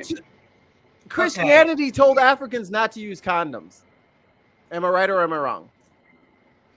What the fuck are you talking about? Name a specific place. Name a specific person. Oh, the Catholic Church, very specific. Nigeria, the Catholic Church. Okay, I'm not Catholic, dude. I'm not Catholic. You're a Christian. You're a Christian, no? I'm not a fucking Catholic. I don't believe in the words of Pope as the words of God. I am not a Catholic. You're guilty by association. Oh my God, bullshit. But you're for condoms, right? Condom usage. Guilty by association leads to genocide. Wait, let's not straw man. You are for condom usage. Condoms are a good thing. Safe sex is a good thing. Guilty by association leads to genocide. Is this on? Test. But you believe that condom use is good, right? No matter what their sexual orientation, just have good sex. I'm not a Catholic. I'm not asking. I've removed. Do you notice that I've removed the Catholic? I've moved Christianity. Dude. I've removed religion out of it. I'm asking you, Aristotle Online. Do you personally support the use of condoms? Yeah, occasionally. I told you I'm trying to have a kid. He's never even used one, Mimi. He ain't got none. He ain't got no stash. I'm married. He definitely ain't got none. I just told you I'm trying to have a kid. So yeah, occasionally I have used condoms, but not at this time. Like, is that confusing? No, it's that I'm actually trying to build like a connection. You get real sensitive when anybody pushes back on anything you believe, but when I say something, it's automatically wrong. Because you're an antagonistic person to me. Your viewpoints are antagonistic. Why do you expect me to receive you with open arms when you started out by accusing me for things I didn't do? If you want to repair this relationship, go in that direction, but stop being so antagonistic to me. This doesn't have to be a relationship, bro. We don't ever have to talk again after this. Mikey, I don't want to. I don't want to be around people that spread ideas of I genocide. get it. You don't want to talk to people who disagree with you. I get it. It's very uncomfortable to be wrong, especially on the internet live in front of fucking 25 people. Mikey, you're my homeboy. So let's do this. He wants to talk scripture. Let's do scripture. So no, only the scriptures that he cherry picks. So don't name any. Oz don't name any scriptures he doesn't like, or is he's going to take it as an offense. I hear you, but let's do what he wants You're to do. He doesn't extremely want to talk politics. antagonistic, and I don't enjoy talking with you. And you're I'm not going to answer any more of your questions. you're insanely rude for interrupting your Oz. Anyway, Oz. Okay, bigot. So- Whatever. So, Jesus Christ. Spell bigot. Put your so- picture online. Let's see so- who you is, and then we can call me a bigot. I'm out here being me. Who the hell are So- you? You are a bigot, and you're an asshole. I'm not. I don't have to be nice to you. Did you think that was written in your Bible? So I don't somewhere have to that treat everybody you like has a to good be person. nice? You're not. So you don't have to treat me like a person? Now, where did you get that idea from? Maybe it was from A your good Bible. person. Please don't miss. Well, Okay. Is it from your Bible that you don't have to treat people that you disagree with? How do you expect me to nicely? treat you when you're such an asshole? Like, Treat really? me Are you like this Christ. delusional? Treat me like Christ. You should treat Are me you like this Christ. delusional? Treat me like you're Christ. What's your I mean, problem? What would Jesus do? What is wrong with your statements? Technically speaking, Aristotle, you So- should turn the other cheek. Turn that cheek. What you talking No, about? you should shut the fuck up. I'm Why not should I going to shut the treat fuck up? everyone Turn your equally Turn nice. your cheek. You gonna turn that cheek Are you tonight. this delusional? Are you You not gonna aware of the way that turn you your have been cheek. treating me since the very beginning? I Like, wasn't this even is how you talking feel. to you in the very I- very beginning. I wasn't even talking to you, but So- your toes got stepped on. I and you do felt want the to need say interrupt. something. Okay, I want to bring it back to again. I'm sorry, Clockwork and Simos. I just want to make sure I get this out because it's about the beginning. Because I appreciate feelings. I actually will sit here and defend feelings. I don't think that you should use feelings as an epistemological tool for descriptors, however, I want to probe this just a little bit more because the original thing I think that got everything so spicy is that I, in my opinion, made a very mild joke. You should see the things that come out of our mouths. And we kind of are a comedy religion channel. Our whole thing is kind of blasphemy. Even if you want to do apologetics, we'd like people coming on. We want people to say their mind. We want to give you time to speak. But it is an odd, what I get day in, day out is like, you need to have thicker skin. And why do you existing just offends me? Why do you have to be this when you just being there? And it's like offense. And yet at the same time, he got lectured, I guess. He's gone. I just wanted to, that was my question. I'll tell you, I wanted to ask him, I guess I'm glad I got it out halfway, but he didn't get to answer. Wait, he's coming back. Okay, I won't blame it. I will say it is his internet. Sometimes we've had, he is back. All right, and so I want you to answer, because I don't want you to feel like it's not a gish gallop if it's the same point, but you know. I told you guys at the beginning, I don't really want to come on because I've seen the way you treat your guests. And if this is not a perfect example of the way you treat your guests, I don't know what is. But can you I've never been here. Like, my point is rather that we want people to be who they are, say their own beliefs. I don't want you to feel like you're unwelcome. However, have I not said a dozen times that I don't like being treated this way? But when you say that I can't blasphemy, you are policing my language. You're basically saying we can have this conversation. That is a way you can go in that, and I understand. But if you were to say, well, I'm going to say whatever the fuck I want, blasphemy. Well, you're roboting a little? Blasphemy, I would just leave because I don't have to be associated with it. You don't have a great. I understand that that's the direction that we could go with that, and there is a good argument we have had that in larger society we shouldn't police language, or maybe we should. All I'm saying is that it personally hurts me a little when open blasphemy is being said, and That sucks. That's man. it. It just hurts my feelings a little bit. Now, That sucks. now, That Amy, sucks. if somebody else shared their experience If- about how a certain situation made them feel uncomfortable, and like, like if there was like a certain group that really oppressed another group and that had like long-lasting effects on their family, if somebody talked about that, Stop it, Mikey. is that Stop. okay to talk about? Should that be respected? Or I think so. so Aristotle, you acting like I'm coming on here like a crazy man. No, you you're a refuse to communist. answer. You're That a was, communist. And by Oh, your logic, I actually- can blame you for the actions of bro, all how communists. how can you be a communist in a country that is a Republican? Stop it. Get out of here, democracy? dude. Well, How I can you be a communist? I How wanted can You to have offer. absolutely no intention of So- having a fair or so- reasoned conversation. So You just you're the plan one- on being an you antagonist. You just brought up communism for no reason. Well, How the hell actually, can I affect the means of it's production? the second time that he's brought up. You said that we're trying to spread Marxist ideology. I want to actually push back because we have a whole that's the great thing about being an atheist is it doesn't mean that you are any specific political leaning. You just don't believe that a God exists. But Hold on, Amy. I did not accuse you of being a Marxist because I haven't heard you say any of the neo-Marxist Engels, Ibram X. Kennedy talking points that are explicitly Marxist I just wanted party to language. I haven't heard I you guess I say just any wanted to of put those that pin. things. I have said it's kind of hard for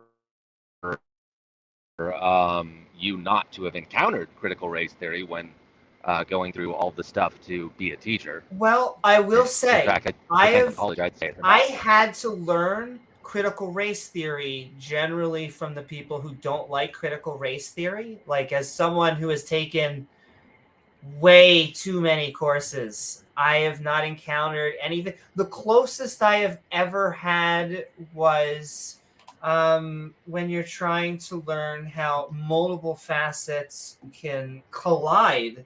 I'm trying to think of the correct term. And It's a lot more prevalent in some colleges. that was than in a others. sociology class, which had I would nothing to expect do that. with my my computer science or my information technology. Funny how you And have to take that class, isn't it?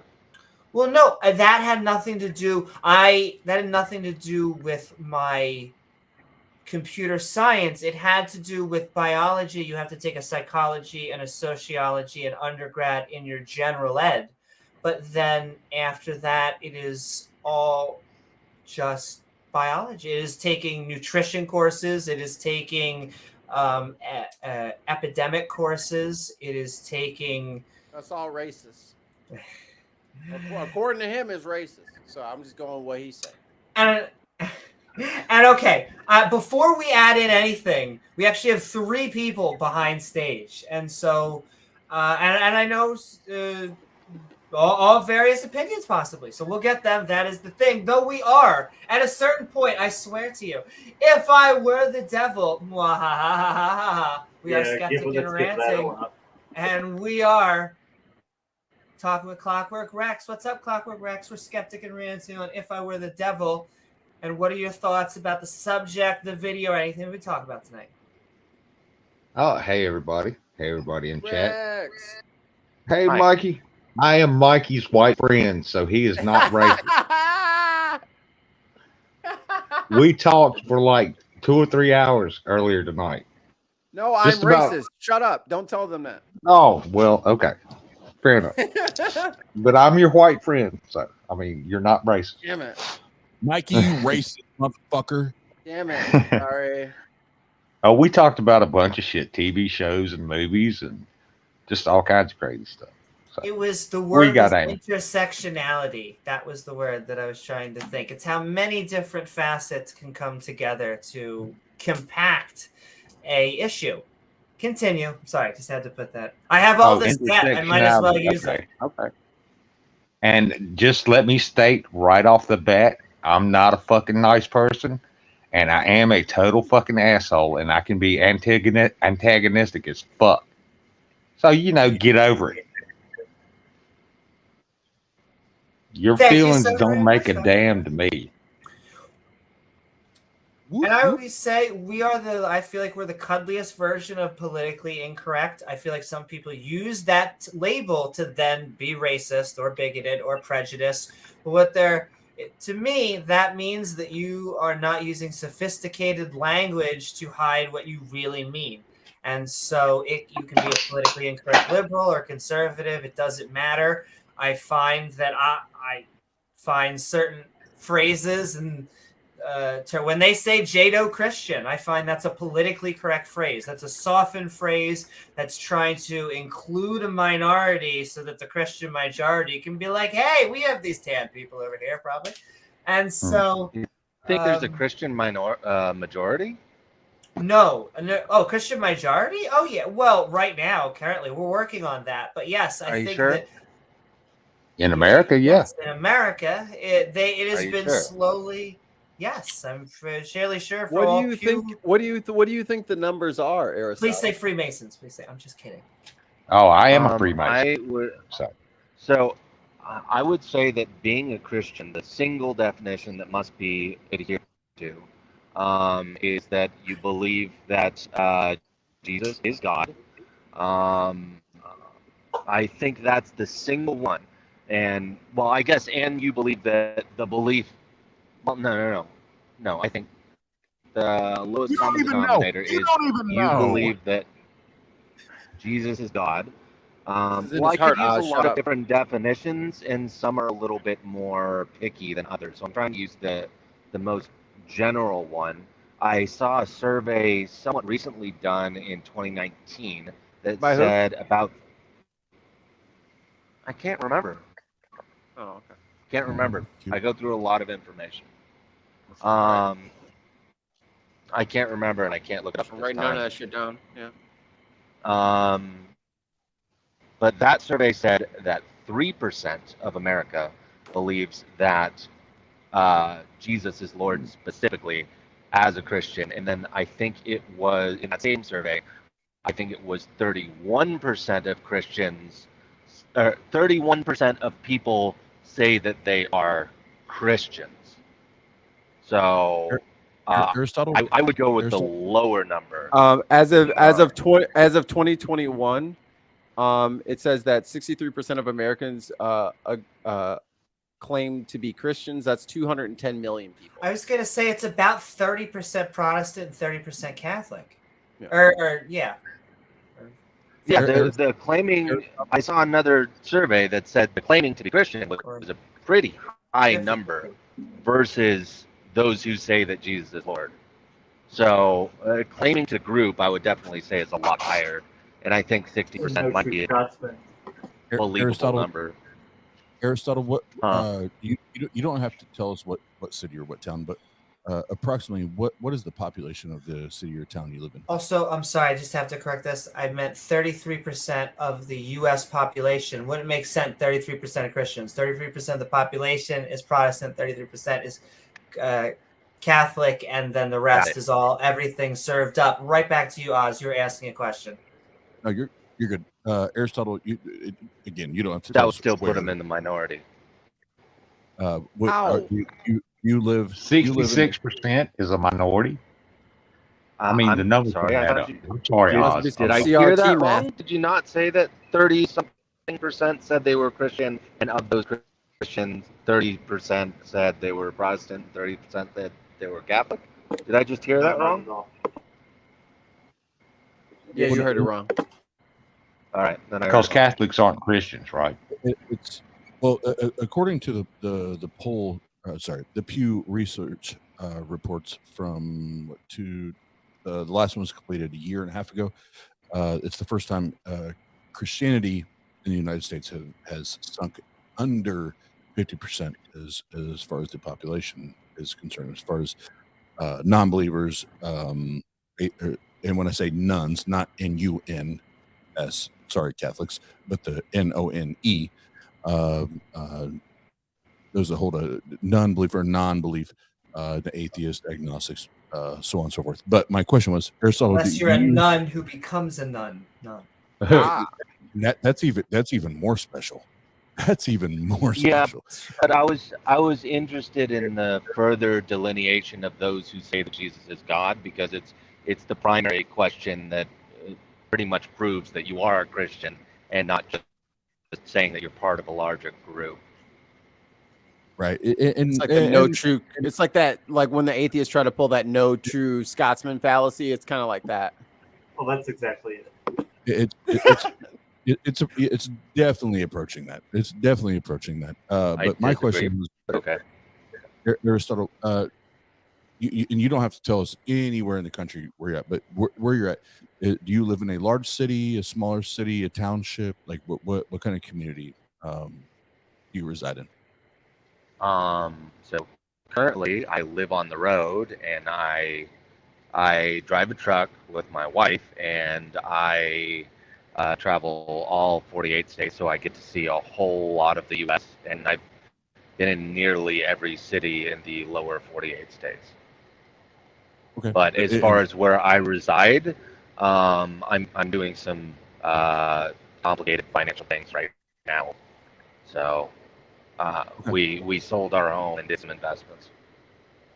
Okay, and I can appreciate that. And when you're traveling on the road, and to be fair to you and your circumstance and where you're at right now, when you're on the road, since you don't, there's not a central place because you're a traveler per your career. How many engagements do you have, or potential engagements do you have with people that are way outside of your ideals, your beliefs, and if you do have those Most of them. opportunities, how many times do you actually sit down and have those conversations and have those engagements? Tens of thousands. Tens of Man. thousands. Come on, bro. But why is that unreasonable? I've talked to a lot of people. I've been to a lot of places. I'm not young. Tens of thousands a year? Yeah. Whoa! Not a year. I find that I'm sorry hard to if I believe. misheard that. I said I thought it was how many people have you talked to that have drastically different beliefs than yours, and then the answer is tens of thousands. It's kind of uncommon for me to have find people that have exactly similar beliefs of mine, because I've spent a lot of time refining mine to try and come to the perfect answers. But They just didn't do the legwork then. That's why you don't see eye to eye. So the question was on your, based on your travel, your current circumstance, and I respect the fact that you're a driver, and I have buddies that are truck drivers, so I respect the hell out of that. Like that's a grind, so I respect that.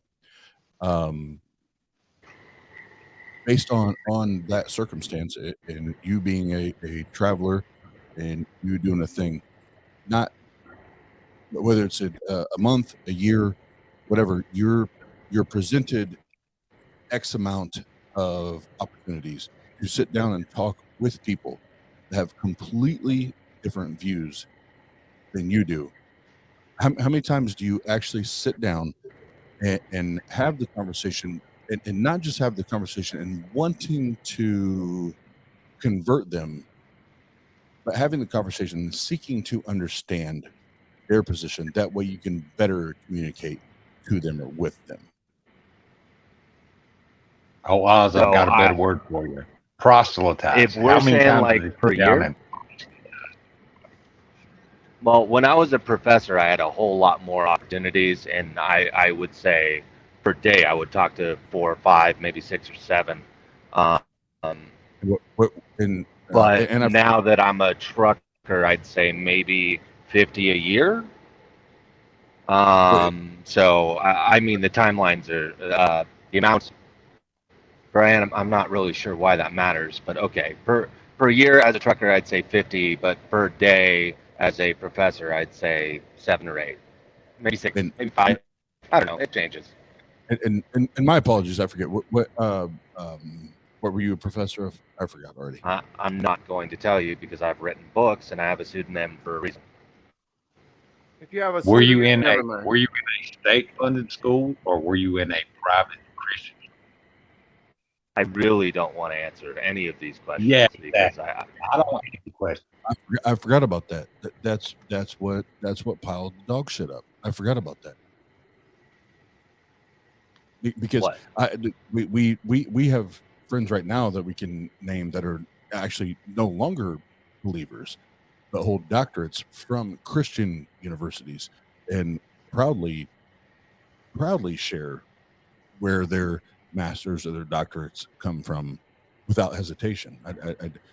Well, I'm not even sharing with my name with you, dude, and I'm not going to, because there's clearly a guy in here that's antagonizing, and I don't know if he's gonna try and come after my family. Oh my because God. he Goddamn you, Mikey. Listen to this dude. Now keep this in your heads, everybody. Coming Most after people- your family.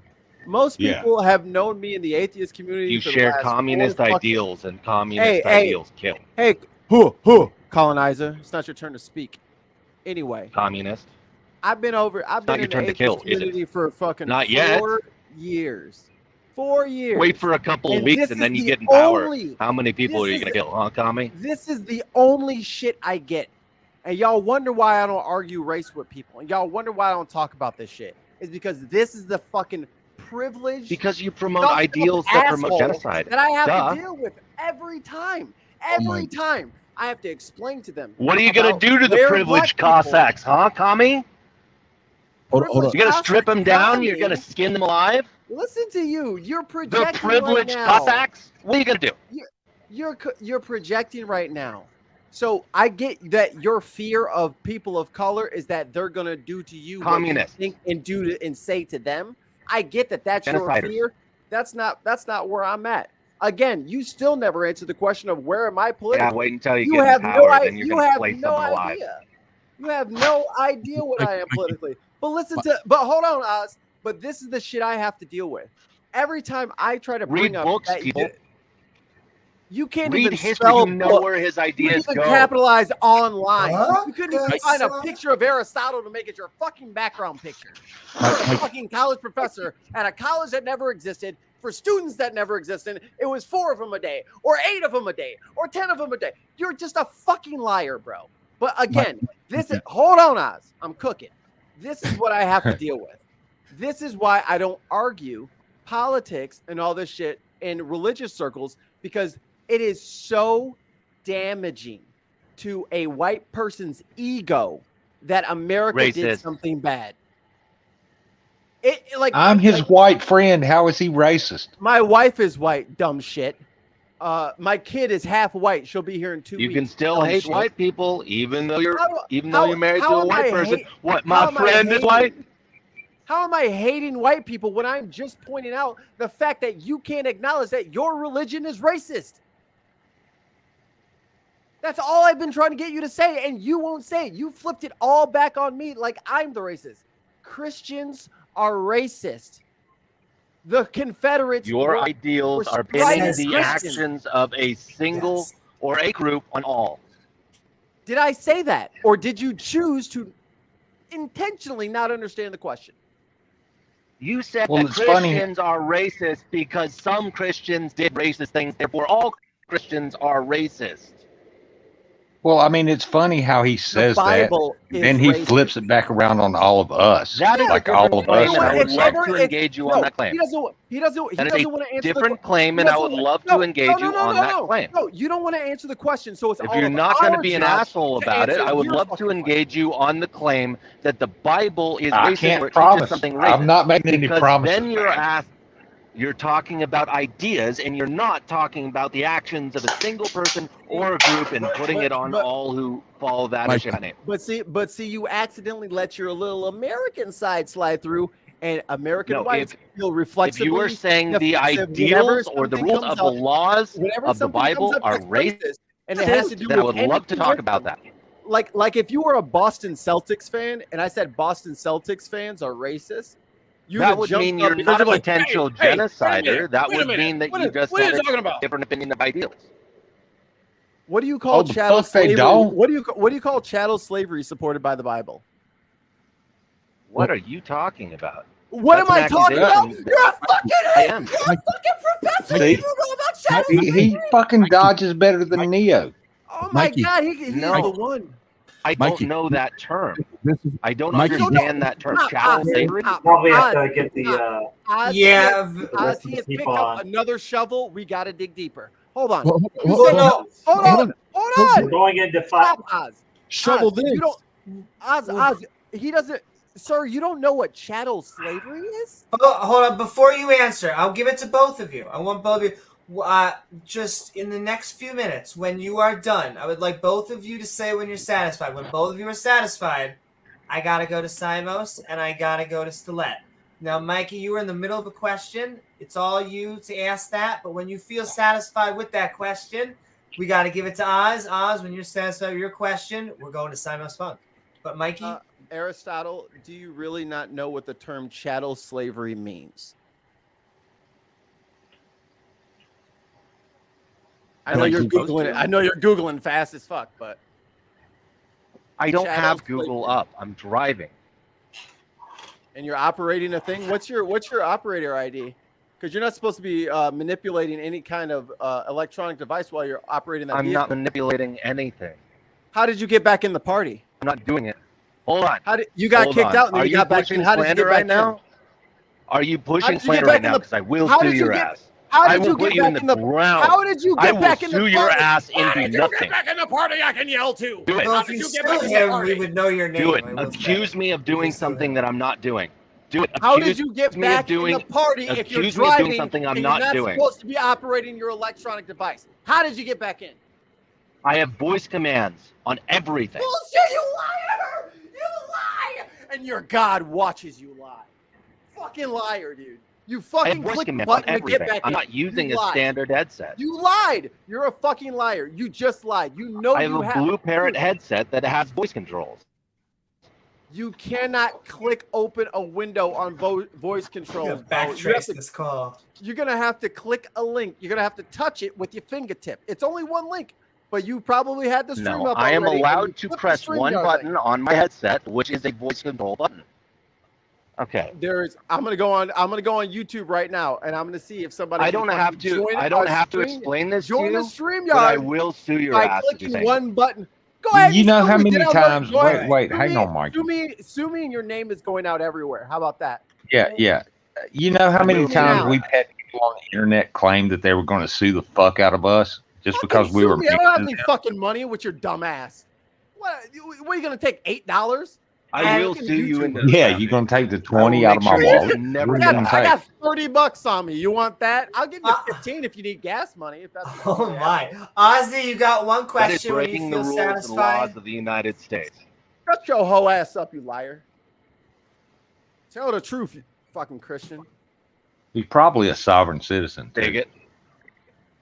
At least I'm a bigot who tells the fucking truth, lying ass bitch. That's why I'm finna tell me your CDL shit so I can get your ass in trouble since you want to sue somebody. How the fuck you get back in this party if you didn't fucking push no buttons Well, on you your can phone? accuse me of lying. That's not court damage, so I can't sue you for that.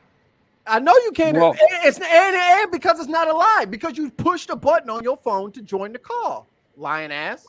No, I How put the the button hell on you my click a head. button? How you click a button on your headset from the YouTube chat to join the fucking call? You a liar. No, I pushed it on my headset. Again, How you, I pushed it on my headset. you push it on your headset in the YouTube? How you get in here? I'm allowed to. The then you DOT gotta click laws separate- allow you to approach. And it lets you. Okay, And it lets even you if like I move the didn't, mouse around even your if I phone. didn't, I don't have a fucking mouse, dude. Okay, you know what? Okay, Oh, we are. a confession. All right, pull guys. over, We are pull going over, forward. pull over, and turn yourself into the nearest precinct. You Ozzy? fucking criminal. If you, I did say you had one more. I do want to get Simos in, so if it's like,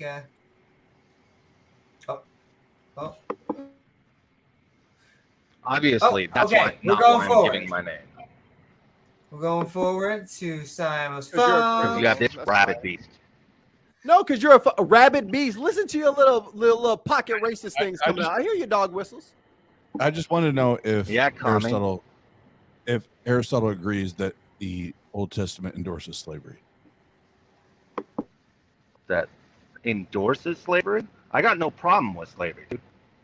Of What? course you don't. You're racist. Not We know. surprising. Move on. I have no Next question. essential define slavery. Now you Owning need a others' No, definition that's for the property. slavery. whole. That's a whole 6-hour conversation right It's a there. definition for If you slavery. want to have it, I'll have it. But I don't Down here. think. I think there are good ways to treat slaves and bad ways to treat slaves. I don't endorse. I now So know owning people as property, no matter how you treat them, is good. Hey, guys, but blasphemy is really offensive to him. So if you guys could just lay it out. Oh, yeah. lay it off. I don't You have guys the can same chill on morals the as you. blasphemy. That really just hurts his I don't have feelings. the same morals as you, stupid commie. You don't have morals. You're a liar. See, You're you on the keep road calling him a endangering- commie. That's not You're slander. You're on the road. He's not a endangering commie. People. You're in No, he's not. on the road. Pull Aristotle. over, Aristotle. Communist But belief. Aristotle, can I ask you, does that imply that there is a good way that you would be owned by someone? Yeah, I think so. You, Aristotle, can I own you? You're not wealthy enough. Sorry, dude. No, you have no idea how much money I do or don't have. May I own you? Hashtag pull over Aristotle in the chat.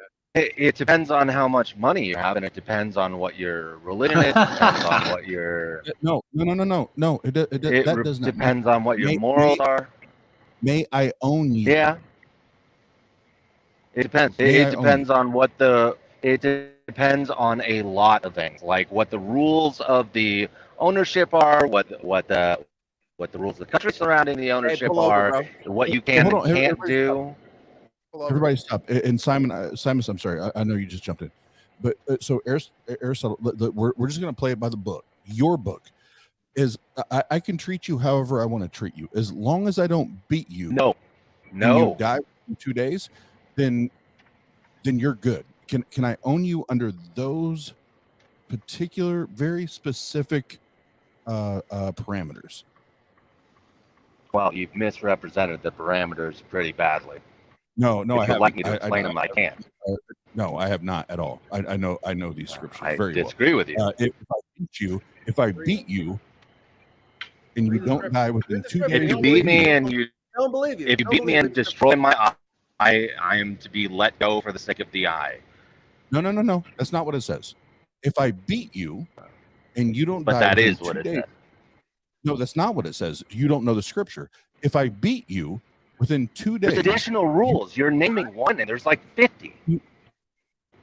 Okay, I'm reading the text to you. I'm quoting the text to you. If I beat you within 2 days, you don't die. May I own you as property, please? I probably wouldn't want to be owned under those circumstances. No. Okay, but And it depends what. Hold on. Well, what if Dude, you? stop. What if you you're don't have a asking me choice? Question, ask me the question. Stop interrupting me. I did ask you the question. You're not answering. I have more than a 2-second answer. Stop interrupting me.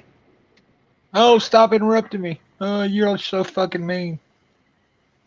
If you're asking about voluntary slavery, the voluntary slavery rules are different. than Slavery isn't mandatory voluntary. slavery. Sometimes Slavery is is. not fucking voluntary. Under the Old Testament, sometimes it is. There are things called bond servants, and there are things called willing slaves. It's doulos in Greek. There's a fucking word for it, so stop telling me I don't know what I'm talking about. Hey, when you say the F word, it really offends me. Okay, I won't say the F word anymore. I'm sorry. And okay, I'm going to interrupt everybody. Simos, welcome on board, Simos Folk. We are Skeptic and Ranting on If I Were the Devil. How are you? What are your thoughts about the video, the topic, or anything we've been talking about tonight? Thank you so much. Okay, so this is not aimed at anybody in particular, especially someone called online. Let me just get that out there straight away.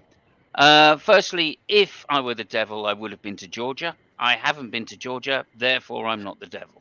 That's my Aristotelian argument. Anyway, look, I don't give a fuck about that shit, because obviously the devil doesn't exist, because that's just a made-up that's made up from stories and myths from centuries and centuries ago, which have very little relevance in the modern age, or at least shouldn't. But there we go. We are unfortunately left with this hangover. And this hangover I refer to, of course, is the carrot and stick, which is the idea of God and the devil. And the problem I find in this particular conversation, and I've found in general with Calvinists, And there is Calvinists out there. Big props up to him. I like him a lot. So no, this is not supposed to be personal.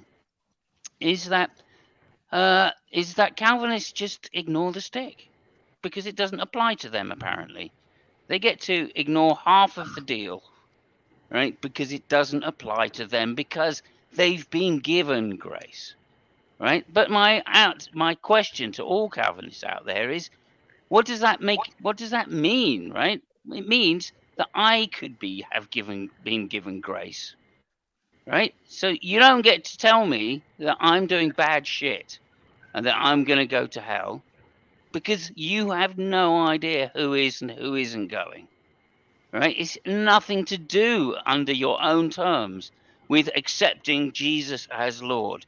That's your bullshit that you're making up because you want the carrot, right? Unfortunately, that ain't how the religion works. It's got a stick in it. The stick is hell. The stick is the devil, right? And if you want to ignore the devil, then that means you have no say on the carrot whatsoever, right? So I'm just pointing this out because I feel like a lot of people get a rough end of like Christianity, right? This is my personal opinion now. A lot of people get the rough end from Christianity because they get told that they are immoral, right? And by which they mean they are of the devil, right? They are of the stick. That's what they're going to get in the afterlife. One big stick, right? And this is bullshit if you're going to think that you get to ignore the stick. I was going to So say, either one act- big I haven't stick quite actually finished. sounded good. I'm It sorry. did, Just it had to did. point that out. Oh, right back to you, Simon. I Right. was thinking So, that. I so was just thinking. just to wind it up, right? Like I like to. What I'm saying is here is you don't get to say that you're not getting the stick, right? That's just not happening under your own theology. And when people say, "Oh, we should be scared," right? That's the problem. Calvinists think because they're saved, there's nothing they can do which can take that saving away. That they literally are going to eat a carrot in the afterlife. That ain't the fucking truth of it because you can't know that, right? And as it says clearly, as Paul says clearly in the Bible, faith is nothing without works, right? So your whole position theologically is just bankrupt, right? And I didn't think, right? And the Calvinists I've spoken to over the years, right? I didn't think I'd ever be able to do an internal critique to trip one up. But Oz, Mikey, you've done that today. So thank you very much for showing me that. I don't think this guy's a Calvinist. I'm It's a pretty fairly- sure it's he doesn't fairly know good his own criticism. theology well enough to even express what the actual words of Calvin are. Thank you very much, Amy, for letting I me don't know say why all of that. you say that. Good to meet you, Mikey. I've never spoken to you before. Thank you for showing me the way. Woohoo! Oh, I'm- Thank you for coming on board, Simos. Lovely to have you on. Yeah, Simus is a good guy, and I'm Mikey's white friend, and we talk about comic books and shit. So Yeah, I'd say I'm not that's mostly a Mikey's valid white friend at criticism, the moment, but I could be. It depends how much money I've got, I think, according to this guy online. All right, sending love. I don't know if I'll say the same. Because when we thought he rage quit Thank you. before, Simon. he disconnected, and so maybe he's coming How back. did- We're gonna get did he Solet rage in. quit? No, if he comes Did he back, get a I'm calling the death note? police. I'm calling the fucking state troopers. He better not be operating that fucking cell phone while operating a motor vehicle. I know that for Yeah. damn sure. Well, especially a big rig. I mean, shit. He's over there driving. He's over there driving freight, playing on his fucking cell phone. He's gonna kill somebody. That's I will dangerous. say that it is always nice to have the opposition viewpoint, even if we disagree with everything that they say. Sending love to you, Aristotle, for being on, if that is your last time on here tonight. And we're bringing in Stilette. We are Skeptic and Ranting on If I Were the Devil. Oh, he is back. Hold on a little bit. I'm going to do my whole thing. Stilette, welcome. We are Skeptic on Ranting on If I Were the Devil, and hoping you're having a nice night or day, as you can tell from my background. But I would like to know, what are your thoughts about the topic, the video, or anything we're going to talk about tonight? Amy, where the hell are you? I am not too close from our nation's capital. Not too Oh, far. the sun's up already? Yes, indeedy. Oh yeah. Oh, it's Almost 7 a.m. here. Yeah, it's almost 6. Okay, that makes a little bit more sense. I was like, it's only 3:30. Oh, really? Oh never no! mind. You can definitely get McDonald's breakfast right now if Yeah, you you're right. are chef. I forgot that there was this whole East Coast thing. My bad. It's okay. The world is round. We can admit it. No, but still, I'm in the central time zone. You know, the important one, the one that they put in the center. So we don't have to worry about such things as like, early sunrises. Yeah, the one they scheduled around. Yeah, the best one. The best. The one in the center of everything. But Stilette, we may have gotten her on. Oh no, I'm here. I just Hey, didn't want to interrupt. Stilette, we have been skeptic and ranting on If I Were the Devil. Welcome on board. And what are your thoughts about the video, the topic? I often say tacos, whatever we've been talking about. Thank you. Well, as far as the devil goes, I'm a classical Platonist, so I believe souls can only move forward towards perfection. So I don't believe in any afterlife of a devil or hell. I don't think it's congruent that something beyond us could be more evil than us. Mainly, I just wanted to come on because Mikey, like a 5th grader, said, I'm too scared to come on, when really I'm just at work and I didn't have time to come on before. So now I'm here, and I think that it's extremely derogatory to use colonialist terms for people of color that you didn't agree with, simply because you think you have, I don't know, the right to do that. You didn't agree with those people of color, so you're fine calling them witch doctors, when it is very easy to Google search that witch doctor was a French and Anglican. From the beginning, he's not talking Mikey about you, hopped man. on He's on your team, bro. Stop interrupting Aristotle. He's on your team. Oh, I'm a classical Platonist. I despise Aristotle. I'm not on his team, but just kidding, Aristotle. He's not on your team. He's not on Aristotle's team, but he's on your team. So yeah, I'm not afraid at all to spout my position. This is exactly how I feel. I think that you shouldn't use any derogatory terms that were aimed at people of color from colonial times. So the reason why, and I'm going to answer you. So the reason why I don't give a shit about the term witch doctor is because it's derogatory towards all people that use it. Anybody who believes and goes to a witch doctor is being harmed. They don't go to a witch doctor. That's not a thing. They were healers from all different. There was no one witch doctor. No one says, I'm going to see the witch doctor. It was something that white Europeans used to call anybody that lived in a tribe that was the healer. No one said, I'm going to the witch doctor. Oh, the witch doctor is derogatory because they're practicing spiritualism.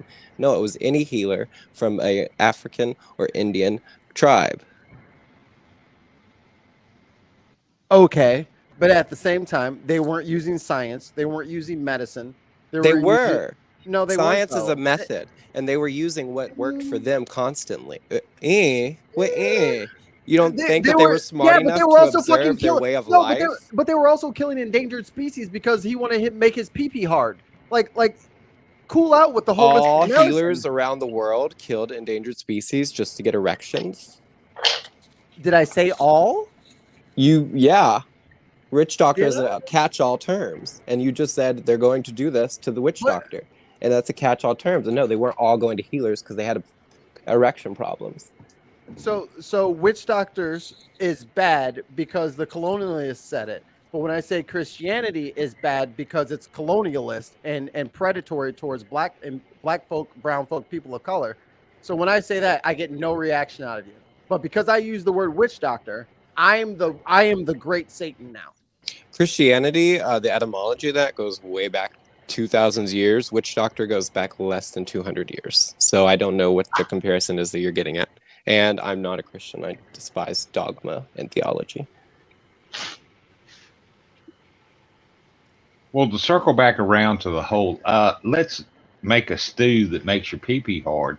You know, in Japan and China and all of the Asian countries, they cut the fins off sharks and throw the rest of the shark back just to make some kind of aphrodisiac soup. All of Would them. you call them Wow. witch doctors? Wow.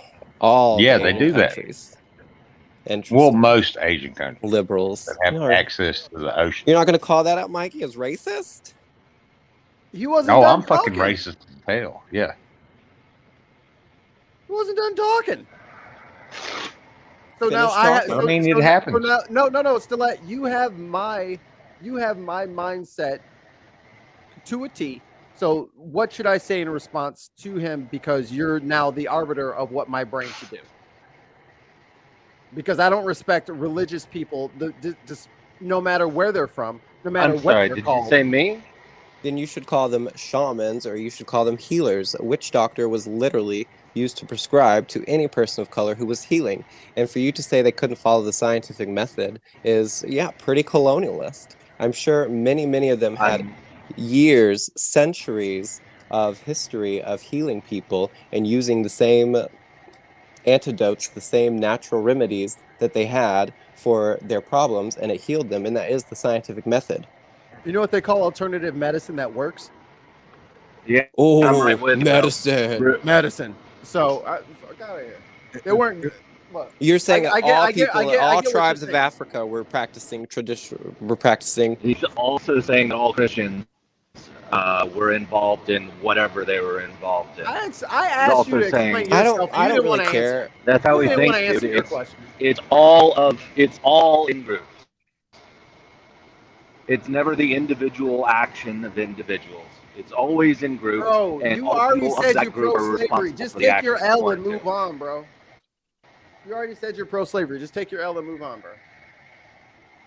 And stop fucking joining the call, manipulating your electronic device on the fucking road. You told me to speak your opinion, and I just told you that is your opinion.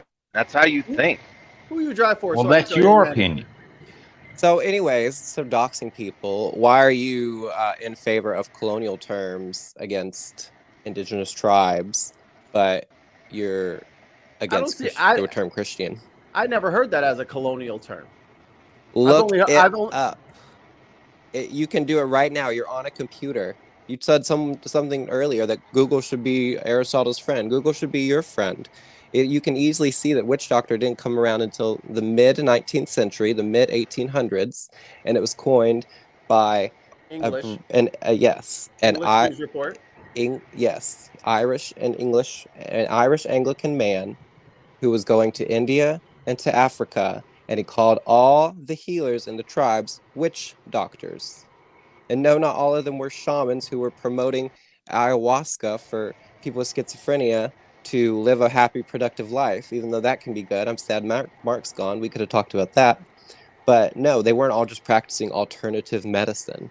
They survived for millions of years with their medicine. And these people who were calling them witch doctors were cutting up black slaves and women because they had less pain than white people. So I don't know why you would. It's just like saying shrink is a bad term. Hold on. Are we talking about Africa or are we talking about America? Because you just switched on me. You just switched locations on me. Your geography just went like 5,000 miles across the ocean. So which are we talking about? About which point? I just made 2 points. Well, you made one point and you used 2 words. Well, you said ayahuasca, and that's in South America.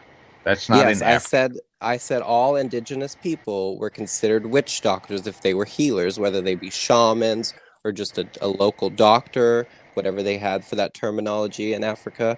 This person who coined the term also went to India, if I'm recalling correctly, because it was another one of the colonies that Britain had. And he called all of them. He was in, you're talking about Robert Montgomery Martin, and he was in London, and then it says East India Association 1867. But before that, in 1844, he was in Hong Kong. Hong Kong and India. Okay. It was East India Association was one of the biggest companies in the world. Oh yeah, for sure. Market cap. Right. Under the British Empire while they were spreading their colonies. And this is the terminology that they use to refer to people in tribes who were their doctors. And not all of them practice alternative medicine. If they all practice alternative medicine that wasn't medicine, they would all be dead. So I'm not allowed to use the words of any colonist. If a term was coined to call any person of color who wasn't a Westerner who did medicine, then yes, you should not use that term because it was a catch-all term for people of color who were quote unquote less intelligent than the Western doctors. Well, who made you the word police? Well, at the same time, I also think that they prayed and had spirits and they did their concoction. I don't think they were literally just back there with like beakers, like doing their shit. Like they were like a homebrew. You don't have to have beakers to do the scientific method. I'm just saying that they weren't back there with beakers, like doing this, Yeah, they didn't have like chemistry sets like that we have now. Right, they were like back there like a CVS, you know, it's like whipping up remedies for people. Like, oh, the such and such god.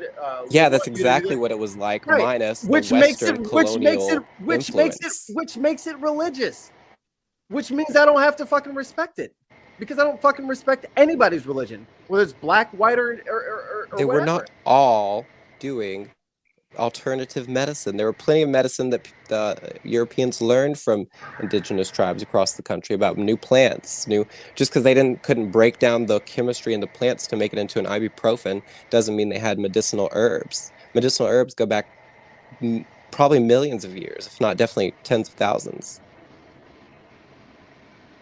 It's just because someone put a salve on someone on a cut and wiped and rubbed it and they said a mantra during it doesn't take away the fact that the salve they were doing was medicinal.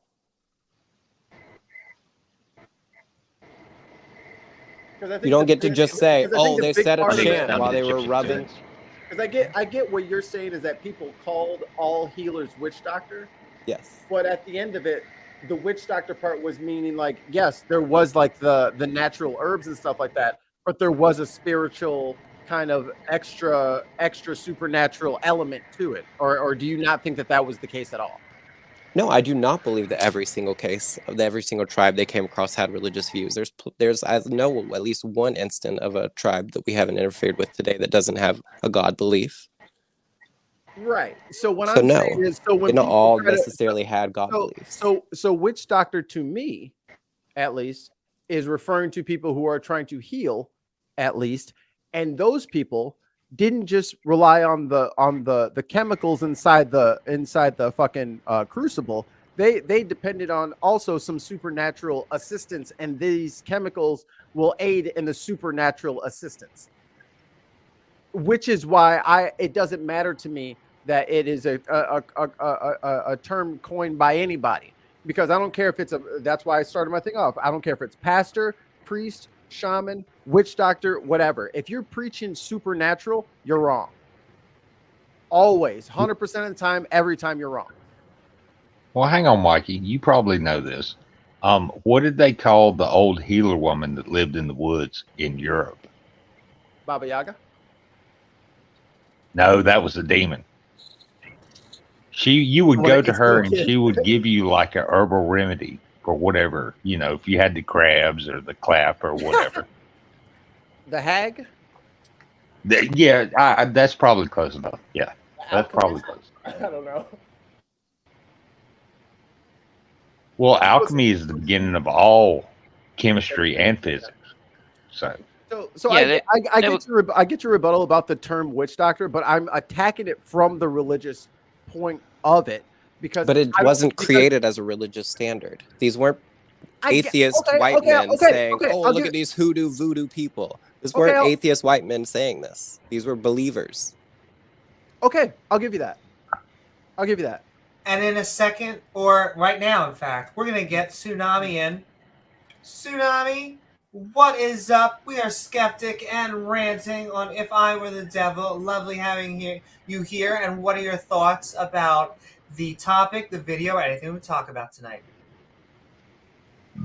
I just want to say, I don't understand how somebody can call out anybody else, regardless of what their skin tone is, on using terms that are colonizer terms when they themselves are going to use the blanket term Indian for all Indigenous and First Nations people. I didn't say that. I said he went to the East Indian Company, to India. No, you and definitely Mikey said confirmed Indian that. several And I've said times. because he went to India. Mikey, did we not just look that up? That is what the colony that he went to. I don't know if you were talking about dot or feather. I'm not in this. I'm getting some water. I think Tsunami is referring to earlier in the conversation where you referred to Africa. He was pretty and specific Indians. with his words. I have also used indigenous because when I said Indian, I meant India.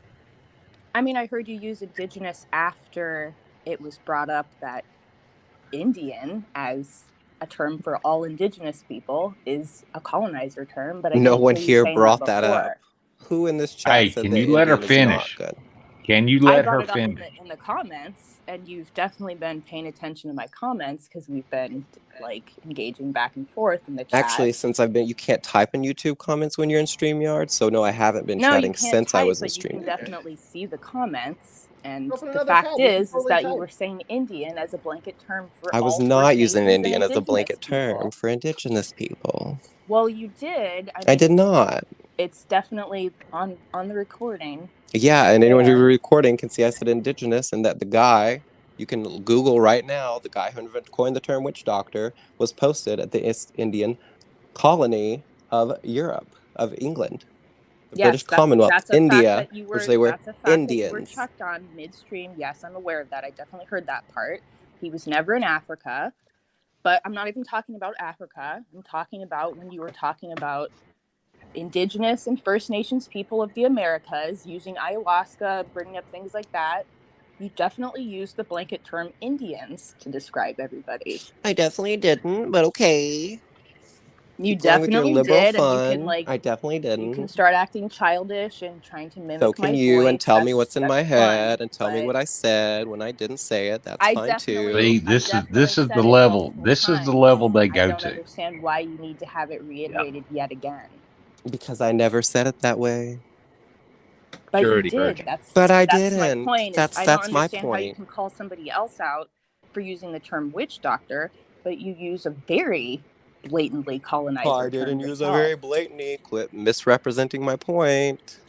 That's not misrepresenting It is a I'm misrepresentation. stating what you I'm going to said. keep cutting you off if you keep So, Stilette- misrepresenting what I said. So, Stilette, if I said the word dreadlocks, does all of my argument go out of the window? No, I'm pretty sure that Black Americans have That's a oh my colonizer god. term, though, right? Words are so annoying. I can't even say a word. Well, then why don't you leave?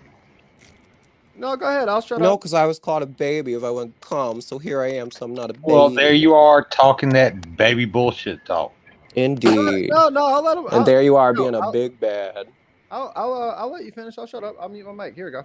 Because from what I've collectively observed, is that Black Americans have been using the term dreadlock for more than 40, 50 years. So it has been reclaimed by them. I have not seen any people reclaim them, call themselves a witch doctor. And definitely not in the general public Black discourse, because the general public Black discourse is a Christian discourse. Are you talking about in America specifically? Because it sounds Yes, like you're talking we live about in America. specifically. Yeah, or Muslim, of course, as well. There's quite a lot of Muslim countries. Yes, in America. I'm- My apologies for not specifying. Mikey is I met a man Mikey is a in Black Malawi. American, so I was speaking to his experience as a Black American and my experience as a white American when I observed over the Black discourse. Because he said if he said the term dreadlock, I wouldn't know what to say. If a Black person from Africa said dreadlock, they probably have a whole different culture around it. But from what I've observed from the Black culture in America is that dreadlock has been a very positive term, just like you can use the N-word in everyday slang, everyday term, because you've reclaimed it. And now I will review you my think that trap you card have that the I laid ability to face do down. Okay, so how do you know that Mikey wasn't using the word in its original meaning, and rather than this reclaimed meaning of referring to Particularly all since healers? he is a man of color. That's the question. Uh-oh. Because, like, originally it was meant for supernatural. It was not. Supernatural healer. It was not. Just, it was yes, used it was. for any healer of any tribe. No, Yes, it was. I appreciate, that you're American here, so I don't want to be condescending in any way, but the word witch is, of course, a Wiccan word, right? So I'm just saying, right, that, during the witch trials in England, right, witch doctor was a commonly occurring word, right, an accusation against people using the supernatural. After the 1900s, once it had already been coined by a colonialist describing people of color from the colonies that they have visited. Sure. The witch Wiccan craze was after the colonial craze. It wasn't after, no. Wiccan It was a long time It was like before. 19th century, not 1900s though. 17th century, probably. But nonetheless, the point being here is, how do you know Mikey wasn't referring to the usage of that word and not the colonial word? Can I don't know ask a what you're question? asking. Sorry, what did you say? So I don't Can I know ask what a you're question? asking. No, before you do online, I'm asking you, how do you know which usage of the word Mikey was using? There's no reclaimed usage of the term witch doctor that I am aware of. Well, It the almost original always. version of the word is different to the colonial usage of the word, as you're asserting. No, it was invented as a colonial term. It wasn't used in No. any literature before the 19th century. That's not true. It is true. Mikey just Googled it as well. Well, I'm afraid Mikey didn't do his research then, because it was used during the witch trials in this country. Right, that's 17th century. The Oxford English Dictionary states that the first record of use of this term was in 1718 in Francis Hutchinson's work, A Historical Essay Concerning Witchcraft. Okay. It was used in the colonies. They used the term witch doctor or witch finder. So I'm just saying, and it it refers to people that use the My point was supernatural. there's a lot of medical language that is still hard set in I'm asking Western you why colonial you mindsets. assumed Mikey was using it one way and not the other. Why did you do that? You want me to tell you my brain state? If you that was what I heard. Or That's how I said it. Or your reasoning, whichever. Because I heard the term and it sounded Pretty like, fucking simple. Excuse me? Excuse you. Yeah, that's what I just Please, said. Wow, Rex, you I'm can trying to get an repeat, answer here, Rex, people. please. Hold on, Rex. Okay, fair enough. Sorry, when you heard the term, you thought what? I thought that he was using it like most modern Americans use it and just returning to wooey people who don't follow Western medicinal practices. Okay, fine. So, Mikey, were you referring to something with a supernatural element, or were you just referring to people that use alternative healing? I was thinking of people who grind up roots that don't do anything, and they say this will make the so-and-so spirit happy. That's what I was going for with witch doctor. Okay. Okay, there we go. I think we've beaten that one. See, to these death. people that come in here and espouse all this shit think they can read other people's minds. Oh, this is what he was thinking. No, Mikey thinks what Mikey wants to think. Excuse me, Tsunami just literally spent like 3 minutes trying to tell me what I said, so I don't know what you mean these people. I did hear you say Indians, and at the time I assumed you were referring to North American, because you'd accused Mikey of using the term as a colonialist, so... Yes, when they were they weren't colonizing North America by then. They were colonizing India and Africa. What are you talking about? America was already a state. Do you know when Jamestown started? When was Jamestown formed? Can I ask a question about colonialism? I think we were colonizing in the 17th century as well. If I know my American history, I don't.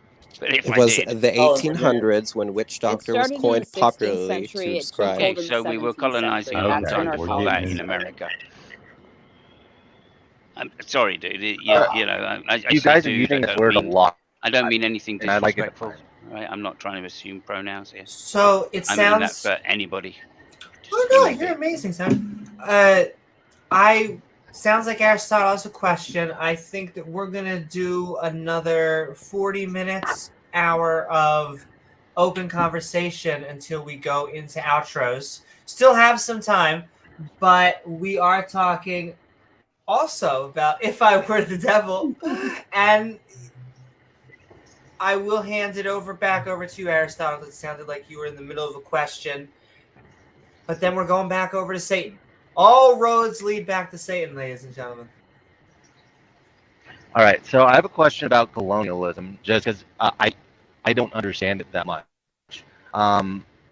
Since the United States has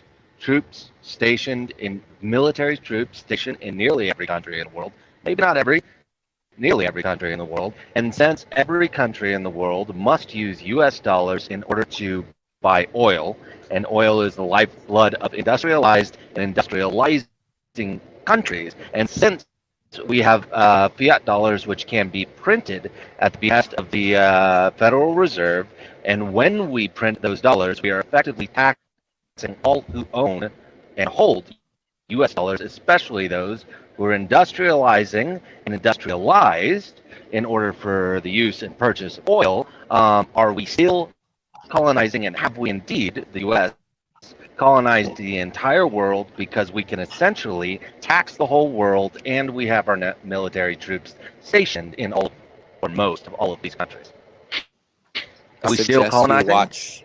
I suggest you watch many videos of neo-colonialism. Yes, in a way, we are still interrupting with these other nations' system of governments. But we are not colonizing in the terms of what happened from the 1400s to the 1900s. It's neo-colonialism. So what makes that colonization different than this colonization? Because new, it's just a different type, or like exactly what it evolved. What makes it different? What makes a difference is it's not as blatant. Sorry, I think Mikey, have you got a familiar there? Is that your familiar? This is Dexter. He's annoying. Yeah. He's a familiar, isn't he? Yeah. Okay. I'm not saying which or anything, but Mikey. it could be. Yes. I have to wear a thick hoodie or he tears my arms apart. Aww. Making biscuits on me. I think your argument fails now because you've employed the argument from Cute Pet on camera trick. So. The I don't want him internet here. needs as many cats as it can get. He just jumps on me so he can go to sleep. I don't want him up here. Okay. Don't sleep on me. Good. Can we get back to Calvinism? Well, as I will say, let's get as theological as we can get. That is our bread and butter, and we all want to go to hell tonight. And so, well, at least 2, 3, 4, 5, Carrot and the 7. stick. At least 7 out of 8 of us want to go to hell. Carrot and the stick. I got plans. Online, is there any sin you can do that will stop you getting into heaven? Apparently, no, but I'd love to talk about your carrot and stick idea. It was a very interesting point and pretty well put together, but you had 3 points. The first one is that we couldn't know who is saved, but I'm not sure if you know this, but the Bible does state that those who believe in their heart, and confess with their mouth that Jesus is Lord, will be saved. So as a Calvinist, if someone just tells me that they believe in their heart and have confessed with their mouth that Jesus is saved, like I didn't have to witness it, then I have no other choice but to believe that they are a Christian and cannot accuse them for going to hell. So we do have an outward moniker, so to say, and if someone has not, then we can assume that they're going to hell. Excellent. And you finish any For time that you first like. point. Okay. Do you want me to respond to that, or do you want to put all 3 down? I don't want to put all 3 down because that's not a great way to communicate. So let's go after the first one. Okay. So that's fine. So you would accept Catholics as Christians, then, yeah? If they tell me that they have believed in their mouth, believed in their heart, and believed in their heart and confessed with their mouth that Jesus is Lord, then yes, necessarily I have to, along with all other sects of Christianity, including someone that claims to be a Muslim, or any other, or oddly enough, even if someone claims to be an atheist, because I don't have the authority to say, okay, no, you haven't. And you're breaking up quite badly now online. Yes, anyone of any larger or smaller group that says, yeah, I confessed with my mouth and I believe in my heart that Jesus is Lord, I have to necessarily believe that they're saved. Right, thank you. Even if they did a long time ago. Like, even if they say, that I have changed my mind. Dude, you're rambling. You're rambling. Let's keep it snappy. This is the internet here. We need to be entertaining. Sorry, I won't be specific. Yeah, well, I think you answered the question. Yeah, Catholics. If Catholics are professing Jesus in their heart, then they are Christians. Is that what you said? Yeah. Do you need to be any more specific than that? Even if they don't identify as a group. Yeah, fine. I mean, because that. Okay, well, Catholics I think do tend to identify as Catholic normally. That's why they're called Catholic, but that's another reason. Okay, so this goes down to then the percentage of people in America that are claiming to be Christian. Would you say that they are then, because they're claiming to be Christian in a survey, that they are proclaiming Jesus? Well, that's why I as to wanted to be divide Lord? it into that smaller section, because if they just say they're a Christian, that doesn't necessarily mean that they believe that Jesus is Lord. That's why I wanted to section it into that smaller group. I don't know what it means to proclaim Jesus as Lord if they don't believe that Jesus is Lord. I think that's a non sequitur, if not a flat Yeah, but some contradiction. people just Actually, identify with the Christian group without believing that Jesus is Lord. sure, there may be some people that do that, but you would imagine if someone comes up to you in a survey and says, "Do you believe you're a Christian?" i.e., proclaim Jesus is Lord, that you do in fact believe Jesus is Lord. I mean, have you got any reason to doubt that they're not Christians? Well, no, I have absolutely no reason to doubt that someone who said that Jesus is Lord, no reason to doubt that at all. Oh, so you think that you don't think you don't? Hang on a second, Mark. You don't think that belief is a strong enough term to gain Christianity? You have to know that Jesus. Oh, he's gone. I think he keeps dropping out. Yeah, I think he does. Yeah. Hope he's not operating that electronic device. I just wanted to point Still out the going. bait and switch there, that he'd gone from belief to knowledge claims. That's all. It's not logical to do such. In fact, it's almost like an equivocation on the question that I'd originally asked him. Well, knowledge is kind of a subset of belief. So, in order to claim knowledge, you have to believe it. Yeah. So, right. But I wasn't saying anything about knowledge. I was saying about belief. You can go one way, but you can't go the other way. As you say, knowledge is a subset. Yes, correct. Yes. Yeah. You can believe without knowledge, but you can't have knowledge without belief. Yeah, exactly. So, to then suddenly switch it to believe, from belief to know that Jesus is Lord. I don't even know what that means when it comes to Christianity. I don't know many Christians that don't hold their belief to be knowledge. Yes, I would agree. Right? Mainly because they have different definitions of knowledge, right? That's fine. Will's in the chat. I really need to be having this conversation with Will, but sorry, but they. What was that? You're back. So you switched from belief to knowledge. I was just wondering why. Belief in knowledge? I'm not sure I did. Did I say something wrong? Yeah. Did we miscommunicate? Yeah. I was talking about somebody who says they believe in Jesus, and then you said that, well, they're not a Christian unless they know it. Whoa. No. I'm sorry. That's not what I meant. Okay. What I meant Please was rephrase. someone who tells me that they believe Jesus is Lord, I'm obligated to believe them. Good. Okay, that's fine. Just a quick question: Would you think that members of the Church of the Latter-day Saints are Christians then? Only if they say, "I believe that Jesus is Lord." Was the Church of Jesus Christ of the Latter-day Saints? I mean, the Mormons, I know. I understand. Yeah. Good. Okay, so we are back to Christianity being the majority religion of the United States, yeah? Well, Mormons under the definition in Orthodox Mormon beliefs, they believe that Jesus is not God but a created being. So for a Mormon to say that Jesus is Lord, that means they have moved away from their orthodoxy and their core belief about Christ, and therefore I can't. I could hope to teach them and move away from the other beliefs, but that's all secondary. That's little to do with salvation. So is it only the Trinitarian Christians that are Christians, kind of thing? Yeah, pretty much all Trinitarians. Well, it's not totally necessary because they don't have to have an understanding of the Holy Spirit in order to be saved. They don't have to have proper Trinitarian theology, but necessarily all proper Trinitarians would be Christians. Okay. So we're okay to say then that the majority of believers in the United States are Christian, and that is in fact the majority of the population of the United States.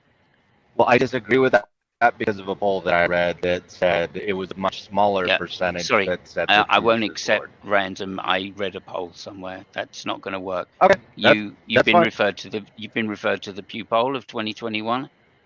Do you know Yeah, any but it better didn't polls? say. Yeah, but it didn't say what I was looking for. But okay.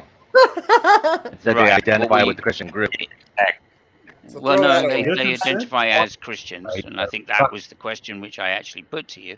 I think we drilled down specifically that meant that Christians and Protestants naturally then are, by your If definition, those who were properly polled in a religious group Christians. that said that they were Christians and by that they meant that Jesus is Lord, then absolutely it's majority religion. So that is the majority group. Yeah, thank you. Okay, And that's so great. I'm Do you going want to to get to interrupt number you both. 2? Okay. Oh, go ahead. were you about to have a number 2 of a premise? We got we got number 3. I brought up 3 things apparently, 2 and 3. Online was going to go through them. Absolutely. So Simos, I will let you go through those 3, and then afterwards we're going to bring in Will Stewart. Oh, fantastic! Yep. Go ahead, please. Online. I'll try and address them as quickly as I can. The second one is that you can't have. Oh no, I'm sorry. Since this one's probably going to be longer. When you said that faith, chronologically out of order, but when you said faith without works is dead, there is a section in Ephesians that says Ephesians 1, somewhere in there, that says that you are God's workmanship, created in Christ to do good works that he is set before you that you may walk in him, which is missing from the statement that you talked about in James. And when you put those 2 statements together, and there are a couple others, but when you put those 2 statements together, it means that those who are saved have those acceptable good works that are already predestined before them necessarily. So all of those who are saved will do good works that God has predestined. At least that's the qualification that comes from Ephesians 1. Yeah. Okay. I accept that that's your interpretation. No problem. So you can name the good works that you've done, presumably. Then, yeah. Okay. Let's forget about this guy because, like, one of the things that I said when I first got on here was doing an internal critique with Calvinism is just treacherous by its very nature, because this religion, as far as I can see, or this doctrine, seems to me to have people within it which will accept that God is a monster, and yes, he drowned the world, and yes, he did all of this, but for reasons. Right, and that's okay. I can accept that that's their thing, and I'm not going to do an internal critique on that. I'm just going to say that isn't the kind of God which I would consider worthy of worship. Go ahead, Amy. Sorry. No, thank you. I did have a line of questioning before I left, and I can't. You may have a Calvinist. So if anyone remembers what my line of questioning was, do let me know. Yeah, totally forgot. Well, there's lots of fucking shitty things in Australia that bite and kill you. Therefore, God's maybe a twat. Could have been. Oh my. I mean, that is a true statement. Could have been. No, I can't remember what it was. It was. I also want to say that everything is better with pouches, and so I'm just going to put that out there in a pro-Australia kind of thing. Hey, look, I would have a pouch if I could. That would be very handy. Right? Just what I'm talking about. All right. Will Stewart. I just wanted to. Hi. Oh, let's just give 1 second. Or no, I feel bad. No worries, it's okay. Go ahead. We're Skeptic Ranting on If I Were the Devil. Welcome, Will. Lovely having you on as always. What are your thoughts about the topic, the video, or anything you're talking about today? Well, I mean, Simon's got me out of bed, right? So I had to come on. Right. You did. Chat with him. Come on. Speaking with a Calvinist is about as frustrating as talking tactics with an Arsenal fan, right? So I feel your pain. Well, I don't know why you would find that the case, because we are back to top of the league. That you are. For now. For now. Maybe for now, yeah. No, I'm here to just answer questions. I appreciate that the other gentleman has like I don't necessarily think that he has said some things that I would disagree with, but I just think he doesn't he's not as maybe experienced with expressing or answering these questions. And so I think his answer to number 3 point was very cogent. I don't have a problem with that. Okay. Personally, did you want to get to number 2 online? Sure. Whichever question. I don't know what number 2 is yet, so I was making it. Is he gone again? Yeah. What do you think of this carrot and stick? Do you think you can't go to hell, or do you think you could go to hell, but there's nothing you can do that will avoid that if it's already to be done? So I believe the doctrine is based on the elect. So if I am a member of the elect, then I will be saved. If I'm not, then I won't, right? It's not necessarily a assurance in myself as an individual, because I may be one of the seeds that fell on rocky ground. I sprouted up and then will wither away, right? Or the weeds will choke me out, right? I may be one of those things. I can't be certain. I'm not. I have fallible knowledge. You could be stoned. Yeah. Yeah. And do you okay, think go ahead, Mark. Devil is a tool that created by God in order to... I wouldn't use the word tool. The devil is an agent, a created agent, just as we are created agents, and created agents are the primary authors of evil. Yeah. Do you think after it's all done, finished, and dusted, that the devil will go to heaven? No. Okay. That was just a side question that just popped into my head. Yeah, so what about this carrot and stick stuff then? That's the reason I bring up carrot and stick, right? I'll be honest with you. I was going to get to this with Aristotle, but online I mustn't call him Aristotle. Oh, hang on a second. Sorry, I have to go. Mark, over to you. Oh, thanks. If the devil is a created agent, was he created to be evil? Not initially, no, right? So God's initial creation was perfect, right? And then there was a fall, right? So, yeah.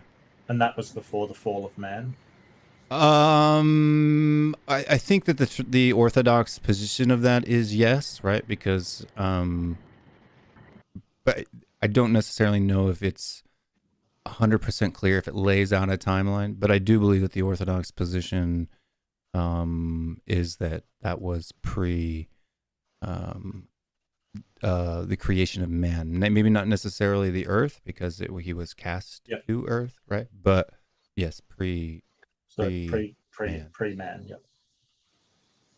So if when God created the devil, did he know that he would fall? Did he know? Yes. His omniscience is eternal. Yes. And so he knew that the devil would do evil. Yes. And he still created him anyway. Yes. Why didn't he create him differently if he didn't want the devil to do evil, unless that was his intention? Well, I mean, in his intent in actualizing this reality, his intention was that Satan would fall, right? That was his intention for actualizing this possible world, right? Could he have instantiated another possible world where the devil didn't? Yeah, he's capable of it, right? But again, we get into this is a highly debated aspect of even for Christians or Calvinists, Reformed, Molinists. Exactly, Molinists would claim. Can I say I disagree? Knowledge to get. Yeah, you can. Yeah, of course. But let me finish my statement, and then you can tell how you disagree. So, like for example, the Molinists create middle knowledge in order to deal with this problem, whereas the Calvinist says that middle knowledge is simply just redundant, right? If God's omniscience is eternal, and nothing was ever added to his knowledge, that's what omniscience entails, right? Then there was no time that God didn't know that he was going to create or actualize this reality. And so therefore God is the first cause right? But he is not the primary cause, right? Well, I guess my problem is, Will, that if God knew that the devil would be a agent of evil or a primary agent of evil, and he could have chosen to create another possible world where the devil wasn't a primary agent of evil, then there has been a choice that that agent, that is God, has made to instantiate a world with the devil as evil, as opposed to a possible world with the devil not being evil. Yeah, correct. In this particular reality, yes. Right. So you would have to say that God is responsible for that choice to place that evil in the world. He's ultimately responsible, yes. Right. So just, yeah, an evil God. I mean, that's evil by your standard, not by his standard, right? Yeah. There it is. Evil one. What do you mean by his standard? I don't. So God's understand. omniscient, right? So God knows Yes. The righteousness of his decision fully, right? We don't. We're not able to.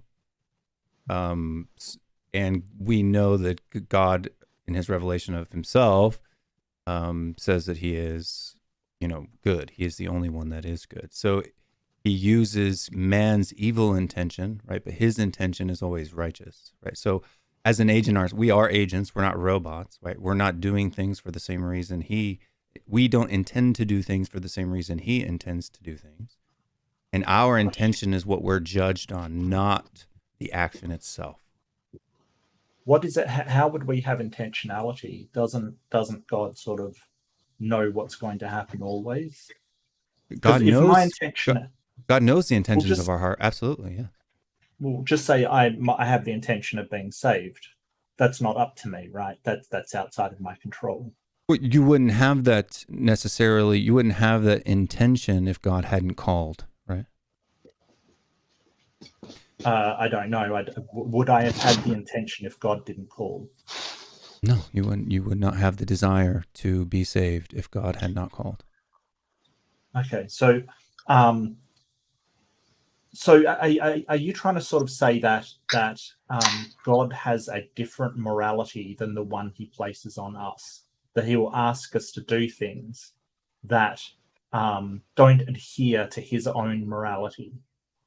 You see, I don't I don't really use the term morality. That's not like the word. Use?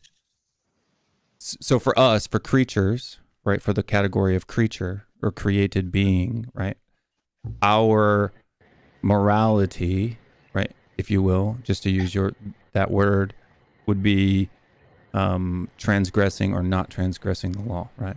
We ought not transgress the law. Or we ought that's not. My definition of morality is nothing to do with the law. But using the word, such a beautiful way of putting it. That's my definition, right? But I'm using the word morality, right? That's what I meant by that. I'm not saying your definition of morality is what I just said. I'm saying using that word morality. If I were to equate morality to something inside our worldview, right? It would be positive morality or being good would be not transgressing God's law, and being bad or evil would be to transgress God's law. But we all know that no one is good. We've all transgressed God's law, so we are all evil. Press that. But the problem comes that he's sent evil into the world, that he's caused this evil, and presumably you think the devil. But we cause the evil, right? He ultimately caused the evil by creating us, by actualizing this reality, right? Because this is right. Yeah, but he's not. He's not the one who committed evil himself. So I have trouble wrapping my head around that, because if you create something that's evil, like I would understand if there was a creation that could be used for both good and evil, essentially. Like you create, nuclear fission, basically, and it can cause for bombs, or it can be used for good and create power. But you're talking about somebody that has created with knowledge beforehand that it's going to be sort of an evil, destructive force, and let it loose on the world, I don't understand how you're not then responsible for what you have created, putting it into the world, and then the influence that has on the world. But presumably the devil has some sort of influence on humans, correct? No, he doesn't have. He can tempt us, but he doesn't have any power over us. But surely that's influence. I have a question. When y'all two get done, yeah. I have a question. So influencing how, like a causal influence? No, but we make, like, so even if you, like, going back to our last conversation, like on the Garden of Eden, right? The devil didn't make Eve do it. Right? Yeah. The devil didn't make Eve do it. Right? She listened. She knew what God had said. She heard what the serpent had said, and she made her own choice. Right? She evaluated both positions. She didn't. The devil didn't trick her. Right? She knew. Yes, he did. No. Well, I'll explain why. He lied to her, but he didn't trick her. There's a difference. Without the serpent, she wouldn't have done that. And you know how I know that? Right? Without the serpent, she wouldn't have disobeyed God. And the reason I know that is because he put the serpent there, knowing ahead of time that the serpent would be required to make her take the apple. I don't necessarily think that the serpent's required. Why wouldn't it be? If they were going to take the apple anyway, God wouldn't have had to do anything. The serpent was eternally part of the plan, right? But it wasn't. It wasn't. I don't think it's necessary, right? God could have created a world where Eve fell and the serpent was not needed. But the whole point is that the Eve was in the garden, and if she was going to take it anyway, if that was the world that he created, right? He wouldn't have had to put the serpent to tempt her. He could have just left it go, and she would have taken the apple anyway. Correct? That is a possibility. Yeah, that's a logical possibility. That's not a possibility. Okay, now I have two questions. Ordained. Well, just a sec, Clockwork. If God ordained the world to be like that, that would have been a certainty, not a possibility. Correct? Okay. Yes, for this reality, God knew from eternity that the serpent would lie to Eve. So, why was the serpent required? I don't know. I'm not God. He doesn't say. He hasn't revealed why the serpent was required. Well, I guess I put it to you that the serpent was required because without the serpent, Eve wouldn't have succumbed to the temptation. But that doesn't logically follow, because if God is omnipotent, he could have actualized a possible world where the serpent wasn't required. Sure. Yeah. So it's not a necessity, right? Something that's a necessity must be the case in all possible worlds, right? God is the only necessity in all possible worlds.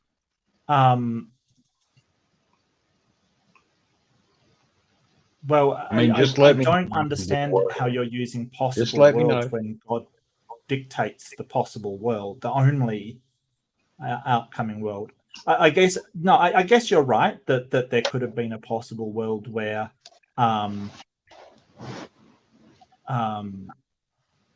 but then you've got the problem of, if God ordained beforehand that the apple was going to be taken, then why punish them for something that he ordained to happen? Because because justice is a part of God's nature, Can right? I Equally interject? to his love. Yeah, let me answer first, and then you can answer behind me. Like, so justice is a part of God's nature, and God is glorified not only in his love and mercy, but also in his wrath and justice. Right? He's glorified against in both what he instances. created. Yeah. Guess I can't get a word in. Oh, go Clockwork. Sorry. Now, somebody wanted to say something else to do a follow up. No, go for it, mate. Go for it. Go for it.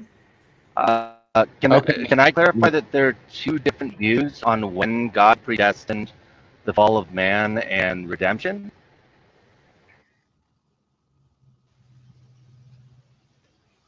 Yeah. Looks like you can't. But when you come back. I think your internet says no. Well, okay. Here's my first question. Sorry, if Adam and Eve didn't have any knowledge of good and evil, how would they know that eating from the tree of knowledge was disobeying God? Because he told them. He clearly told them. He revealed to them the Really? standard. Yeah. Really? Yeah. But they didn't have any knowledge of good and evil, so they didn't know that disobeying God was wrong. It's not a matter of about knowing disobeying God necessarily to be wrong, right? God said, "Thou shalt not," and they did. Therefore, they are guilty. That's the standard, right? God's prescriptive law is the standard by which man is judged. But how did they know that it was wrong if they had no knowledge of good and evil? Knowing something is not. There's plenty of instances in Scripture where men were judged. So you just for gotta not having obey. knowledge. Yes. So you gotta obey. Yes. Okay. Well, second question. If Lucifer is so evil, why did God make him the god of this world? I mean, that was his punishment, was being cast from God's presence in heaven to this world. No, that's not the question I asked. Why did God make him the god of this world?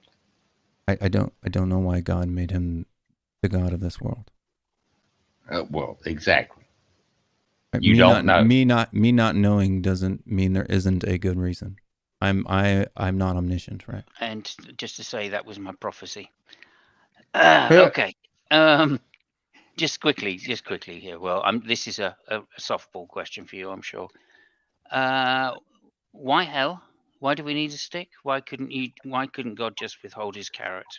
Well, hell was made the for analogy that I'd started. Yeah, so according to Scripture, I think from Orthodox understanding, hell was made for Satan and his demons. That was the initial intention or reason for hell's creation, right? And those who are not elect will share in that same judgment. Okay, so what? Why? I don't know why. Okay, thank you. Yeah. I don't know why is the main answer I get with these questions. I have to say, with Calvinism, I can pontificate. Yeah, I mean, I don't think it would do much good because, I think all we're going to do is go down a series of apparent contradictions, which aren't contradictions, if you know what I mean. So. Oh, I mean, if you would point out the contradiction, I can maybe pontificate why I don't think it is a contradiction, right? Just because I don't know the answer perfectly doesn't mean that I can't, give you a good argument for it. Well, no, what I mean to say there quickly is all of my arguments are going to be external criticisms. So I'm just going to interrupt both of you. Go ahead. Well, it's funny how we have really been streaming so long because I've realized that one of the people I wanted to give a shout out actually rejoined the stream. How long we've been joining the stream? Okay, because I was like, shout out to Mark. Oh, right, he's here. Shout out also to Oz, who left at a certain time. So you should all be checking out the Atheist Network group. And Mikey, did you also want to have? We are going to be like 20 more minutes till we are doing Amy time, unfortunately, because more people join. Yeah.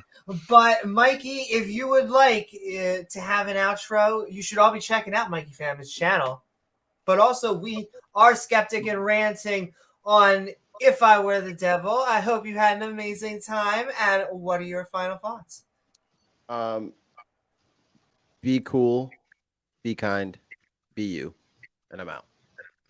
Nice. Bye, Mikey. And all right, you should, like I said, you should all be checking out Mikey Famine. He not only plays some video games, but he also does some counter-apologetics fun. And yeah, we still got 15, 20 more minutes. Right back over to you all, and we'll head out to so I'm curious on Aristotle's position on God's omniscience, right? His foreknowledge and predestination. He said there were two. Are you there? Online? I think the internet is so crap. So. Yeah. If anybody has any other questions, I mean. Yeah, I do actually.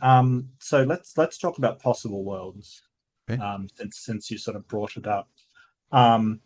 So what I'd like to sort of put to you is the intentionality of God to create this possible world where there was a fall of humans.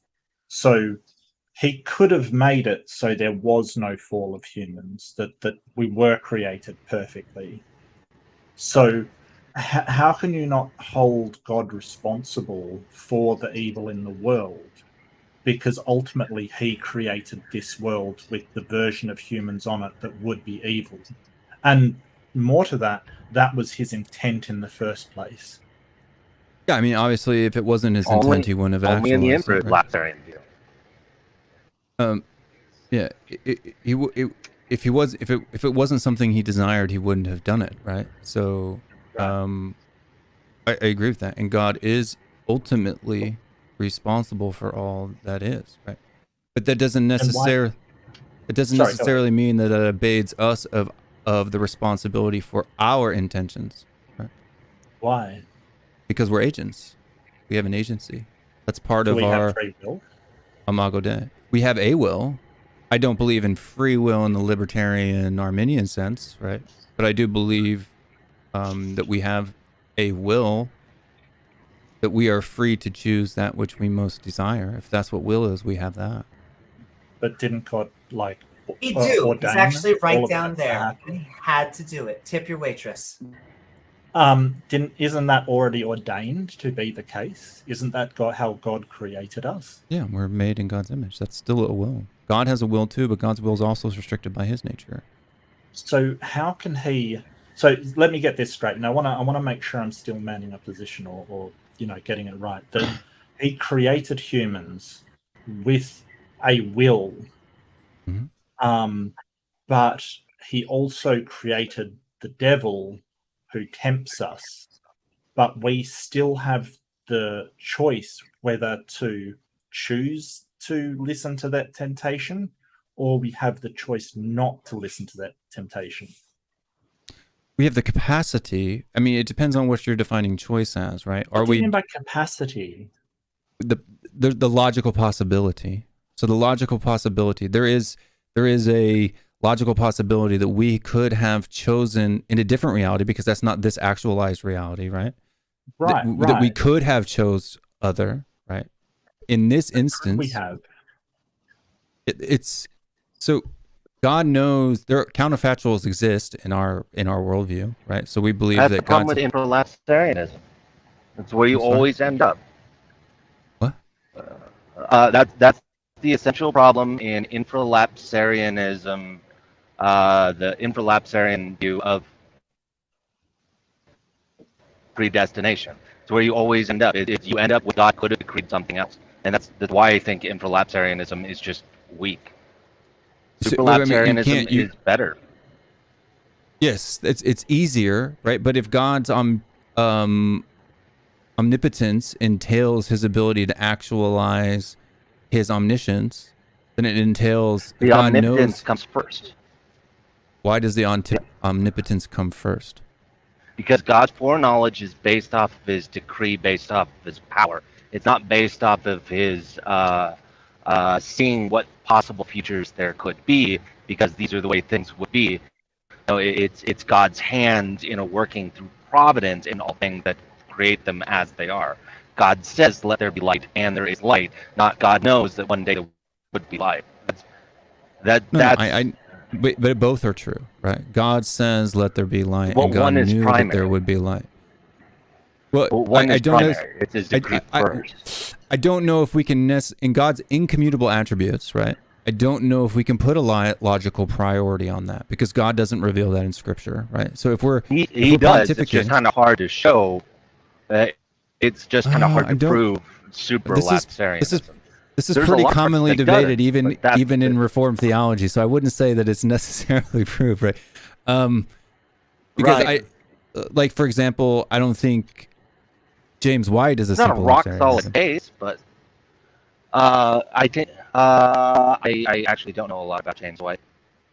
Right. So, but I mean, he's one of the primary debaters of Reformed theology in the United States right now, right? So,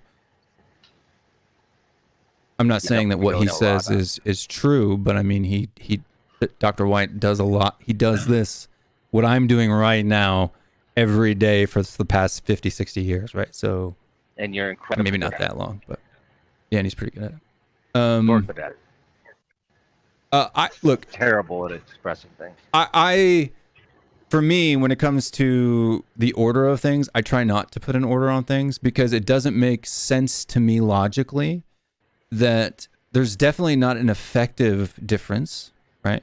If all of God's There's an effective difference in the order salutis. In the order of salvation, there must necessarily be an order of it. Yeah, but that's different. Word. But that's a completely different. That's a temporal state. We're talking about God before time existed, as we know it. Created time I existed, wouldn't right? die on the hill of supralapsarianism, of course not. But it creates less contradiction and less I necessary. don't think it does. contradiction where I don't there's think. no out. I don't think there is a contradiction there. I don't think that there is a logical contradiction. If God is eternally omniscient and eternally omnipotent, right, and eternally omnipresent. My right? British man over here hit the main weakness of Not British. infralapsarianism. Not British. What are you? Not British. So Mark is Australian. Simos is British, but I know. So Yeah, thank you. Yeah, he's not. Yeah, he's British. He's not British. But Yeah, I don't it's think the he did main hit the. weakness I of don't think he did hit the infralapsarianism. weak point. Right. I don't think he did hit a weak point. If God could have created another universe with less pain, and he just created this one because why? Like it Created one with less pain to whose understanding, right? Our conception of what would be less painful is different than his omniscient, perfect knowledge of what is less painful, right? So I would say that I believe that God has my created. problem is more that he holds us accountable for his own intentionality. That if he knew that the universe would be created like this, and he knew that he would create us with this weakness, and he knew he'd create the devil to be able to influence us, and he knew all of this in advance and could have made a different universe, then his intentionality was for us to fail and be punished for it. The question isn't what Aristotle said. The question is, why are we then accountable for what he ordained and created? How could any created being not be held accountable for something God created? How could any? Yeah, how could God created not being- be ultimately responsible? Let me rephrase that because I messed the words up. How could God not be ultimately responsible for the actions of any created being? That's a good question. It's not possible, right? Because he created them. They're created. I already said that. They're a craftsmanship of his hand, right? So he is ultimate, because if we all Christians, well, not all, but most Christians would affirm that God could have chosen not to create at all if he so chose, right? Sure. Yeah. But you're talking about infinite torment, or I don't know. Will, do you believe in sort of the sort of pain and torment afterlife, or do you believe in the oblivion one? I would say right now, because of orthodoxy, I'm still my eschatology is still working between amillennialism and postmillennialism, but I would say that the orthodoxy is that hell is eternal in the same way that heaven is eternal. We know that it's not a good place, that there's weeping, gnashing of teeth. What necessarily that Or else entails you'd as be far in as double jeopardy. right torment. I don't know. I don't think it's going to be a fun place. But I couldn't tell you, like, I don't think scripture's super clear on the extent of, like, do I think there's going to be a demon for every person in hell with a pitchfork poking them in the buttocks? No, probably Well, that's not but- required. All that's required is some form of suffering above what we receive on this earth, on this world, for it to be a place of torment of some sort. Well, yeah, because you're not going to have God's common grace, right? Okay, cool. Yeah. Whatever it is, but it is a place of torment. So what my problem is that the divine being that appears to be accountable for all of this punishes the creation for doing what it was intended to do, what he ordained it to do, and in fact sort of created the circumstance and the outcomes of which it would do it, which seems very strange. It's like blaming a gun for shooting or blaming a bomb for, exploding when you've designed it in that way. It seems a very, very strange thing to do, because if I create an animal and bioengineer it and create it to bite people, I then can't punish it for biting people. It's a very strange thing. And above and beyond that, you add to that the fact that not only did he create whatever it is with the intentionality of that happening, he knew for certainty that that would happen when he created it, and also had the possibility of creating circumstances where that would not happen. But see, I agree, Yeah. right, that he has the ability to actualize different possibilities, but I'm not convinced, right, that those possibilities would have been better in its entirety, right? That's an assumption that we're making, right? So temporally in our tiny little, 80-year to 120-year lifespan, right, or less than that if something happens, but in our lifespan, what may seem to be the best option may not actually be the case, right? Because God is omniscient and he knows, like, because so the history is perfect in creation, perfect in reconciliation, right? So is that perfect reconciliation better than the other options? I don't know. Only God can know that, because I'm not omniscient, right? So if that would be the reason. If God chose to actualize this reality, it was because I believe that this is the best of all possible worlds. That sort of rings hollow for me, Will, because God demands a better possible world via our actions and our beliefs and the way that we act, or else he wouldn't proclaim us to do any differently. And I don't know what effect mere mortals like myself being punished could have above and beyond God's omnipotence to just make it happen in the way that he would decree it happen. The only logical conclusion that I can come from this was that God intended people to suffer and created the world with that intentionality built into it. Yeah, so we see shadows or glimpses of this in Scripture, right? Of the reason why. And we have, Paul's statements in Romans 9, where he goes, we are, who are you, O man, to say to the potter, why have you made me this way? He has a purpose of election, right? That's his. He has he has that intent. And then we also see too, Jesus coming into Jerusalem, knowing that the people there are going to reject him and crucify him, and he seems to be heartbroken over that. I don't think that there's necessarily a contradiction in God lamenting over the loss of people and still not doing the things that he did, right, in order to create ultimately the best of all possible worlds.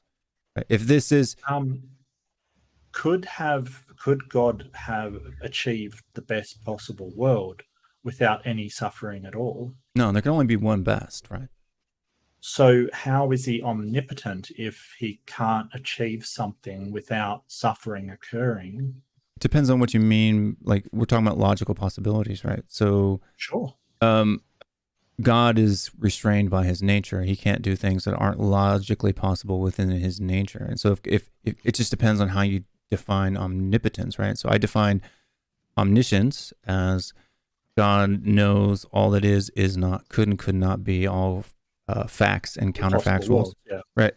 And then his ability is to actualize all that is, right, and is not, could and could not be, all facts and counterfactuals. So his omnipotence is based, they're in concert with each other, right? They're not independent, right? That like his omnipotence counter informs his omniscience. Because if it informs something, then if you inform omniscience, it's not omniscience, right? I'm more talking about omnipotence. So if he can enact all eventualities in all possible worlds, I don't see anything logically incoherent with the best possible world being one that doesn't have any suffering. If there's nothing logically incoherent about that, then God should be capable of that. But God knows what is the best possible world. We don't, right? He knows that, and I believe he's actualized that. And just because that doesn't align with what we think could be better doesn't necessarily entail that it's not, right? But he can do anything outside of logical contradictions, correct?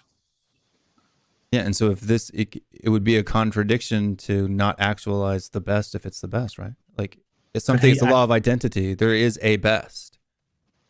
Yeah, no, I get that. But the whole idea is there's no logical reason why he couldn't have determined the same outcome this world has, which by your definition is the best possible world, without having the same amount of suffering in it. There's no logical contradiction. Why? Unless you feel that suffering has no value. But if suffering does have a value, that it makes greater than a world without suffering, then this is the best of all possible worlds. So do you think God thinks suffering has a value? I absolutely do. Otherwise, it wouldn't be here. Okay. Can I just clarify? Wouldn't that be the ultimate world instead of the best world? Because best is, the superlative of good, and if we're talking about suffering, there's no goodness in that. So it would be the why is there not reality goodness in suffering? No, because suffering by definition is pain. Like suffering is not a good thing. Why is suffering not a good thing? It's a philosophical term. Best possible world is sort of the one that adheres to a moral ideal, one that's morally ideal. Yeah, the ultimate. So if you're ultimate good, right? Ultimate world. So, it's same thing. You've also said that best possible world in this case is what's in accordance with God's will, and suffering, you've already said, is in accordance with God's will, and therefore they are equated. So I don't think there's any contradiction using that particular term if you said suffering glorifies God. So that must therefore be value. The Bible is clear that suffering glorifies God. No, I'm not. Yeah. I'm just saying internal critique. That's fine. I'm not that particularly interested in that.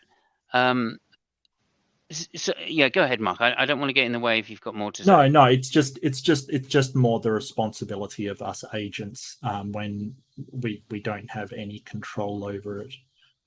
It just, to me, it seems like God instantiated a system in which we suffer for what he ordained, and I don't see that really offends my morality, to be honest with you. It's sort of me and Mark disagree on a lot, but that offends me as well to say suffering's good. You couldn't say that to a child going through rape, that their suffering has goodness in it. Yes, that's why Calvinists get into a lot of trouble. Well, look, is random suffering that has no purpose better than suffering that serves a purpose? I think a suffering that serves a ultimate good is far better than a suffering that is completely pointless, right? Because if God isn't sovereignly in control of all of the suffering in this world, then it's just random. Okay, it's even worse. So, right? Let me get this straight. Your morality is adherence to what God has ordained, correct? Or is it adherence to God's law as he's sort of spoken, kind of thing? Yeah, his prescriptive law, right? So the law that we know, that he's written in our hearts, right? So not necessarily Levitical cultural law of the time, but God's prescriptive law, right? So is anything evil when humans aren't involved? Is bacteria eating the eyes of a child evil? No. So there's no problem with that. That's a good thing. Yeah, I mean, that's just a natural process, right? You would agree with that too, right?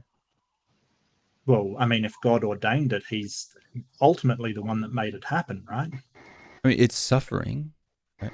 But it's not... Well, that's not an answer to my question, Will. God ultimately made that child have its eyes eaten by bacteria, correct? Yeah, ultimately, yes. So that's a good thing. Yes. Right. not only the calamity in the world, which God directly says in Isaiah that He creates, right? So natural disasters, right, which would be a bacteria or a tsunami, all those things that are directly controlled by God. He clearly says, "I do those things," right? That's me. And then the evil desires of man's heart, right, are what we intend for evil. He intends for good. He's very clear on that. And I just want to put out there, we have 5 more minutes left of open discussion before we go to outros. So if you have questions for each other, now is the time to do so. I'd like to Well, get I something. think Stilette wanted to say something to me. Go ahead, yeah.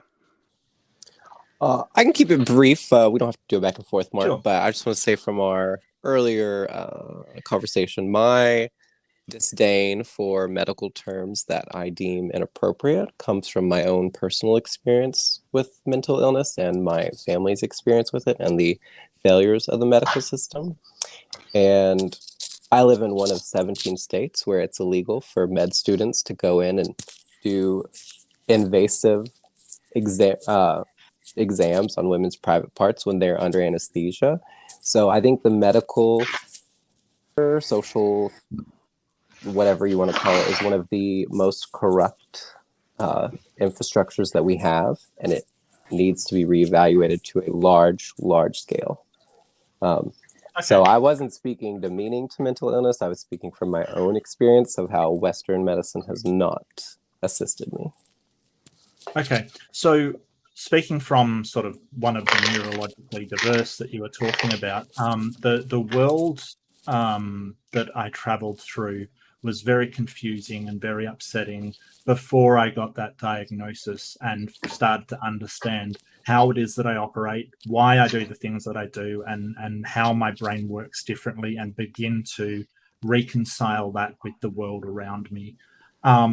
The whole idea that you would suggest to go to a shaman or some sort of spiritual healer for that instead of the amazing psychologists and psychiatrists and people that have helped me is, I don't think it's right. I understand you may have had a problem with the medical system, but I guarantee you, Stilette, before modern medicine came along, it was incredibly worse. During the ages of Greeks, we used to do the 4 humors system, which was phylogeny. I can't remember the other 3. Anyway, there were these 4 humors, and they would do things like let out blood because they thought you had too much sanguinity in you, so they would bloodlet and things like that, like real horrors.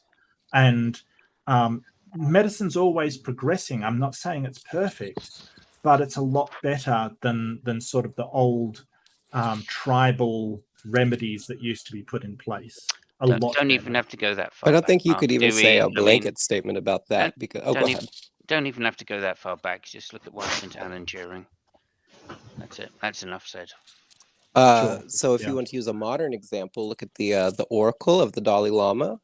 Since he was 10 or 12, he would in the West be called a schizophrenic, but to the Dalai Lama and to the Tibetans, he is an oracle, and they bring him in and teach him how to meditate and sit with his thoughts and how to live a very productive life as an oracle, not as someone who is mentally deprived. And so no, it's not always worse in other fields of medicine than just Western medicine. Yeah, other cultures have ways compassion of can dealing go a with long way. mental illness. Absolutely. Oh yeah. Compassion can go a long way. I don't think it sorts out medical problems, but it certainly relieves people of the mental burden. So yeah. These oracles live happy lives, and they are supported and needed by their community because they're not told that they're mentally deprived. They're told that they just have this gift to hear things that other people can't hear. All right. And so to say that, the best way to deal with a schizophrenic as a blanket term is to get them to a psychiatrist to take medicine is not true around the world. Well, We've seen that other methods work. Sure, I'm not sure Mark is actually advocating that they take medicine. I think what he's suggesting is that they see medical professionals. Correct. And I can sort of point out the what's her name, the Emily Rose, what it was originally based on, who had dissociatives. epilepsy, and the Catholic Church did a exorcism on her, and she died. She died, and a lot of people are doing these sort of alternative treatments, and they die, Stilette. They die. But just like we said, that's a blanket term about all. You're saying they die. Like, not all of them do, and every case isn't going to be the same. Of course, there are more extreme versions that I'm sure you couldn't just work with them and make into actuality their delusions, as we would call them in the West. But there are plenty of examples where they don't have to be exorcised. They can just be told that they're not broken, that they just hear things, and share your stories with the community. So yes, just like modern Western culture, people are being killed all the time on sure. Here, So do you that have is a form of what I asked? that is a form of psychology, by the way. CBT, is it? CBT. They're not trying to get them behavioural to work therapy. with their behavior and to change it. They're not doing that at all. They're saying their behavior is perfectly normal. No, they're getting them to talk through their behavior, right? No, usually they teach them to meditate, and then when they come out of it, they speak about what they learned. From what I understand about Tibetan Oracle. Do you have any kind of statistics on the effects of doing this with people? Do you have any kind of oversight to who is doing it and how they're doing it? Do we have any ethical code of conduct for the people doing it? I don't know. No, there have not been. No, there have been. There have been are studies of these. There have been studies done into meditation and the beneficial medical effects of it. I think lowering your blood pressure is going to improve your immune system, and that's one of the effects. It's a byproduct.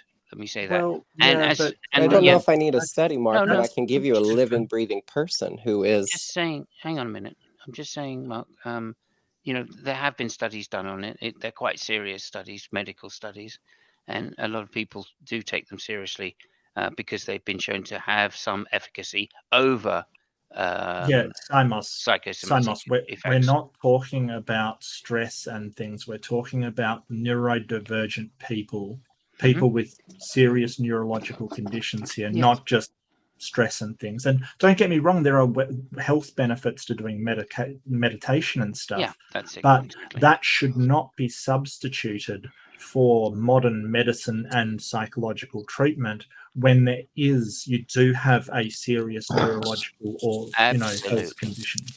But I'm not sure we need statistics when there's a living, breathing oracle of the Tibetan Dalai Lama who's living a happy life. That's just begging the question, I'm afraid. Because they are living life as an oracle. I didn't say they are an oracle. I said they're existing as an oracle. Do they do anecdotal, that with every right? person with a mental illness? Yes, there are multiple oracles that can exist under Do they do that Dalai with Lama's every version of Buddhism. person? Every person that has a mental illness, do they do that with? From what I've read, when people become of age and if they are having visions and hearing things, then yes, they put them on the path of oracle. And do all of them become an oracle? I would have to look more into that. I do apologize. I don't know if every single schizophrenic under the Dalai Lama becomes an oracle, but I know that there are. The reason, like you asked, why do we need statistics, right? Because without statistics, without actual data that is demonstrable, all you have is anecdotal, right? It's still true, right? I'm not saying it's not true that the Dalai Lama doesn't have that, but that's why you need statistics, right? Statistics is simply getting as much information as possible in order to make the. But people have to pay for statistics, and the West is not going to pay for statistics on shamans. Maybe they will. Maybe there's a university that's willing to do a study on it. Midnight, I'm sneaking you in, but we are about to go into outros. I'm pretty sure the Buddhists have done many studies on it, and so yeah, I'm absolutely positive of that. I think that it's not been shown to be more effective than medical assistance, though. That's for sure. And I would like to cap it off, Mark. I don't think all Western medicine's evil. I think there's just lots to be learned from what we still call alternative medicine. Meditation was alternative medicine until like 20 years ago. Do you know what they call alternative medicine that works? That's not true. Yeah, Mikey already said that earlier, but Yeah, that's also the not West true. doesn't call it medicine until it's medicine. Yeah. That's not true. When alternative medicine works, they just call it medicine. It's not true that medication wasn't recognized as having medical benefits only 20 years ago. I mean, that is. And all three of you have made a remark, but you'll all be able to make remarks because we are going into our outros. I want to thank the entire panel. I will say that Aristotle, if you are able to join at any point, I will just sneak you into the outros because of your internet. No matter what the order that you came in, I will just make you next because of your connection. However, Midnight, you were the latest to join us, which means you're going to be the first that is going to be starting us off on our outros. We are Skeptic on Ranting on If I Were the Devil, and we are about to have Midnight all up and pretty. Well,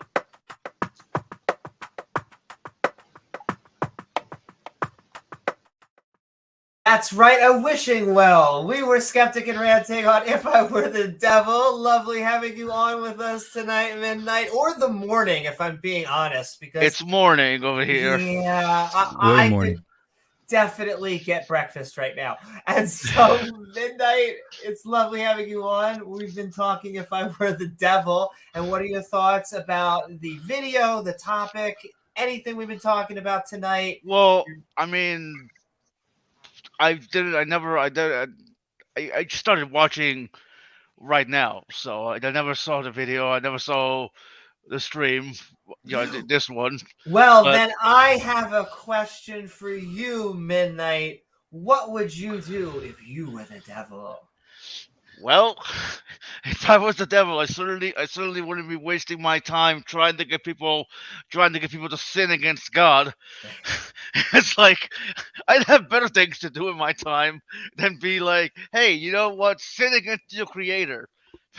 So you can hate you and punish you for all eternity.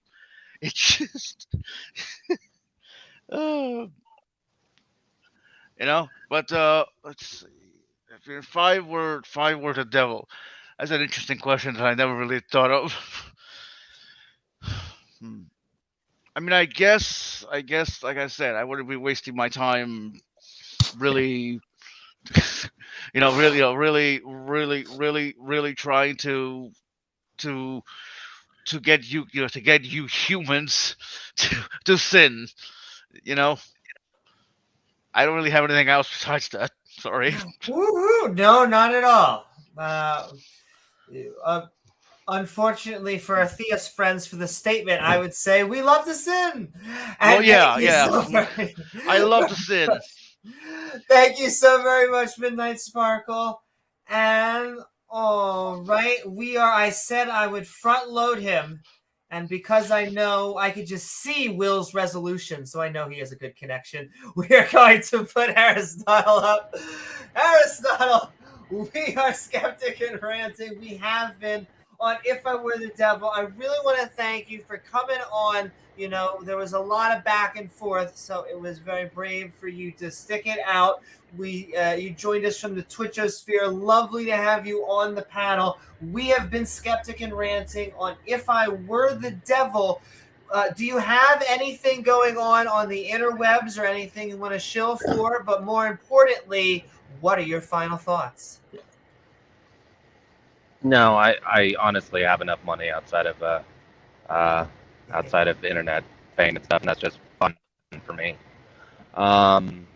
My final thoughts, there are all a lot of interesting questions on the views of Calvinism, and I'm sorry, I'm such a terrible speaker, especially when people are being antagonistic towards me. But none of the answers really matter unless God is seen as a final and absolute authority with almighty power. And honestly, Amy, what you said earlier is the crux of the question of all of the claims of Christianity, which is, you said, I don't believe in the prophets.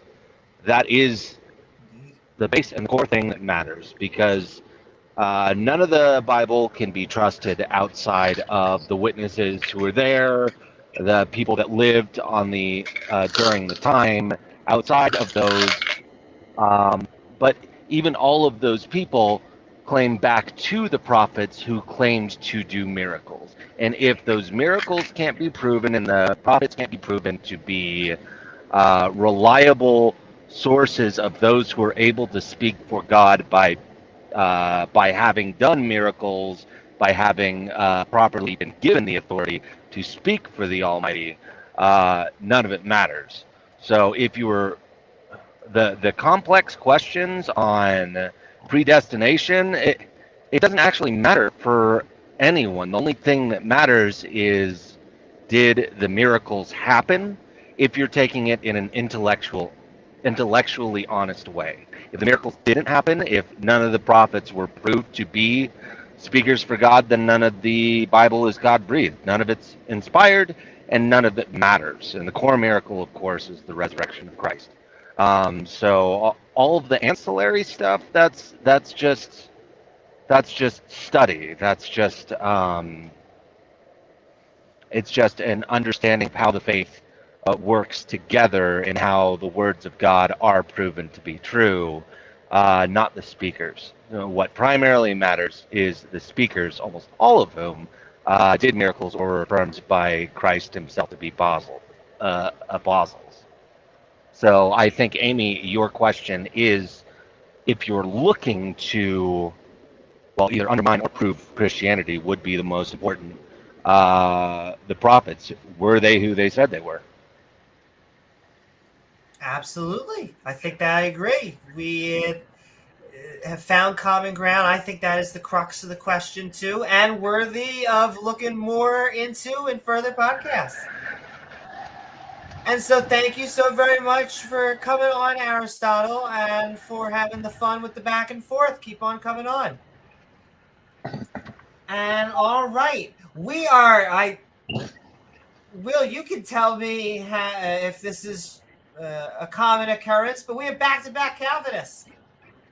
It's not very common, no. I mean, it happens on occasion. On Discord, there are a few of us. Look at that handsome face, eh? Well, I'm glad to have you on with us again. We have been Skeptic and Ranting on If I Were the Devil. What do you got going on the interwebs? And, of course, what are your final thoughts?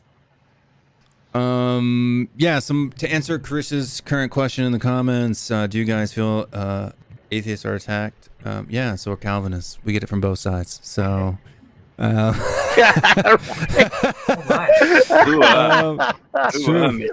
We're murdered by brothers. He gets it both ends. Talk about suffering, right? Talk about suffering. Yeah, let's go. No, I'm not.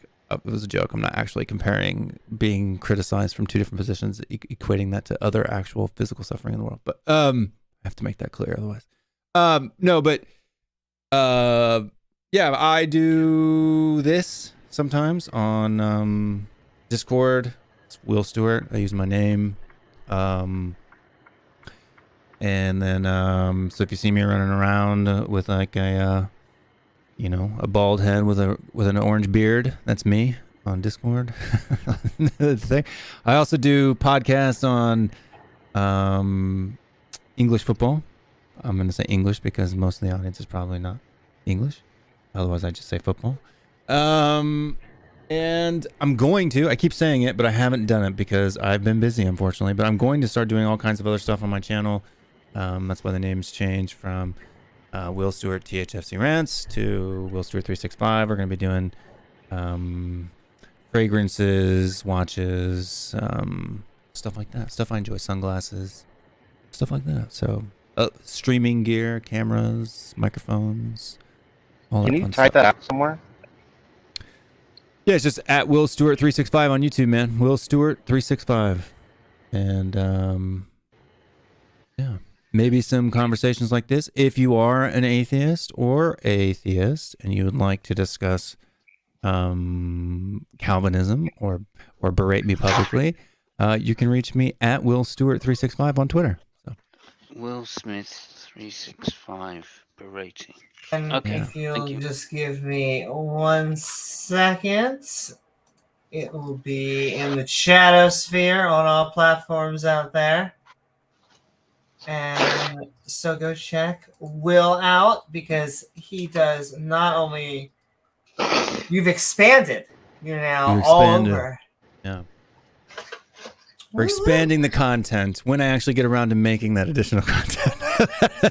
The football games are easy; they're already scheduled. I don't do the scheduling, right? The other stuff it relies on my on my diligence. So. And as long as we're top of the league, I'll be around your show. Don't you worry about that. All right, I expect to see you there every week.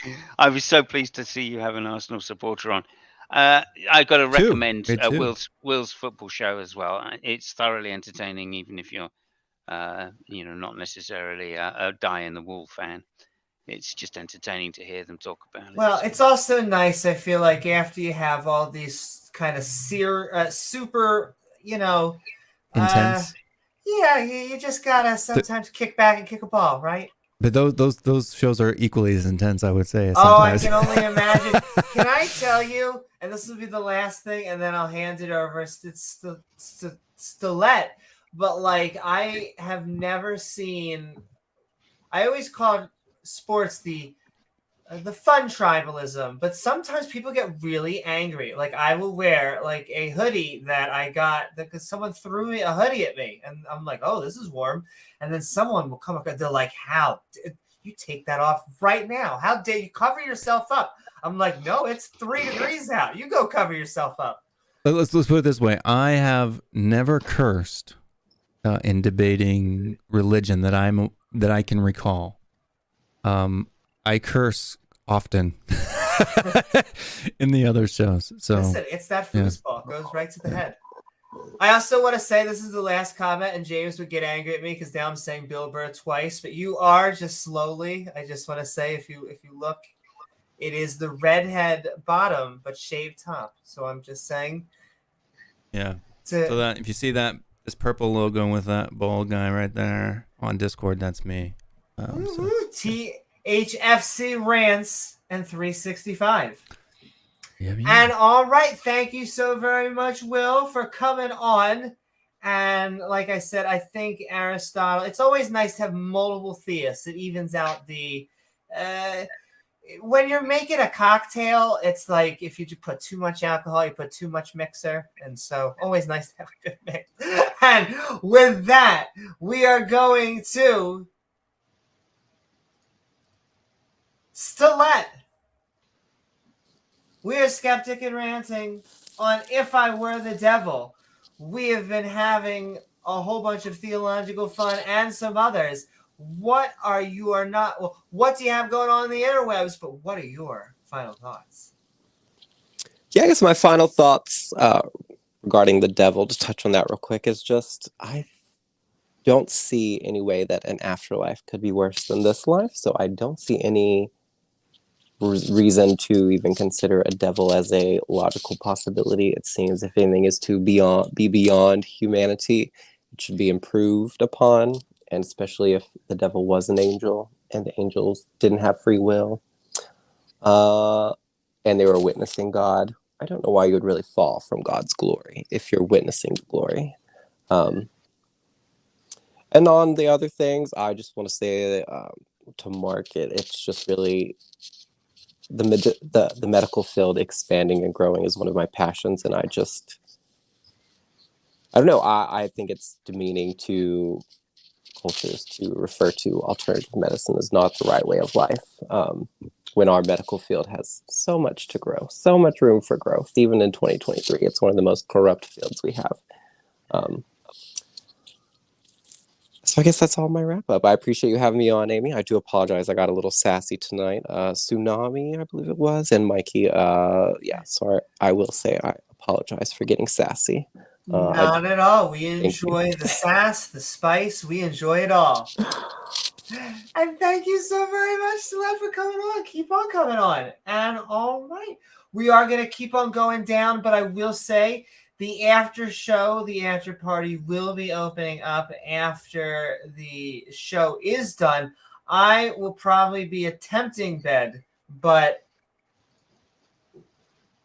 we will have fun in the sun. Do. Give me a second for the gears to. There we go. Simos, we have been skeptic and ranting on If I Were the Devil. We've been having fun. I want to know, what do you have going on in the interwebs? And of course, what are your final thoughts?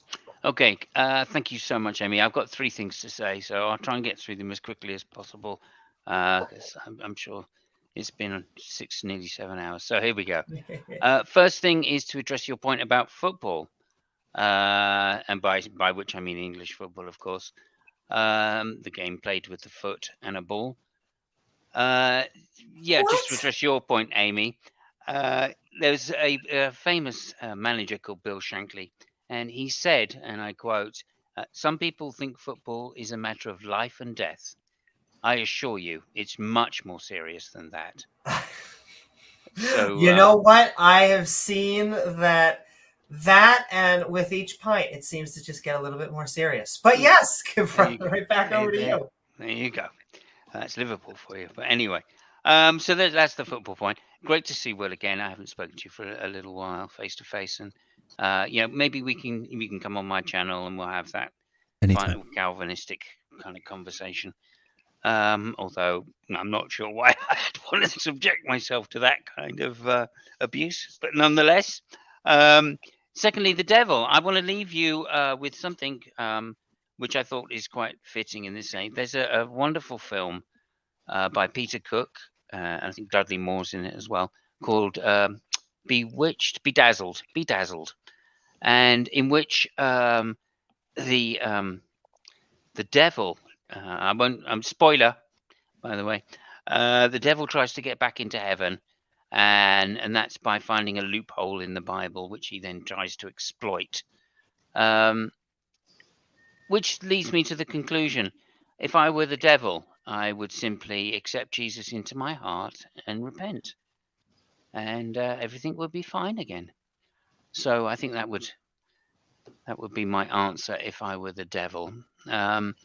Nonetheless, I'm not, because the devil is, of course, imaginary, like Yahweh, and so there's that. And then thirdly, to say, I also have a channel. We do Formula One, and if anybody's into motor racing, then please come to my channel. It's I'm sure Amy will put it up. It's something like YouTube/@SimosFunk. So please come join us. We start on Monday. I do have a co-host, the fabulous Fabio, and we do a show on the Monday after each Grand Prix, which the first one, the Bahrain GP, starts on Sunday. So thank you. There we go. Can I interrupt you for a second? Please do. Have you heard about Tottenham's new agreement with F1? They're 15 I have, years. yes. Yes, it's great, isn't it? Yeah, it sounds like a money-making plan to me. That sounded like an airplane to me. There we go. Yeah, that's kind of derailed me from him. Anyway, Monday we'll be talking about the Tottenham plan with F1 and much more, including the Bahrain Grand Prix, the first race of the 2023 Formula 1 Grand Prix World Championship. Please join us at 9 o'clock on Monday UK time. So thank you so much, and I've really had a pleasure and a blast being here, and yeah, that's about it. Thank you so much. Lovely having you on, Simos. Keep on coming on, and you should all be going to Simos Funk's channel. And all right, we only have 2 more people, because I just land the plane, really. I just mutter about randomly. So Clockwork Rex, we have been skeptic and ranting on If I Were the Devil. If I went down to Georgia, I hope you had a fun time. What do you got going on? And of course, what are your final thoughts? I do shit randomly on my channel, so there's that. I have 3 points. The only things that we know is that we were born, we live a little while if we're lucky, and then we die. That's the first. For sure. The second is I've heard so much word salad tonight that I need another bottle of ranch dressing. I mean, seriously. But thanks for having me up. Absolutely. Thank you so very much, Clockwork Rex. And that's right. You should be checking out Clockwork Rex channel on screen. And thank you for coming on and having fun with us tonight. Oh, fair enough. I mean, I do live streams. So if you want to check out any of the things I've done, click on the live tab. Because apparently YouTube changed all that shit. So now you don't see it. Yes. Live. Well, they now have 3 different tabs, and I'll send it in there. They now have a live tab every time we go live. They have a video tab for uploads, and they have a shorts tab if you create content that is a short. Yeah, I saw that. And I was like, what the actual hell? But, you know, I mean, it's YouTube. They can do what they want. Indeed. The only gods that I believe in, the TOS. Thank you so very much, Clockwork. And Y'all all take right, care. this is the odd. Once again, this doesn't often happen, but he has become our headliner because he was our original person that joined the open mic, and he is back in black. Mark, we have Skeptic and Ranting on If I Were the Devil. Lovely having you on as always. What you got going on, and what are your final thoughts? Yeah, this is also. I've never been on the same show twice. Like I went away for dinner, came back, and your guys are still going. It's insane. It's great. Like, don't get me wrong, it's fantastic, but weird. And I love weird. So today I tried to stick to just doing an internal critique mostly. Or actually all of it was internal critique. I don't think I went outside of questioning internally the specifics of it. And really there's 2 sort of things that present itself. Either you've got a eternal, omniscient, omnipotent God who created all of this suffering for no discernible reason other to get angry at his creation when it does exactly what he created it to do, for some reason, which seems like a massive contradiction, because God's always getting angry at the people in the Bible for not doing what he knew would happen when he created it. So there's something really inconsistent about that, and something really inconsistent about creating a devil in order to punish humans and then having it rebel and have a fight against you when you knew that was the outcome in the first place and your intention was to stop this from happening. It seems like madness. So I can't believe that this is a real thing, that this is something that actually makes any sense, and it sounds completely incoherent to me. I think that a omnipotent God could create the world with the same outcome, with 1 less child dying of smallpox or bone marrow cancer. I don't see what effect that has on the world. So I think that a God could do it without any of the children dying. I think that a God could do it without a lot of suffering happening in the world.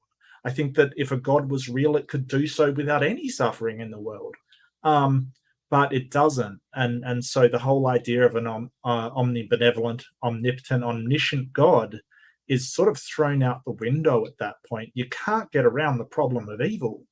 But, there's a lot of reasons why that ought to work, which I don't really believe. If I were the devil, I can't look. If I was the devil, I can't really, the whole idea of what the devil would do to torment humans doesn't look a lot different than what God did in the stories to torment humans. I mean, if the devil wanted to torment humans or something, why wouldn't it just drown the world, which is apparently what God did? So I can't see a lot of difference. But then again, I don't believe either of them are real. The much more likely hypothesis, the one that does make sense, is that it's just a universe in motion and things happen. They just happen all the time. And there's nobody guiding it, nobody controlling it. It's just nature being nature and physical things doing what physical things do. And you can sort of tell yourself all you want, well, that's what God's plan is, but what kind of a plan just allows random stuff to happen?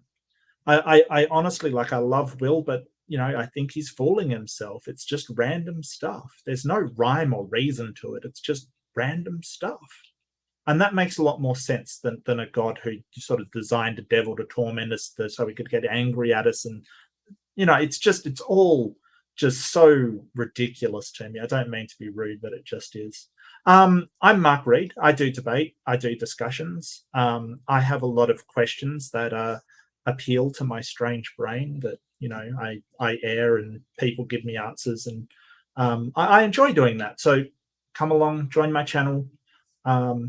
If you want to ask awkward questions, or, awkward questions occur to you, I'm always up for a chat. So thank you. And thank you for Amy and James for having me on. Love you guys. Thank you to everybody for discussing stuff with me. Thank you so much. Woo-hoo! Thank you so very much, Mark, for coming on, and twice, actually. So thank you so very much. Yeah. Mark is too pure for this world. I'm what? You're too pure. Too good. You know what I mean? No. What do you mean? No. You know what? What? I like you. So there you go. That's weird. That's so weird. I feel weird. Mark is like, listen, don't compliment me. You're supposed to insult me. Tell me the world is 6,000 years old. I'm used to Theus saying I deserve to burn in hell. I'm not used to this kindness thing from people. Okay, well then, fuck you. We all do, Mark. We all do. And all right, with that, I'm just going to say... Especially Harry Kane. Oh, my. Even Harry Kane. Who's Harry Kane? Who's Harry Kane? Striker for Tottenham Hotspur. Oh, okay. Gotcha. It's definitely... Hold on. Oh, thank you, Muhammad. All right. I am definitely ready. Go team. Go team. Exactly. Sports ball. I just want you to know they have been the underdog every year, and yet they got it this time. I feel it. They're going to wear that ring. Which ring? Who knows? Maybe their wives. Anyway, sending love. We have multiple ways that you can get on the show and host your own podcast with us producing. If you are a channel member or a Patreon or a Twitch subscriber, you get access to Talk Skeptic to Me, the show where you can share expertise or experience with the community, and we will help you set up the topic and just make it go. However, if you want to have your own podcast, show, content creation, media, empire, then feel free to contact someone who has two parents related to people who produce Jewish space lizards. Lasers? It's a tongue twister. But nonetheless, I just had a great meeting today with someone that I'm producing. It was fantastic because we had an entire team. It was not only just the host, but it was the marketing manager, the social media person. It was great having an entire team. It really felt fantastic to be professionally producing. And so, hold on. All right, that's enough of that. Let's, if you would like, I would like to help you. Doesn't matter if you're into basket weaving, if you are into politics and religion, or if you are just want to game and get your specific type out there, I'll help you make it. And with that, I want to thank you all for joining us on this episode of Skeptic. Oh no, I skipped. Very close.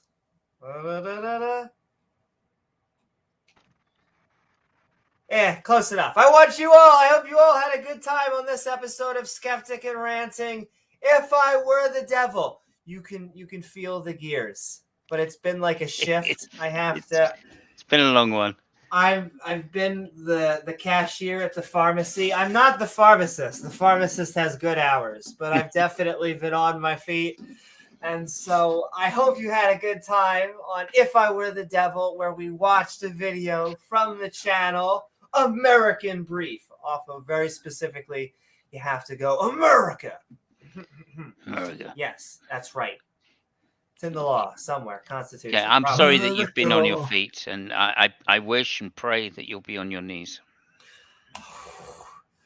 Let me tell you, that is the aim of the game. The name of the game, one of those. That's where we're heading, folks, to our knees. And we called in for a devilishly good time, though I want to thank everybody. Peter for hearing the sound effects. Ding, ding.